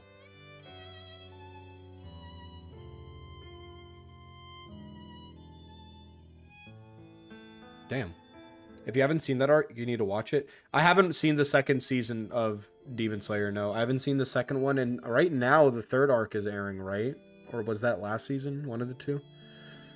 I've seen the first season of Demon Slayer, and I saw the Mugen Train movie. I saw the movie of it. I know they do, like, a short recap type thing in the anime. I didn't watch that. I just watched the movie. That movie's fucking amazing. It's done airing? Okay, so that was last season's then. Why is the sad music playing? Next.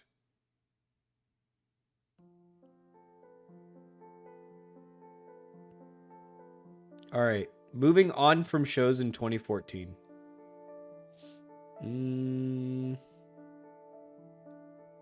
Scrolling down.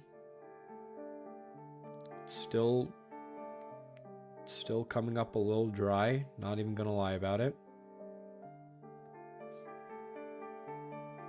Oh, the American Horror Stories Freak Show Extraordinary Artists. Ninth Form, Kyojuro Rengoku. Yep. That movie is amazing. It definitely made me cry. Dude, you know why it made me cry, though? I'm weak to mom scenes. I'm so weak to mom scenes. So weak to them. Anything related to just like it's always family with me. Like it's always like a son confronts their mother, like a daughter confronts their mother, a daughter confronts their father, son confronts father. It's always like it's those different confrontations and what makes a man versus what your parents bestow down upon you. It's so like it's always so weak for me. Like I always like, specifically from the movie, while we're on the topic, yeah, you're right, the smile. But it's not so much the smile. The mother's entire speech alone is so like like it's so geniusly made. It's the entire scene. And then that leading up to ninth form is so just like, it's insane. All right, but moving on, we have in 2014 Nisekoi, for people that like random smutty harems. Not like smutty. Okay, it's not smutty. It's actually borderline the opposite, though it does have some ecchi scenes. We have the anime World Trigger. We have the series 100 Things to Do Before High School, Friends with Better Lives, Siblings. We have the anime, The Fruit of Gracia. I really like Fruit of Gracia.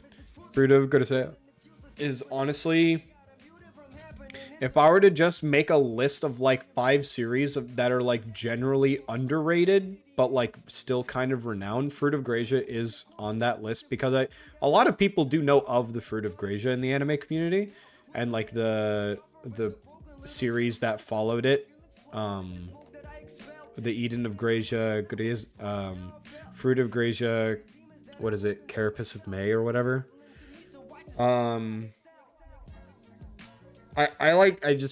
They're good. They're fun to watch. They're fun, and some of the scenes are singularly really good. Domestic Girlfriend is no. That's not what I'm saying.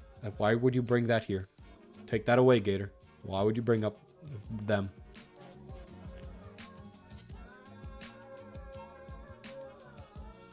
The anime Terraformers, if you really like really bulky cockroaches beating the shit out of men. Well, and there's actually 2 female members of that team too, right?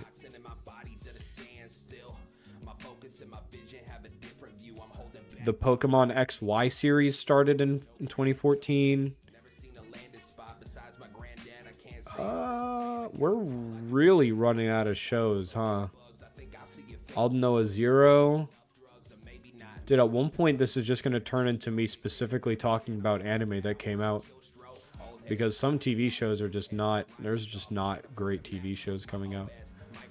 Yu-Gi-Oh! Arc 5. I need to maybe check that one out. I heard that one was fun. Oh my god! Black Butler, The Book of Circus came out in 2014. Black Butler is weird, alright? So first of all, Black Butler is actually a really good manga. You should read it. If you, well, you should try it. You should read a few chapters and see if it's kind of your niche. It's definitely more appealing to a female audience or a more feminine in general audience. But Black Butler is like well like made. The anime is weird though, because Book of Circus is a prequel to the first season, and then the first season and the second season are separated by Book of Circus, right? So it came out season 1, Book of Circus, season 2. And season 2 doesn't even have, like, that season 2 didn't happen in the manga. Like, it's just straight up the end of season 2, most of season 2 was just wrong. Season 1 was fine. Season 1 popularized Black Butler on the internet. Black Butler made Sea-Dog VA's career because of J. Michael Tatum, who voice acts Sebastian. But moving on from that one, because that's an entire book of worms. Okay, yeah, I'm at 300 TV series, and there's just nothing there. Hello, Unknown Gamer. We're currently discussing TV shows and movies and stuff that came out in the year 2014. So I'm pulling up the list of movies now.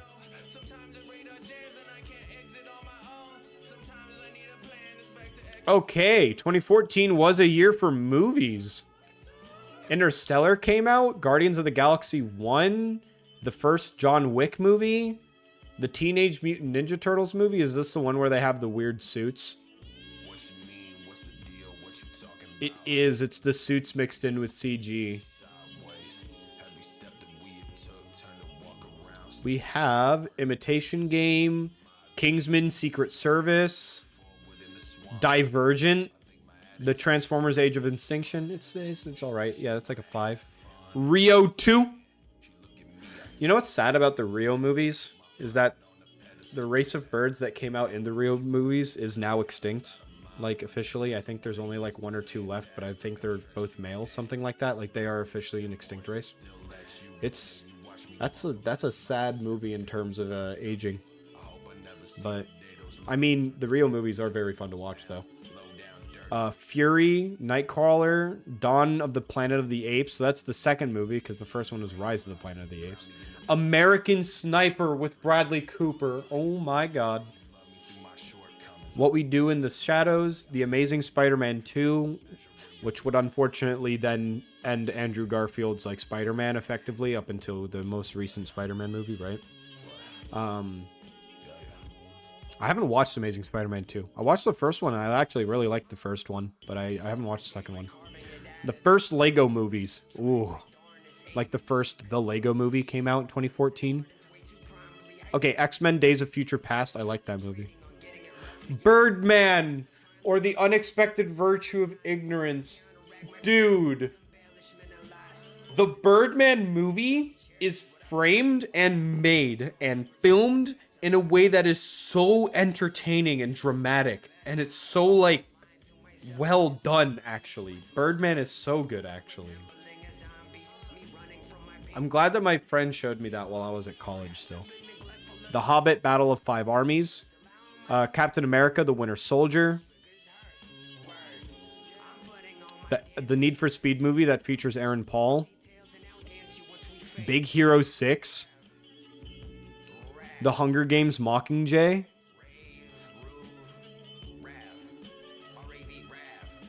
Noah, which is the movie that's based on Noah's Ark, of course. Dude, 2014 is a strong movie for a year for movies. Holy shit. The Theory of Everything? Nice. Annabelle? Nice. Maleficent? Pretty good. Godzilla? Was this the one with Bryan Cranston as like the scientist at the beginning? It is. Noah was a strange movie. I didn't watch it. Or don't think I did.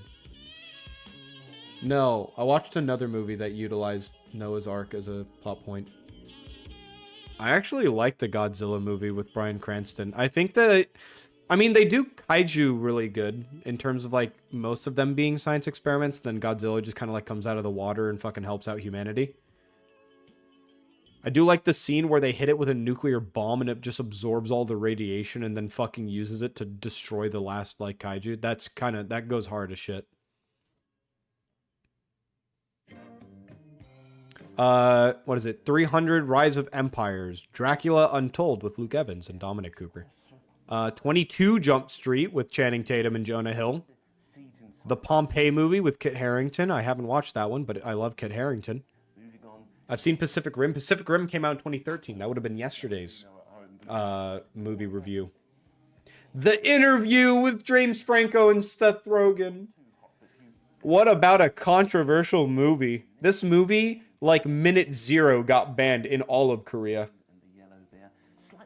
That movie is problematic as shit. The Judge. There's a movie called The Voices. A likable guy pursues his office crush with the help from his evil talking pets, but things turn sinister when she stands him up for a date. With Ryan Reynolds? What?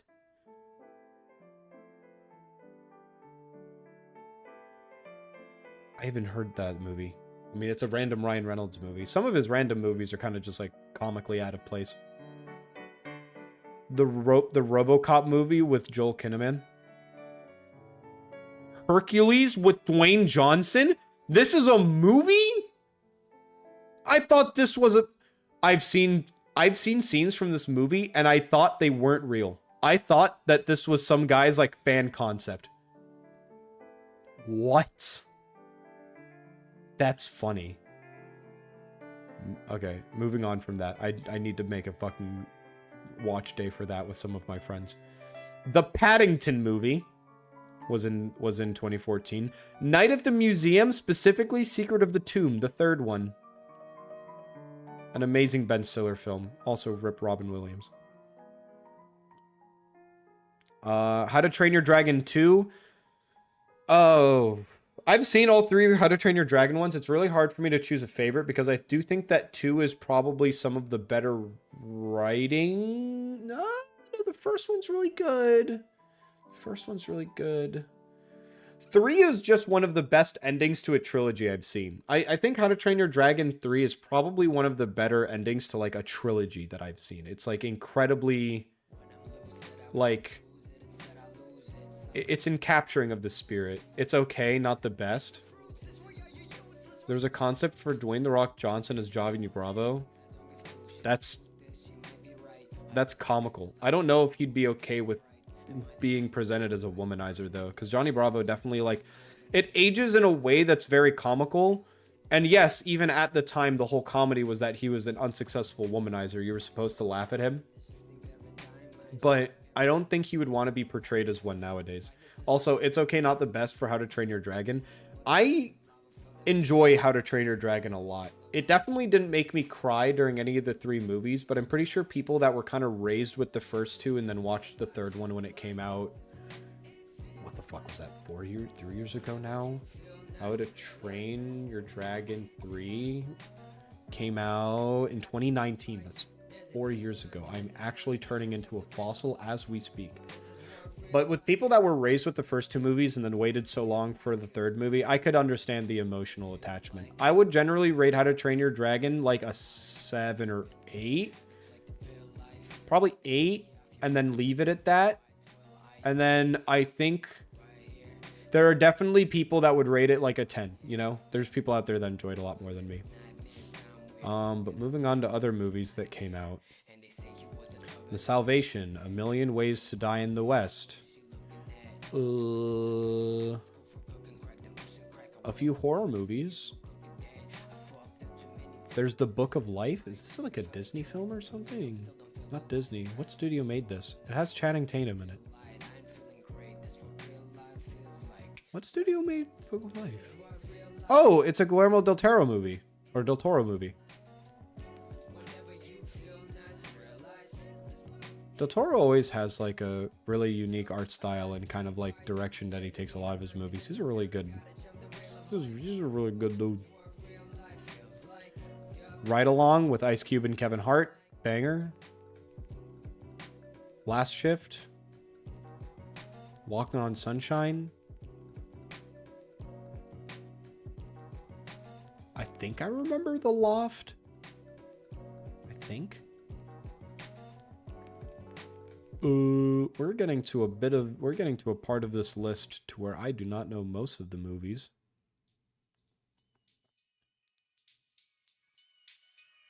Zombie Beavers. Zombievers. My apologies. The movie is called Zombievers.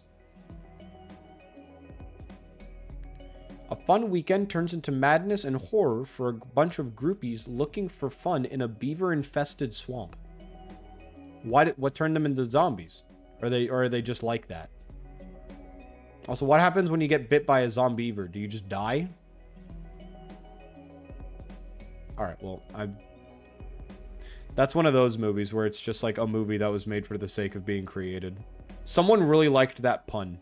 I'll phrase it that way. Mr. Peabody and Sherman was made. I mean, of course, Mr. Peabody and Sherman was like a series before that, right? Or like I think it was a TV series, like a cartoon. And then the movie came out. All right, I think I've run out of hyper notable movies that came out in 2014.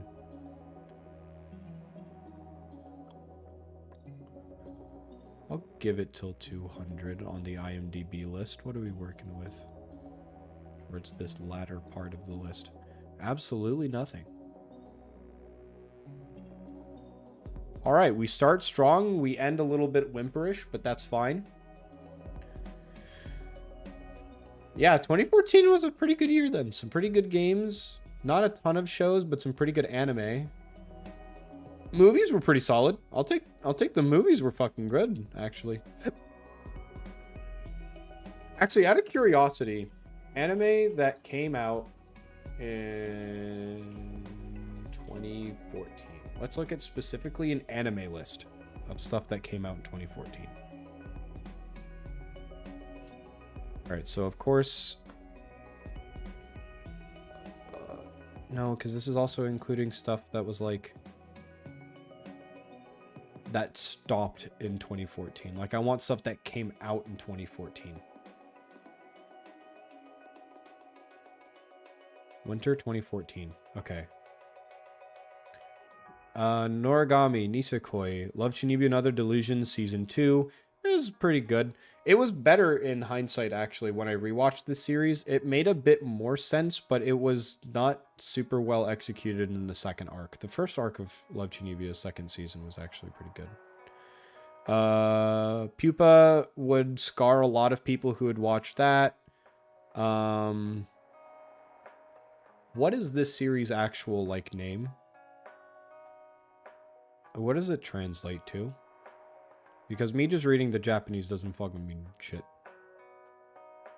Okay, well, I just won't bring it up then. It doesn't have an English translation. I'm pretty sure the series is named after one of the characters. Have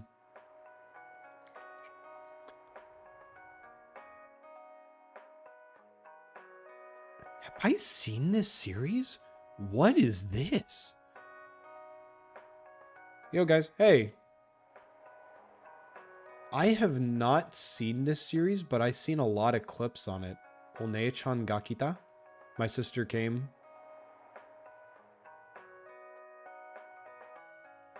I do like that series. Well, no. Wait. I don't know. I don't remember it. I can't really say that. I just like the character design. I'll just leave it at that, because I don't really know what the show's about. I'm pretty sure it's just like a romantic comedy, or maybe just like a comedy slice of life type thing. All right, that's winter of 2014, spring of 2014. No Game, No Life, Haikyuu, specifically JoJo's Bizarre Adventure Part 3, The Stardust Crusaders. Fairy Tail Series 2 started.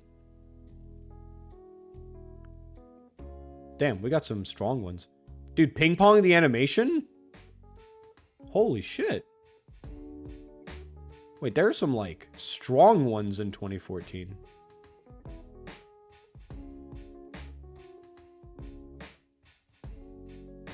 There are also some, like, random second seasons and stuff kind of, like, littered in here. Like Love Live, School Idol Project, second season. I haven't watched all of Love Live, so I'm not too attached to it, but random second season there for you. Is the Order a Rabbit? That was really popular when it came out. Or at least online, it was very much talked about. Dragon Ball Z Kai was finalizing a few of its seasons. Okay.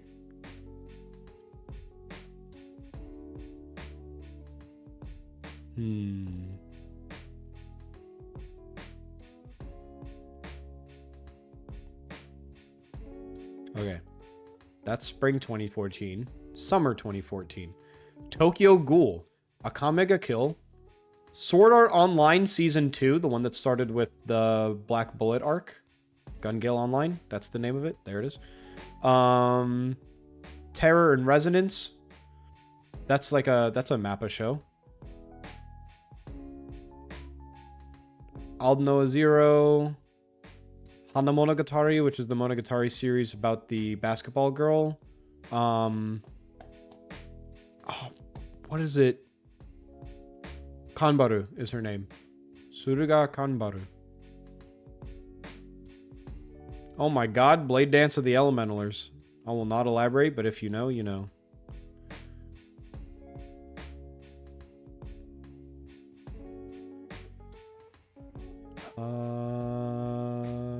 Gold Persona 4's animation came out. All right, but that's pretty much summer for fall for anime in 2014. And then fall in 2014, we have Your Lie in April, The Seven Deadly Sins Season 1, Parasite the Maxim, the Fate Stay Night Unlimited Blade Works, Yona of the Dawn, Trinity 7, Amagi Brilliant Park, which is another anime made by Kyoto Animations, the second season of Psycho Pass, Log Horizon second season. Holy shit, this is kind of a strong year for anime. I'm not even going to lie about it. When supernatural battles become a commonplace, that's really fun if you like the Chunibyo kind of like character type. Suki Monogatari, which is about the zombie girl in Monogatari. Shingeki no Bahamut Genesis, which has a absolute banger opening if you haven't heard that series specifically opening.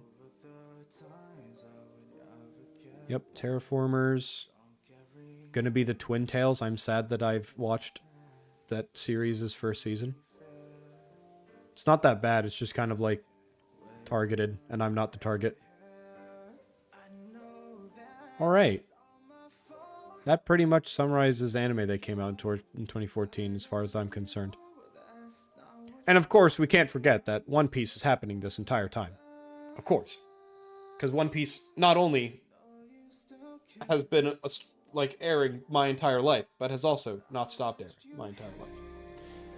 Which has both helped it and not helped it. It's lit. That summarizes that. Do I have anything else to talk about? What have I been up to recently? I need to find a good... I'll randomly talk about cooking for a little bit. I need to find a good recipe for spicy chicken. Because I keep, like, being in the mood for chicken as, like, my main, like, form of protein, just because of, like, protein efficiency, but also just, like, I like the taste of it better than certain red meats. Well, not certain. I actually prefer, like, a very well-made chicken over, like, the average, like, steak. That is my opinion on schmeats. Also, pork is underrated somehow. But yeah, I need to find a good recipe for cooking chicken, because every time I'm in the mood, we don't really have, like, a good way of making stuff. In terms of kind of what I'm going for, right? Like a chicken sandwich, I don't have, like, a great chicken breast recipe or chicken thigh that you cut in half and stuff like that. And so, like, I need to find, like, a good recipe to use, because what then happens is that every time I'm kind of in the mood for, like, a chicken sandwich of some sort, like a sandwich that, you know, has chicken in it, we end up needing to order online. And ordering online several times in a row gets really expensive, and it's just kind of a hassle. So tried making Nashville chicken at one point, Nashville hot. I ended up, it just took too long for me to kind of, like, finalize the like the frying process, right? So then the frying took so long that the first piece of chicken that I fried got borderline cold. And the reason why it took me so long to get, like, the frying right was because I didn't want it to splash too heavily, and I didn't want the insides to be raw, right? So you can't turn the chicken or you can't turn the oil too high, because then the outside cooks too fast. I think I just used pieces of chicken that were too big. I think I should have cut the fillets in half. Is something that I learned from that.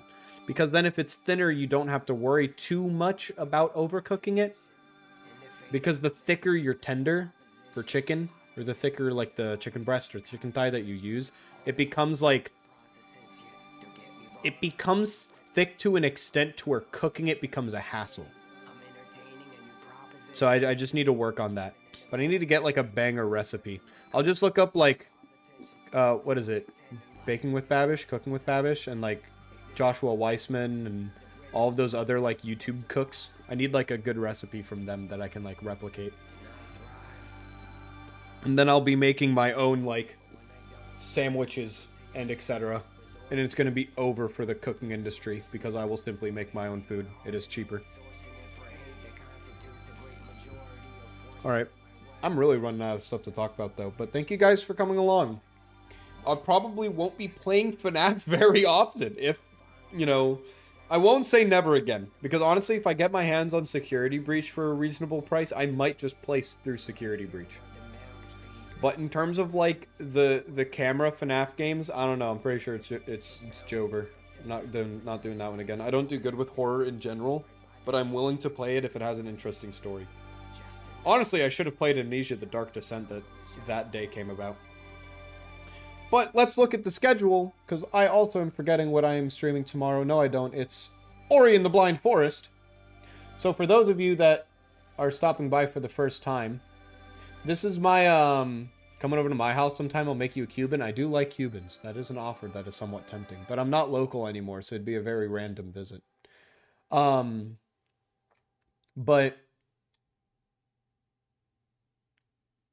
what was I saying? Oh, for people that don't know, or for people that are just stopping by for the first time, the month of August is my birthday month. So, in order to celebrate my birthday, I'm turning 23 this year, if you guys are curious. For celebrating my birthday, I've been playing a game every day, with the exceptions of Monday, where I have been resting. I've been playing a game every day that represents a year that I've been alive. So, for example, the first game on this list that you'll notice is Jet Set Radio, which came out in 2000, though the PC port, of course, came later, but came out in the year 2000 for the GameCube. And then every year has been Halo CE in 2001, Warcraft 3 in 2002, and etc., etc. Today was 2014, which was Five Nights at Freddy's, and tomorrow I'll be playing Ori and the Blind Forest, because I do like the Metroidvania type games that like Ori does kind of represent. But I myself haven't actually beat Ori and the Blind Forest. I haven't actually played it. I think I bought it recently to play on stream. So that'll be interesting.